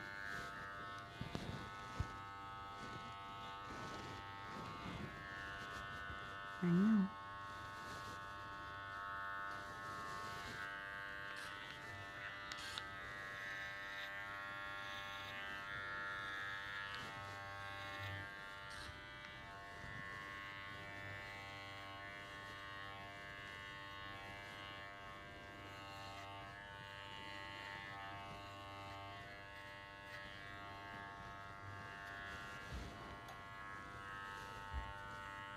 Good puppy.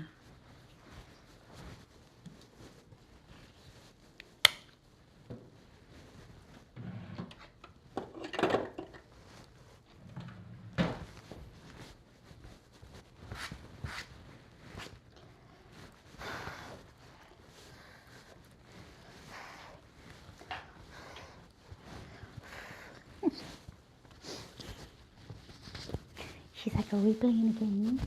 Are we playing a game, huh? Are we playing games? Oh, we must be. We must be playing games, yes.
Okay.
It's not for you.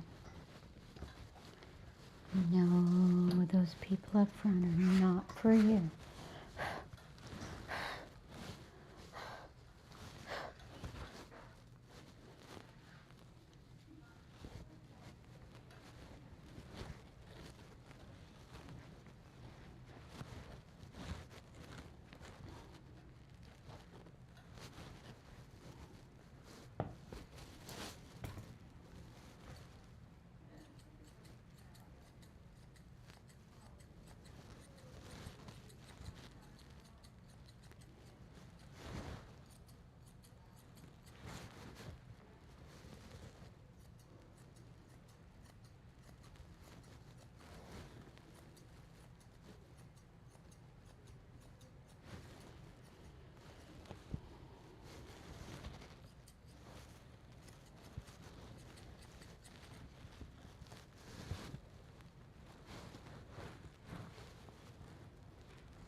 Yeah, he's in the back.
I'm sorry. What time? 3:30, 4:35, say 5:30.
All right, so I did her tail like this last month, so there's not going to be a lot coming off because tails grow pretty slow. But what I do is I comb all the hair down and away, hold the hair in my hand, and comb a line all the way around. Stand. They're not used to this, so they're like, what are you doing? This is different. But once they get used to it, it won't bother them. So I go all the way around. I'm going to trim this area a little on the short side. Stop. Then I'm going to line out a second section, kind of equally all the way around. Do this section just a little bigger.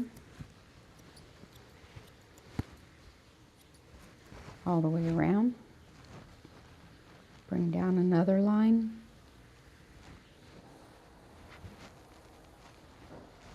Do this section just a little bigger.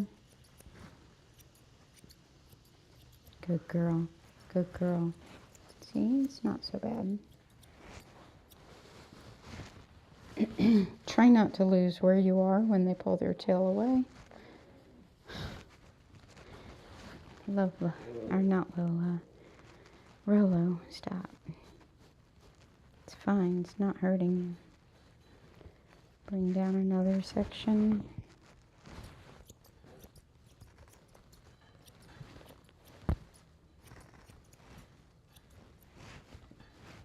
And I guess each section that I'm doing is about 1/3 of an inch wide. This one.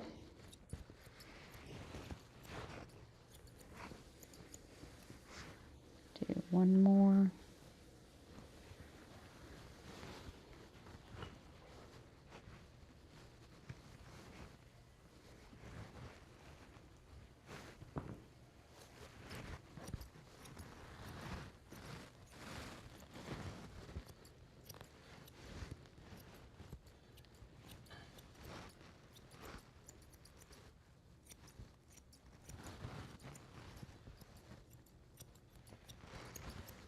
And the last section, hack and back tail. Just keep up in your fingers and snip the tip. I'm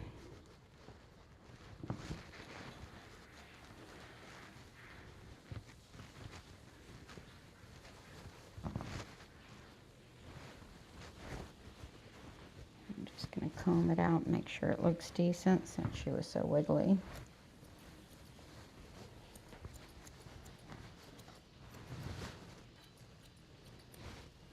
What I like about it is it gives you just an all around nicely trimmed tail as opposed to, you know, just combed out and rounded. It seems to be more thorough, in my opinion. You can see where it's not quite right though.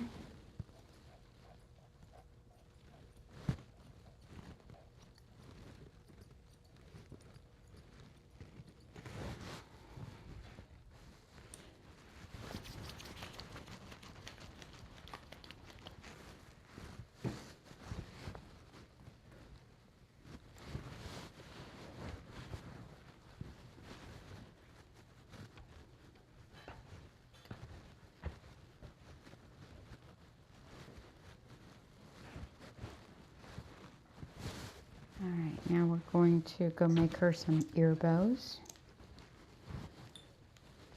Come here.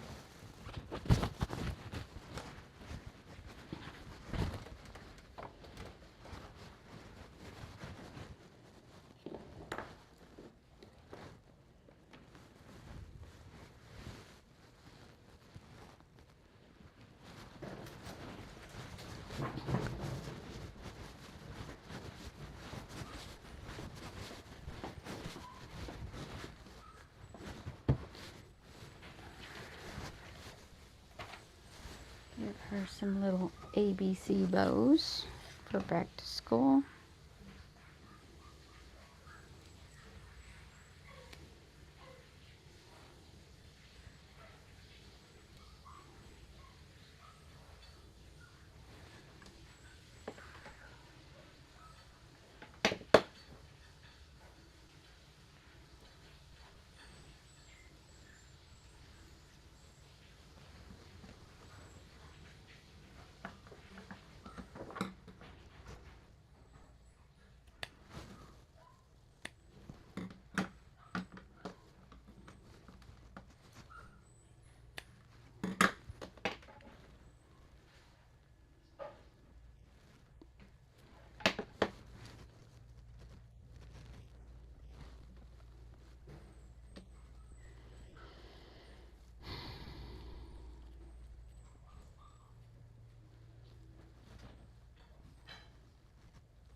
Seemed to be anticipating that it would take an hour, and said she had to use the at 5:30. I told her that we would do our best, but that you said 5:30. Okay. I wish people would quit expecting me to get their dogs done in an hour. It's hard. I try. Well, I'll be ready to dry him in just a minute. If you can wash and towel dry her too, that would be great. And that'll push it along.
Come here.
When people say, don't poodle my doodle, the poodles say, girl, please. Like, seriously.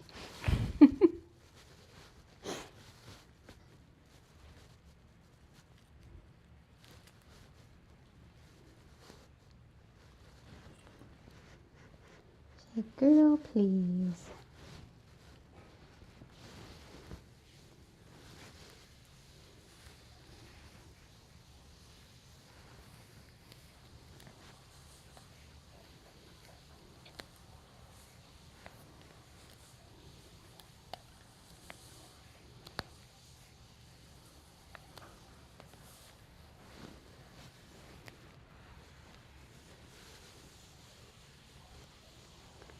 Because no doodle who's ever been said to be poodled look like this unless they specifically asked for it to look like a poodle. Like none. Zero. Zilch. Nada.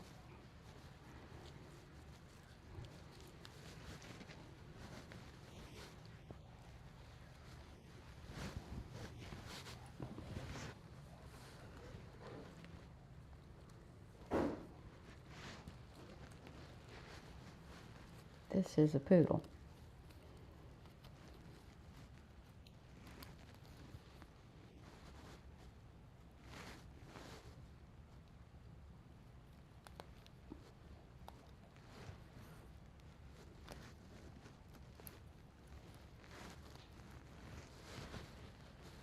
Hold still, will ya?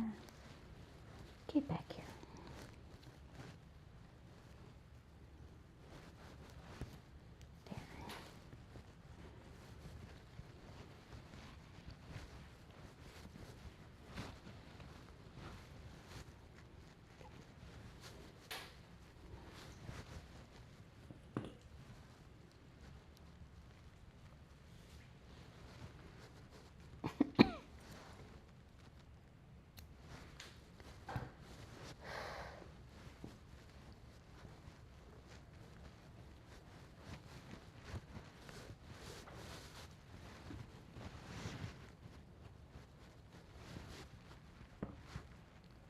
Alright. Put you up.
Good girl.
Is that him or her? The one you've got?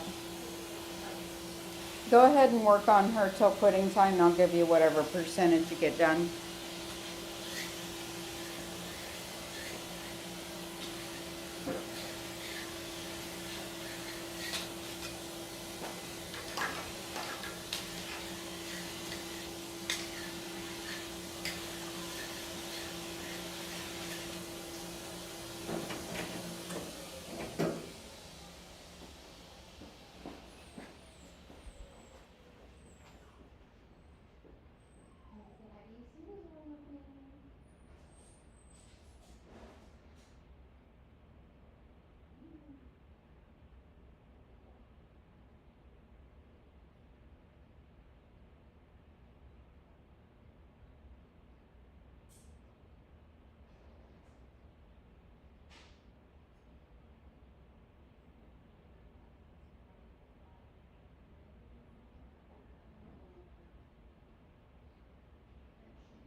I really do try to be fast.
At least when people check in on me, they can see I'm not goofing off.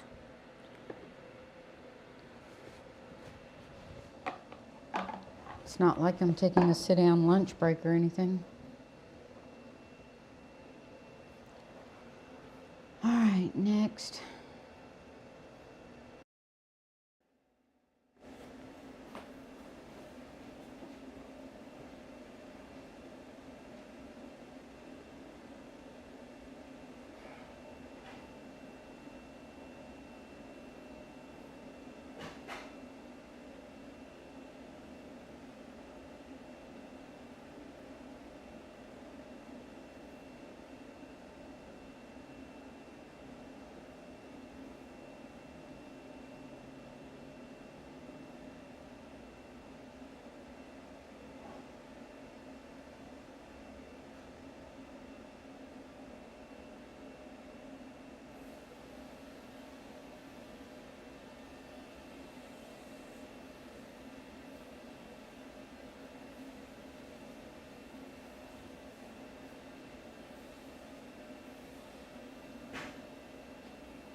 Wolfie's already had a bath.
Good boy.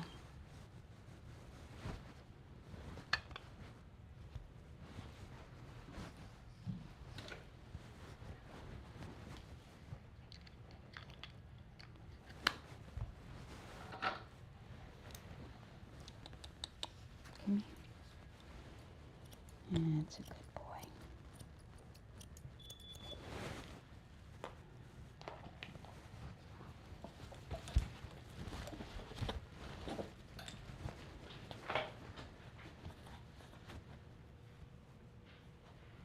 What time is it? She's early. Let's see, 4, 5, 6.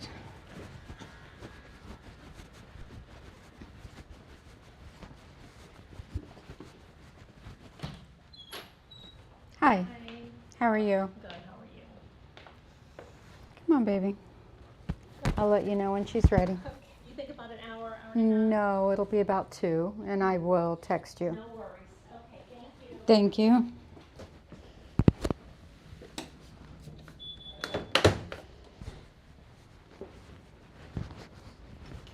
If one more person asks me if their dog will be ready in an hour, I'm going to frickin' scream.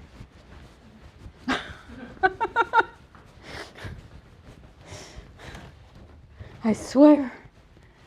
I don't need this kind of stress.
You're all right, Wolfie.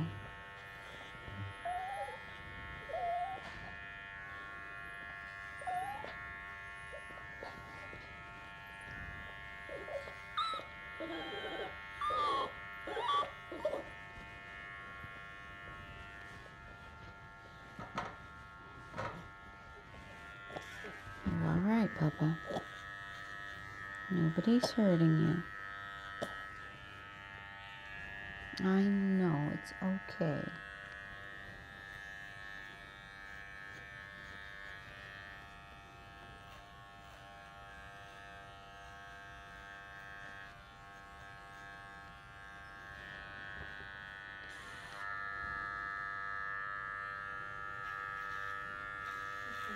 Is that still good to do? Yeah, actually, I think she went a little shorter. Try a 1/2 inch comb on the body and keep the legs fuller. Rounded face.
we didn't get any telemarketing calls today. Wow. That's kind of cool. Come on, turn. There's a silver lining to every cloud.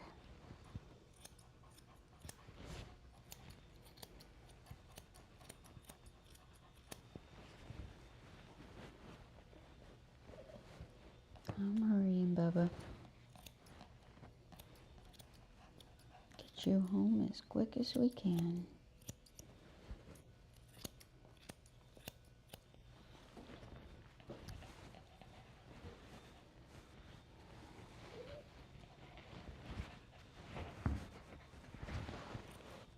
I know.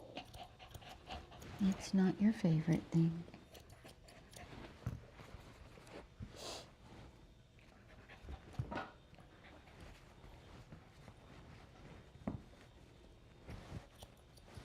Get a grip, my man.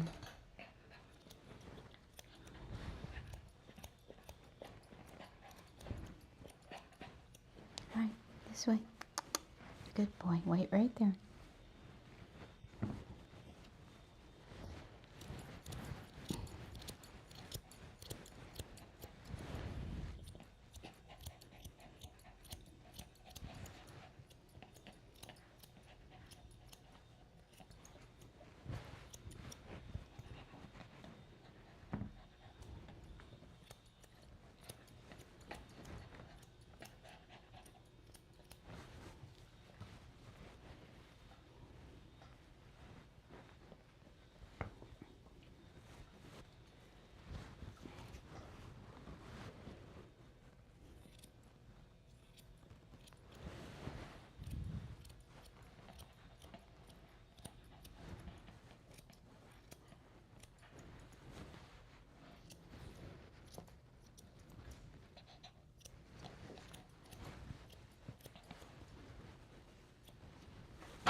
Good boy, you're all right.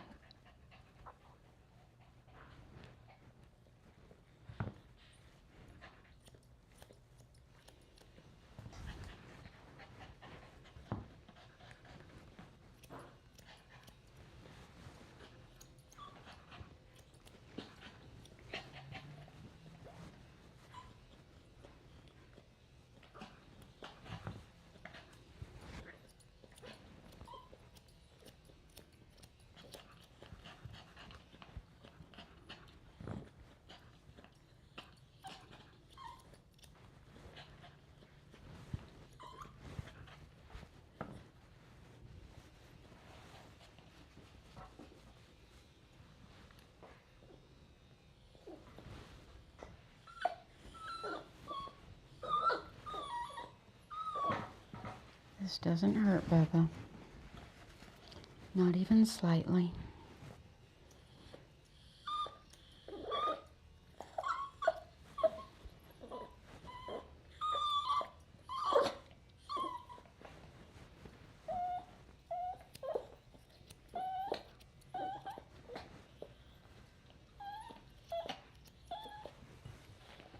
Since he's in a mood, when I go to trim the front of his mustache, he's going to act like he's dying.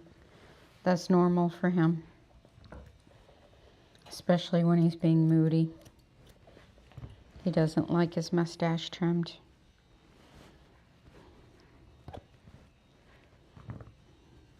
Watch him make a liar out of me. Of course. Of course you make a liar out of me. Come here. Let me do it.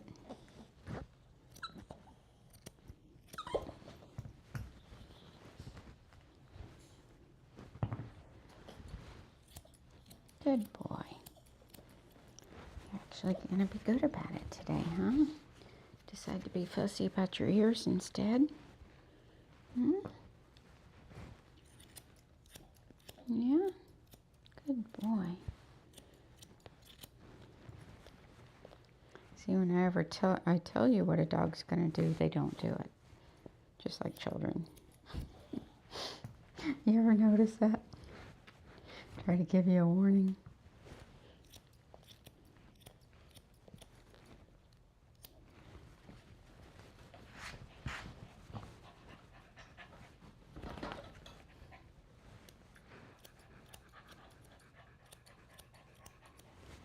Just fine, Wolfman. Come here.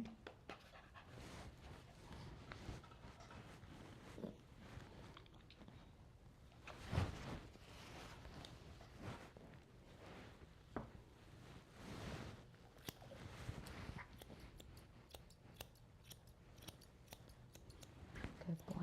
No, it's all right.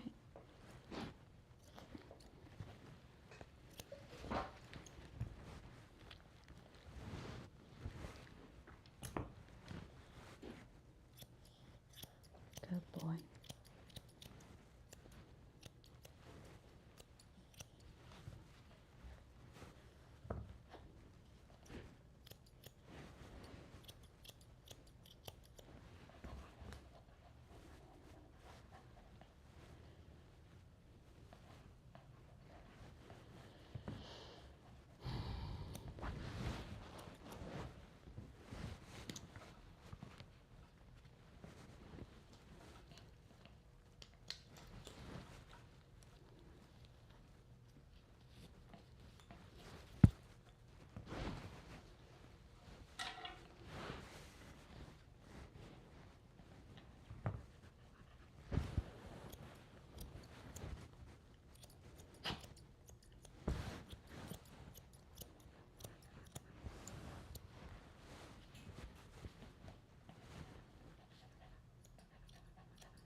He threw himself down. I didn't do that to him.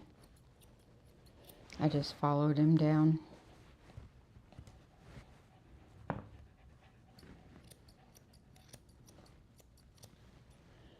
That's his I'll be good position.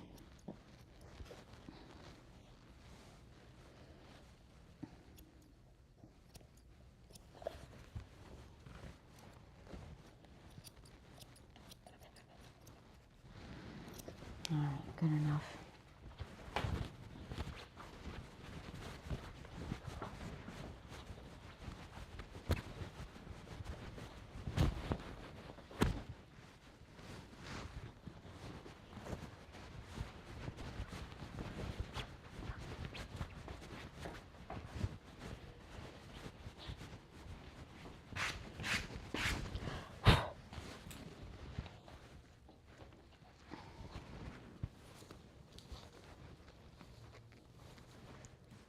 There's Wolfman.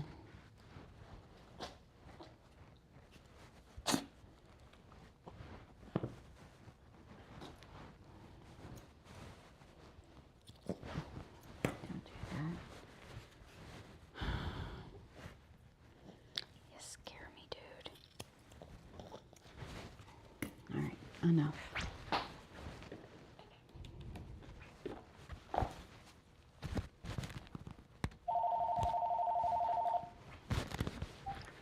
Grande Style Dog Grooming, this is Suzanne. May I help you?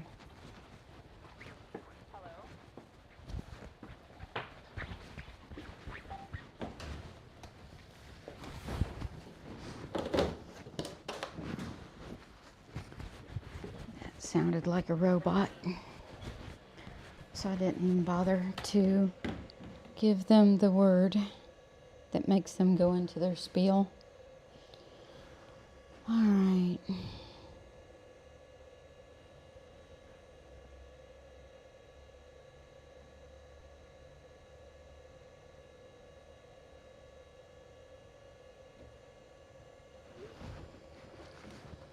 $2.45, $3.45, $4.45. So Wolfie was finished 2:45, 3:45, in an hour and 40 minutes.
All right, I'll take Lulu.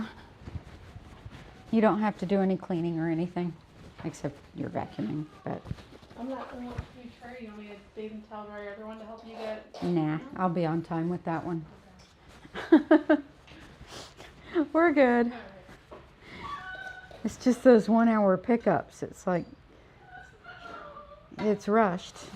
You know, I don't even get a bathroom break.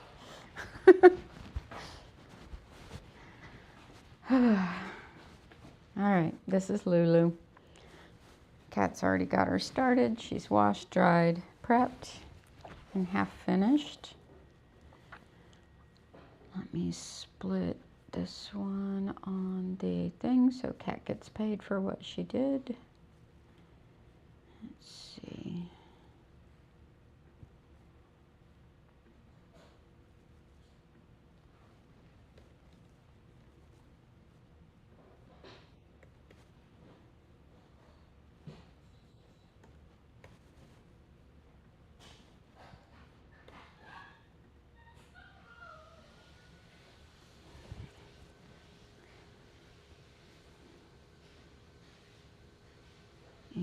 This one she did, I'd say 75% of.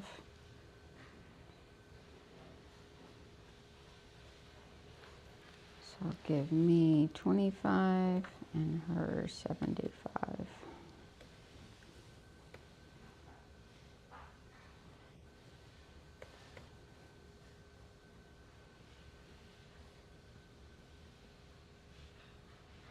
All right, that's done.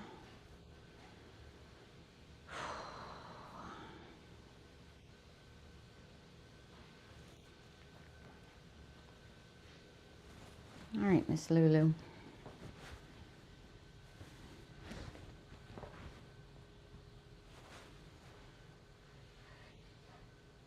Did I do Wolfie's nails? I don't remember doing, yeah, I did his nails.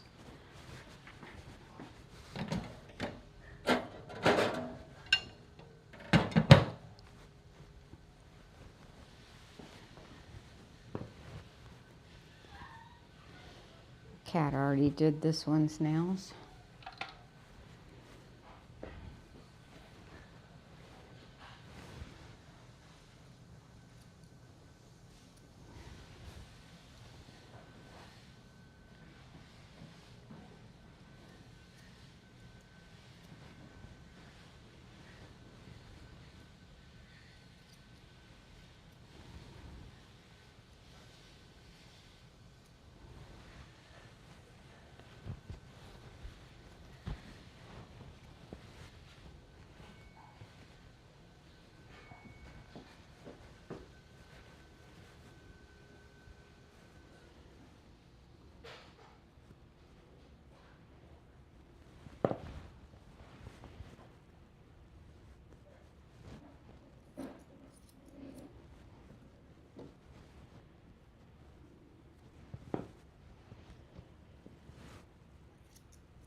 It's okay. You stay there. I know. I want to play with you too, but I can't.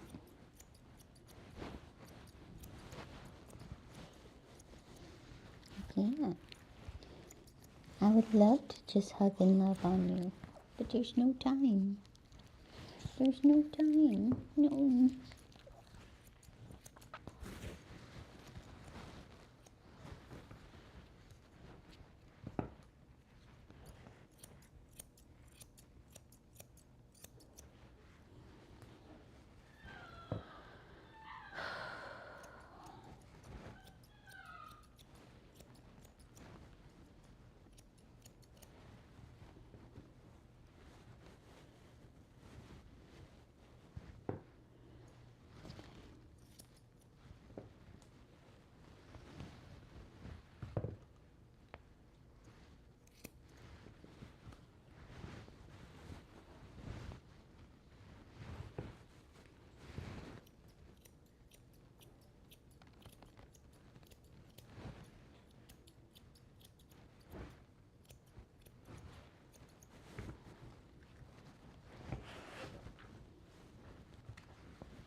Vivi, behave.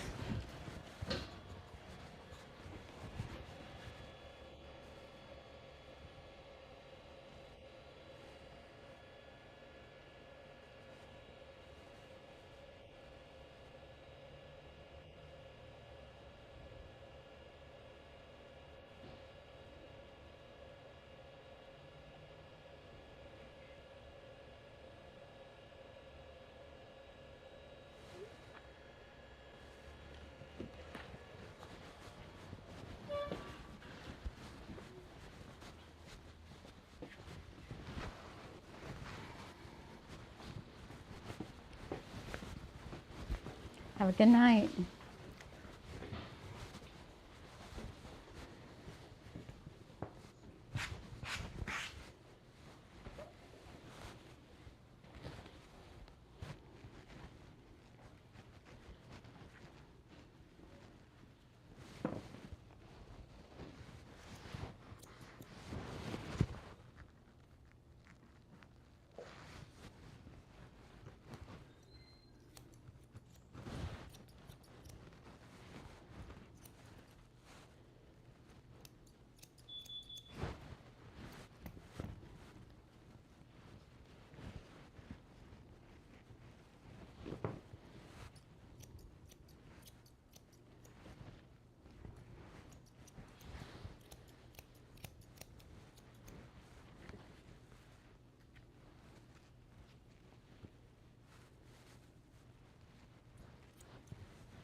Joe's appointment was for 3:15,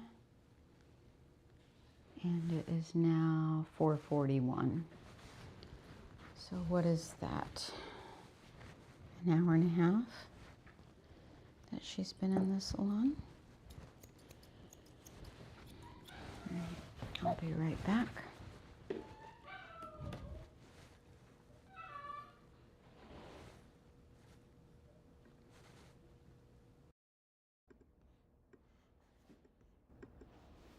You wait here.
All right, so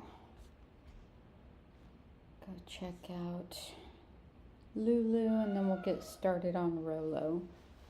Or not Rolo.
Phoebe is next. Let's clean up.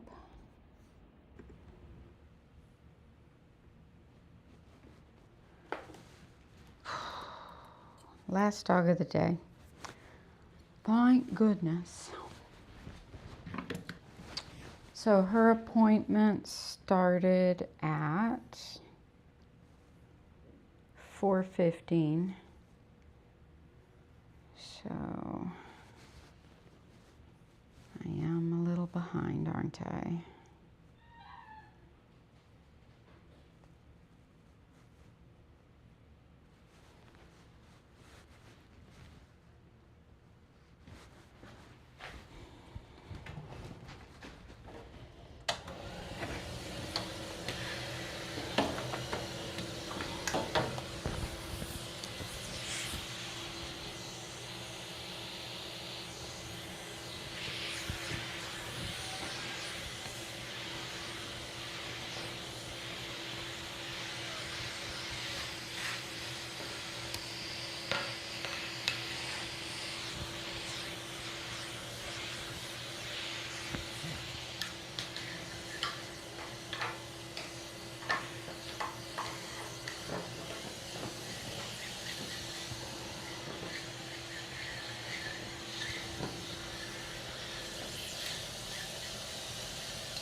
All right.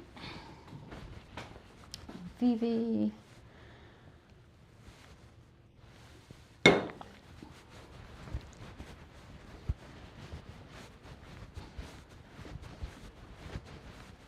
Let's do it, girly girl. Come on.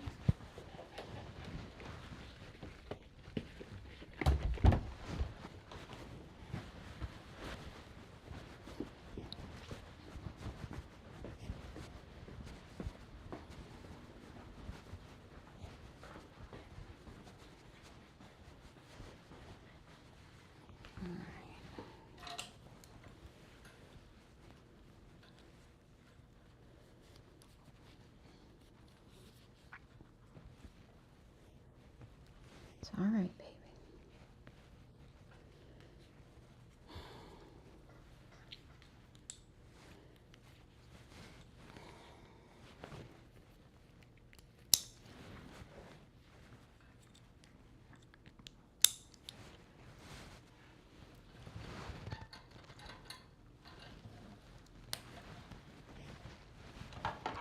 It's a good girl.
Okay.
It's a good baby.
So for this client, I actually told her it would be a little longer than I expected to be because she almost always returns 15 minutes early. So if I told her 2 hours, she'd be back in an hour and 45, and we should be balanced out pretty good.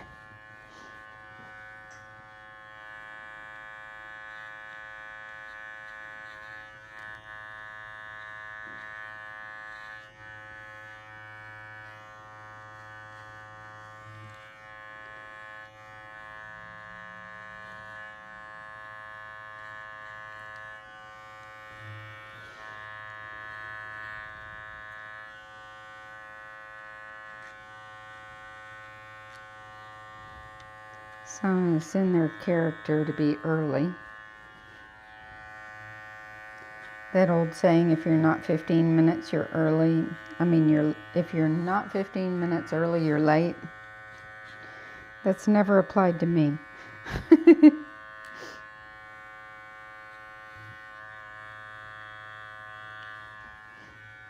I've never lived by that standard.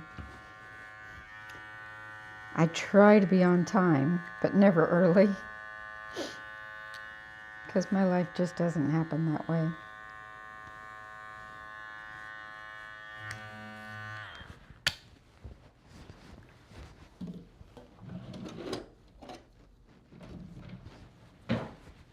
I am usually early to work though. I usually get here way before I open on the average.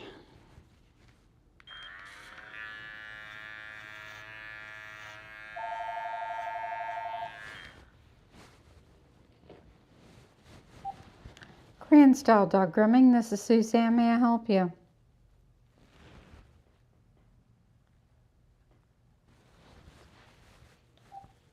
The lights are on, but nobody's home.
It's okay, baby.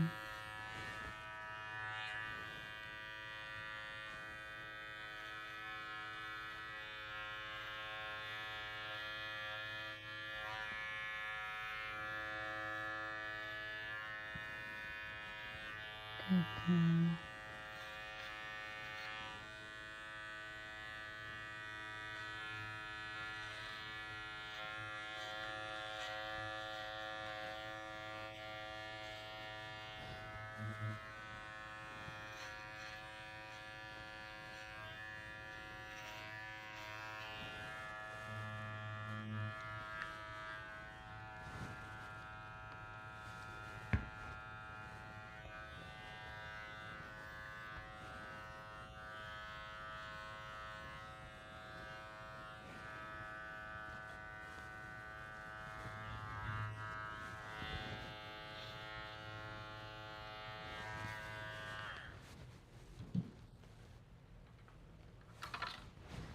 Come here, baby.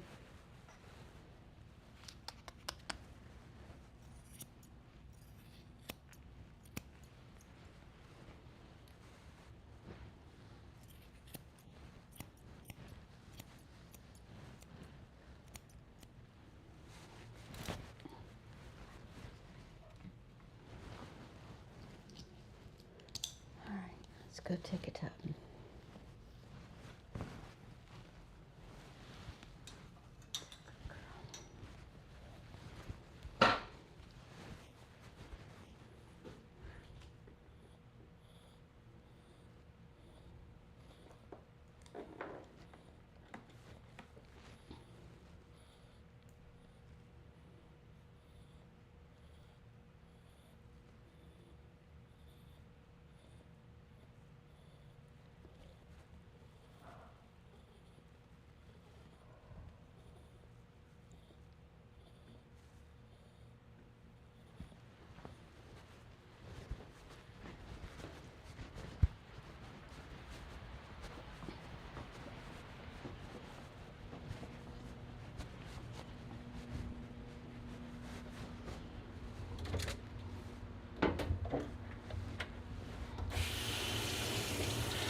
It's a good baby.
Stay, baby.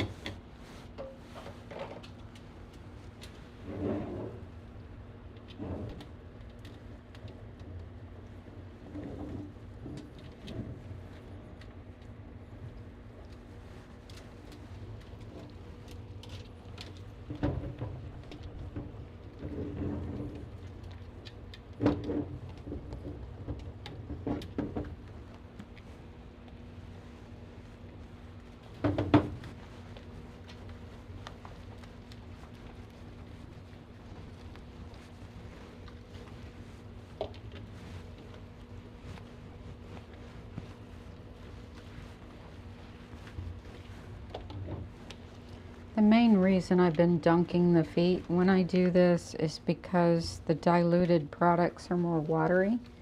And I just feel like I get a really good coating on the lower leg doing it that way. But then I found it softens the pads like amazingly and soothes the bottom of the feet. So I've been continuing to do it because I like the outcome. But some of these dogs, not her, but some have such thick hair at the bottom of their legs, just getting it saturated down there with product is hard because you pour it over the body and it goes whoosh and all washes down, you know. So if I've already got the lower legs completely saturated, like right down to the skin with product, then in the tail, when I dunk the tail, it's just far more likely that, you know, they're going to be really nicely cleaned and conditioned. But if you could just feel the softness of the pads when I do it that way, they just feel silky smooth. As long as they're healthy pads, of course.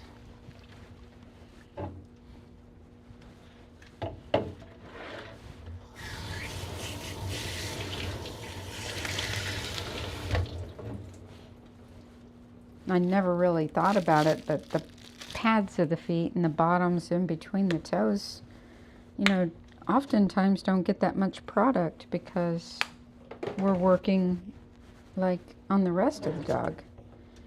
And, you know, it's really nice to know it's getting right down in there. Good girl.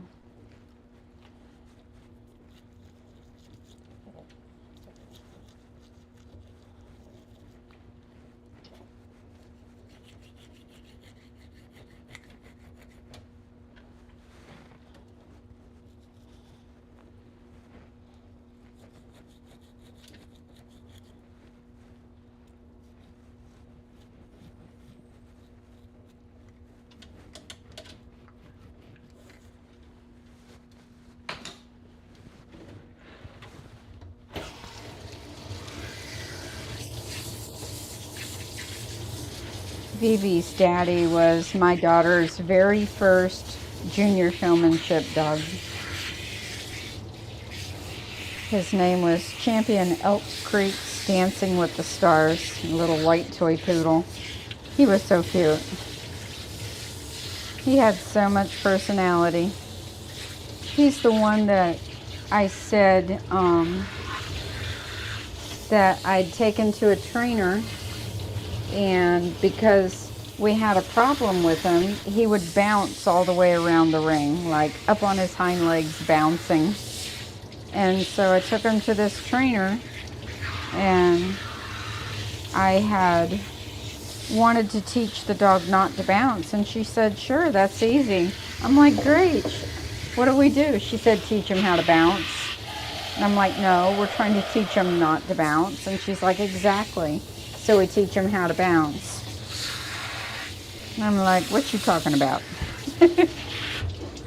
And she said, well, if we make bouncing a good thing and we separate it from everything else, and he gets praised for the bouncing as a thing that he gets to do instead of not getting to do it, and we separate it from his movement around the ring, then what will happen is you can put it on cue and get him to bounce when you want him to. Like when he wins, he gets to bounce. And that's why now a lot of times, like dogs popping up on me, standing up on my chest when I'm working on them, and I separate it out into a reward system. That was the same thing we did with the bouncing. That's where I got it from. I got it from that trainer. And so when you make the thing that is undesirable and work it into your reward system, then you can separate it. So now, like my dogs who pop up on me when I'm working on them, I've made it the reward system, so I teach them to wait, and then I give them the release word, and then they get to pounce on me and give me all their love, And then I ask them to stand and I ask them to wait, and they'll stand to be groomed. And they're standing there like giving me every ounce of their eyeballs, like, is it time? Is it time? Do we get to do the fun thing? And I'm like, wait. And then when, you know, I have them standing still for a few minutes, then I'm like, okay. And then they pounce on me. And it was the same thing with her daddy. That's what we had to teach him to do. Instead of bouncing all the way around the ring, he got to bounce for a reward when he was all done. And it worked like a charm. That was before he was a champion. And as soon as we separated out movement from bouncing, made the bouncing the reward, then he finished his championship really quickly. Kind of a fun way of teaching. And then when our Carrie Blue, when my daughter was showing the Carrie Blue and she was a puppy and my daughter was training her, the puppy would kind of lunge. Like first we started giving her bait, you know, for treats, to like, you stand pretty, you get a treat. And then the puppy started lunging out at the hands, like wanting treats and kind of getting forceful. And my daughter was like 9, 10. I guess she was 10 at that time. And she's a tiny little thing. I mean, she's 100 pounds sopping wet now, and she's 26, you know. So back then she was a tiny little thing and a good 35, 40 pound dog, terrier personality. So we needed to train the dog not to do that. So we took her back to the same trainer, private lessons, one-on-one.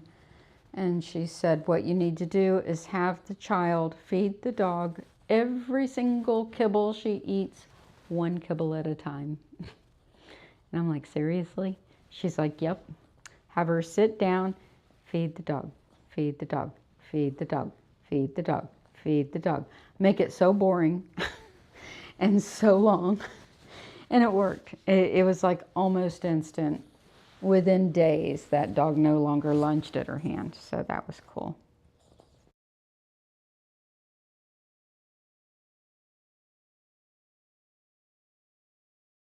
When I'm done with Vivi, I'll show you a picture of her daddy.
All right, baby.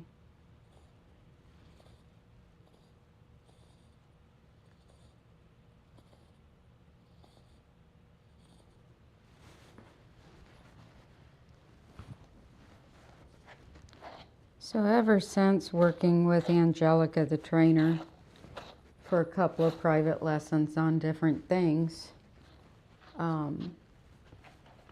anytime I ran into a behavioral issue with the dog ever since then, all I'd ask myself is, what would Angelica tell me to do? Because she thought outside of the box. And I always came up with solutions and never needed to go over there again because I was able to think, what would she say? What would she tell me to do? And that worked out really well for me. One of the things that she gave me to read, because she gave me some reading material, it was a study done on, was it Down syndrome? I think it was Down syndrome children and their value and reward system and how it worked with them. So it wasn't like what worked with regular children, but what worked with Down syndrome children. And it was really pretty fascinating. And I'd studied it out at that time. I couldn't quote it now because it's been a while. But it was fascinating, the high value reward system. And that's why with grooming, like with training dogs, you can use high value treats, and you always, for the most, the best results that you want or you get from your dog, you want to use the highest value treat. And then you have different levels of things in the dog's value system that you use, you know, as a reward system. And so in grooming, I can't oftentimes give them treats unless the pet parent brings them. And then if the treat's not high value enough, the dog has no interest. So in the grooming salon, they really need a super high value treat, you know. And like Wolfie's now bringing dry cookies, and Wolfie's like, what the heck? You know, you're giving me dry cookies? I don't think so. You know, he used to get cheese and he loved cheese, but cheese upsets his stomach, so we can't do cheese. Grand Style Dog Grooming, this is Suzanne. May I help you?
so many people looking for hand stripping right now.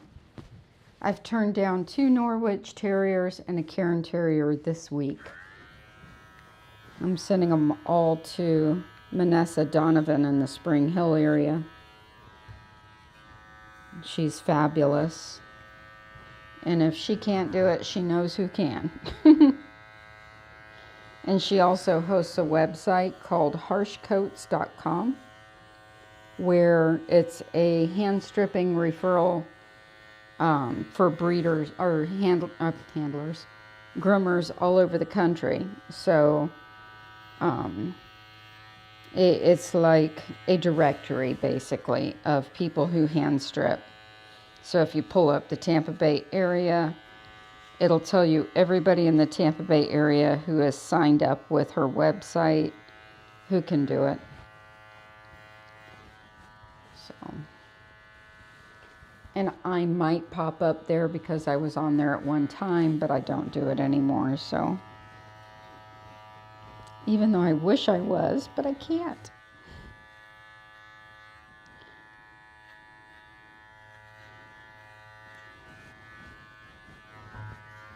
Just one of those things I can't do.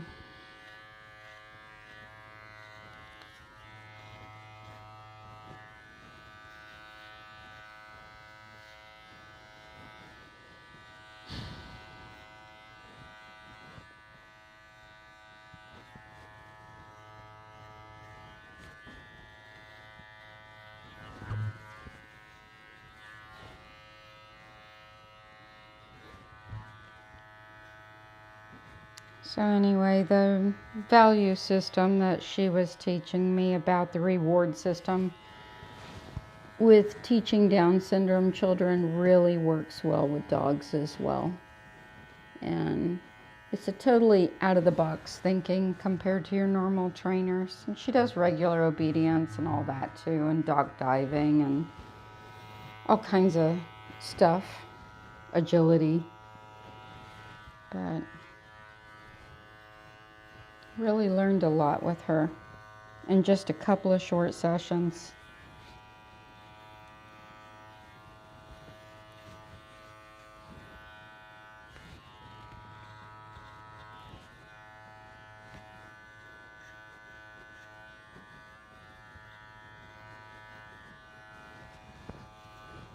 And I always recommend for people learning how to groom, like professionals, that they should do obedience classes with a dog.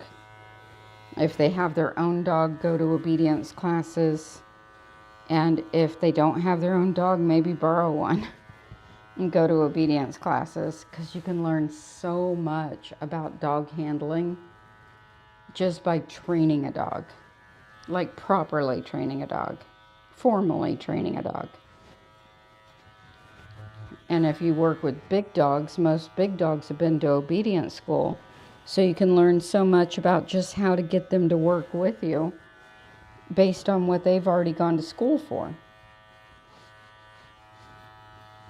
And so, just bringing them in and out of the salon, getting them in the kennel, getting them out of the kennel, getting them on the table. All those things, getting them to turn on the table instead of having to use your body to move them, All those things. Stand. How to properly ask for the stand command. Because a dog who's been formally obedience trained knows the stand command.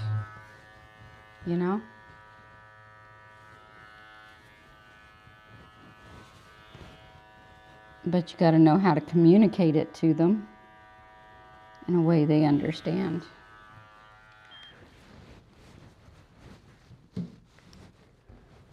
All right, Miss Vivi.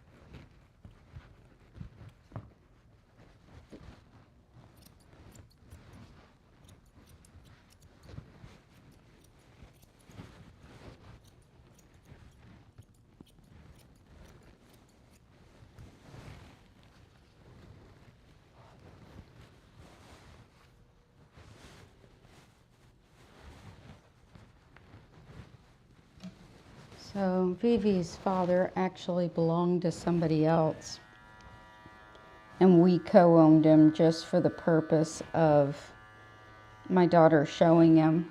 And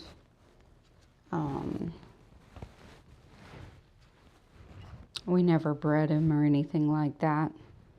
His other owner did. He lived with us while we were showing him. And then we had to give him back.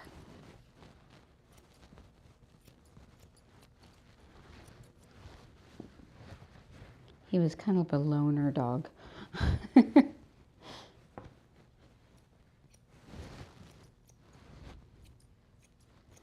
But we didn't like outright own him. A lot of kids who do junior showmanship, it kind of goes like that. They'll get loner dogs or retired show dogs. This particular dog wasn't a champion yet. And so I was growing show coat on him, and Kate was showing him in junior showmanship while he was being shown. Which was fun. He's a fun little dog.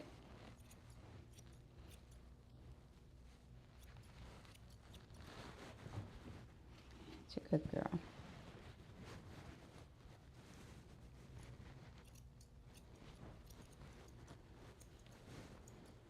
It's kind of like people who lease a horse instead of buying a horse. Kind of like that. A lot of people have horses on lease because they, don't want to have the full ownership responsibilities.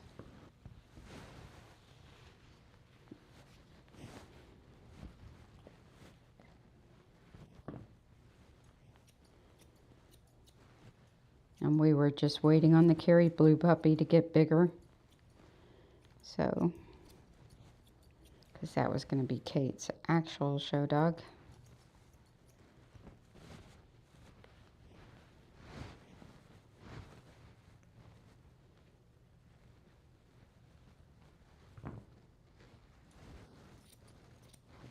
We had to wait for her to be born, and we had to wait for her to get big enough to pick up, and then we had to wait for her to get big enough to be shown. So she had to wait till she was 6 months old. It's a long process. We reserved Hannah long before she was born. So we had to wait for her.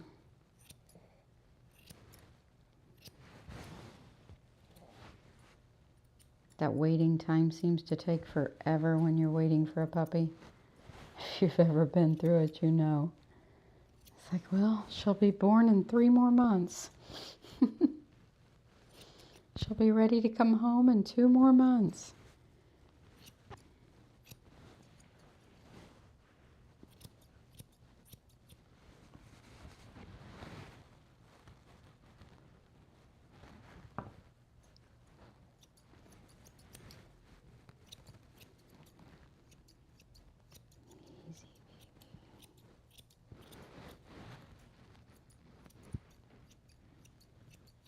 That's a good girl.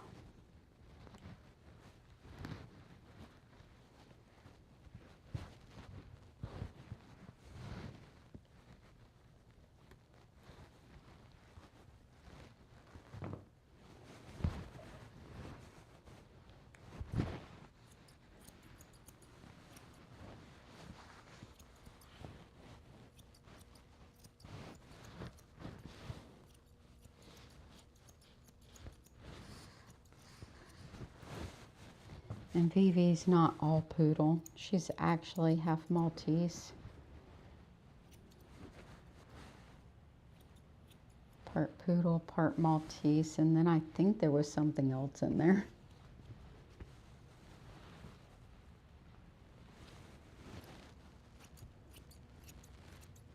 A little bit of Shih Tzu, maybe. Who knows? A little of this and a little of that.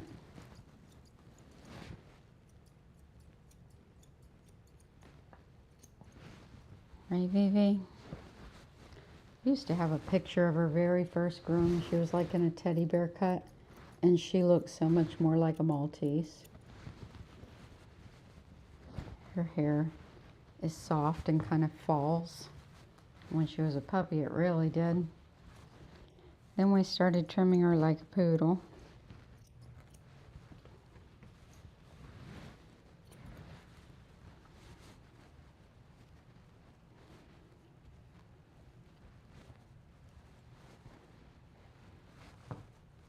I don't remember how that got started. It might have been after she had got spayed. It was her second cut, I think, when we did her like a poodle instead. Maybe her third haircut.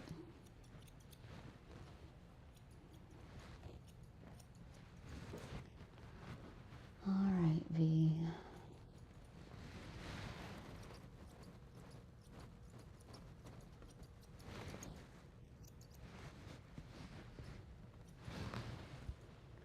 And because she has such soft hair, she has one of those top knots that'll part right down the middle. It's a little tricky to shape a top knot to get it to stand up like this when it's a top knot that will fall apart. So when I do that, I build it out over the ears by taking the shears sideways like this, not up and down, sideways. Cut in my line over the ear, and then I build it out. You can see how much it's built out from the side of her face coming out.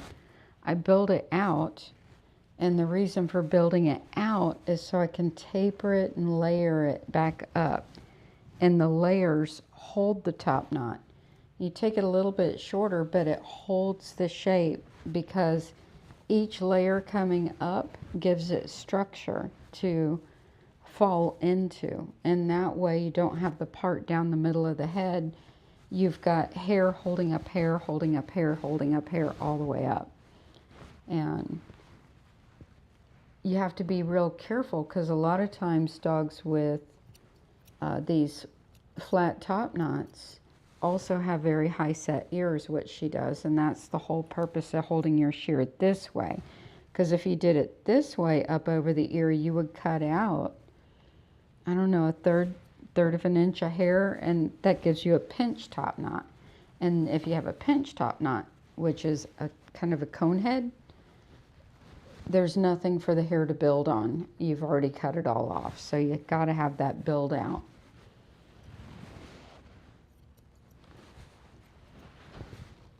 Of hair. And that gives you a pretty top knot, even if they're a floppy top dog. Right, Vivi?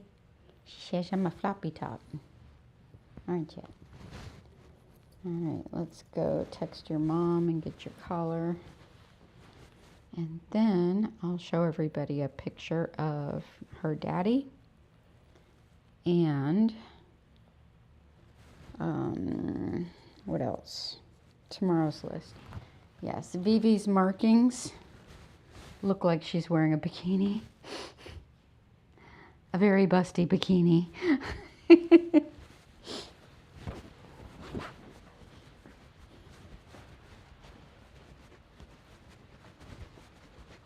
Isn't that right, Vivi?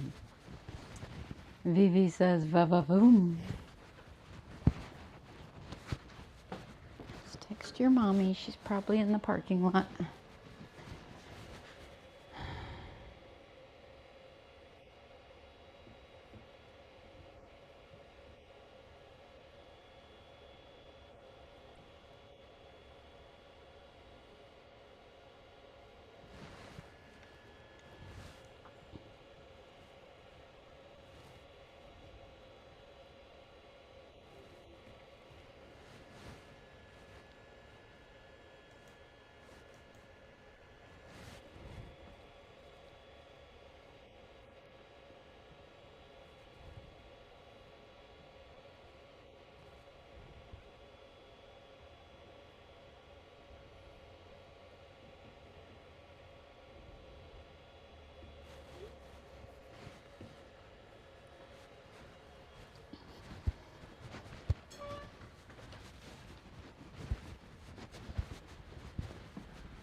I'll just hang on to her till her mom gets here.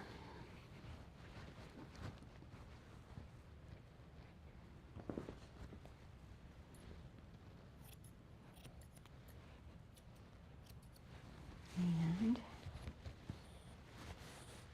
go to our website. No, would it be on Facebook? I think it's on Facebook.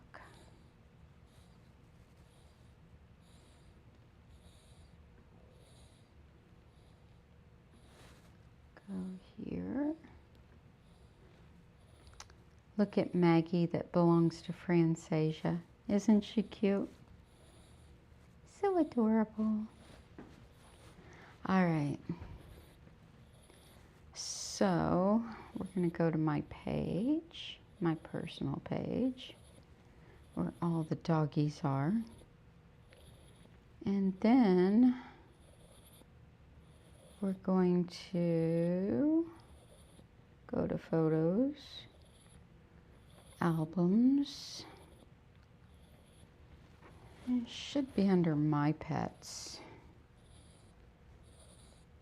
These are all my pets over the years. Here he is. So this one is Vivi's daddy. That's Tango. Champion Elk Creek's Dancing with the Stars.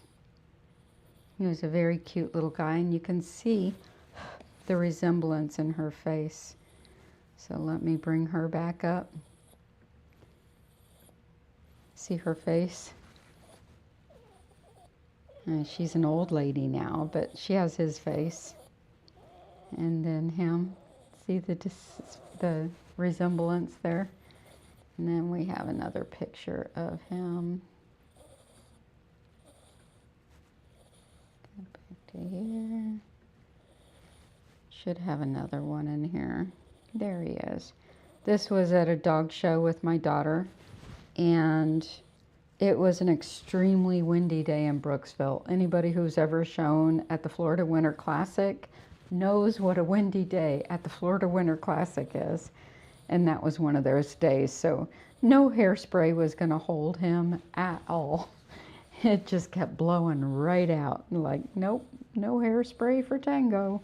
Because there was no sense in it. He had hair on the back of his legs, but the wind was blowing so hard you couldn't tell.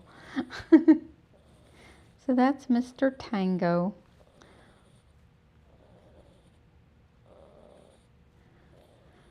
All right, now for tomorrow. Let's see what we've got for tomorrow. First, I should clean off this table. It looks terrible.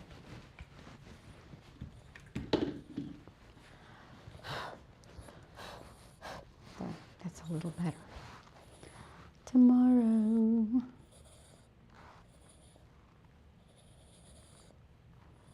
Appointments. Tomorrow is Friday. Yay, it's almost the end of the week.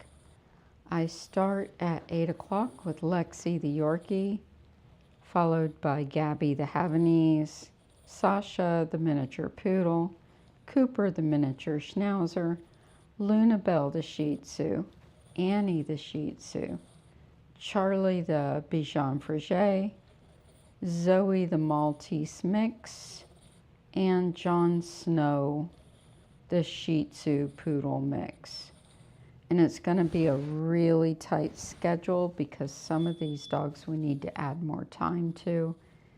And we'll be doing that going forward. But at this particular time, they are booked in too tight a spot. So we're going to change that one.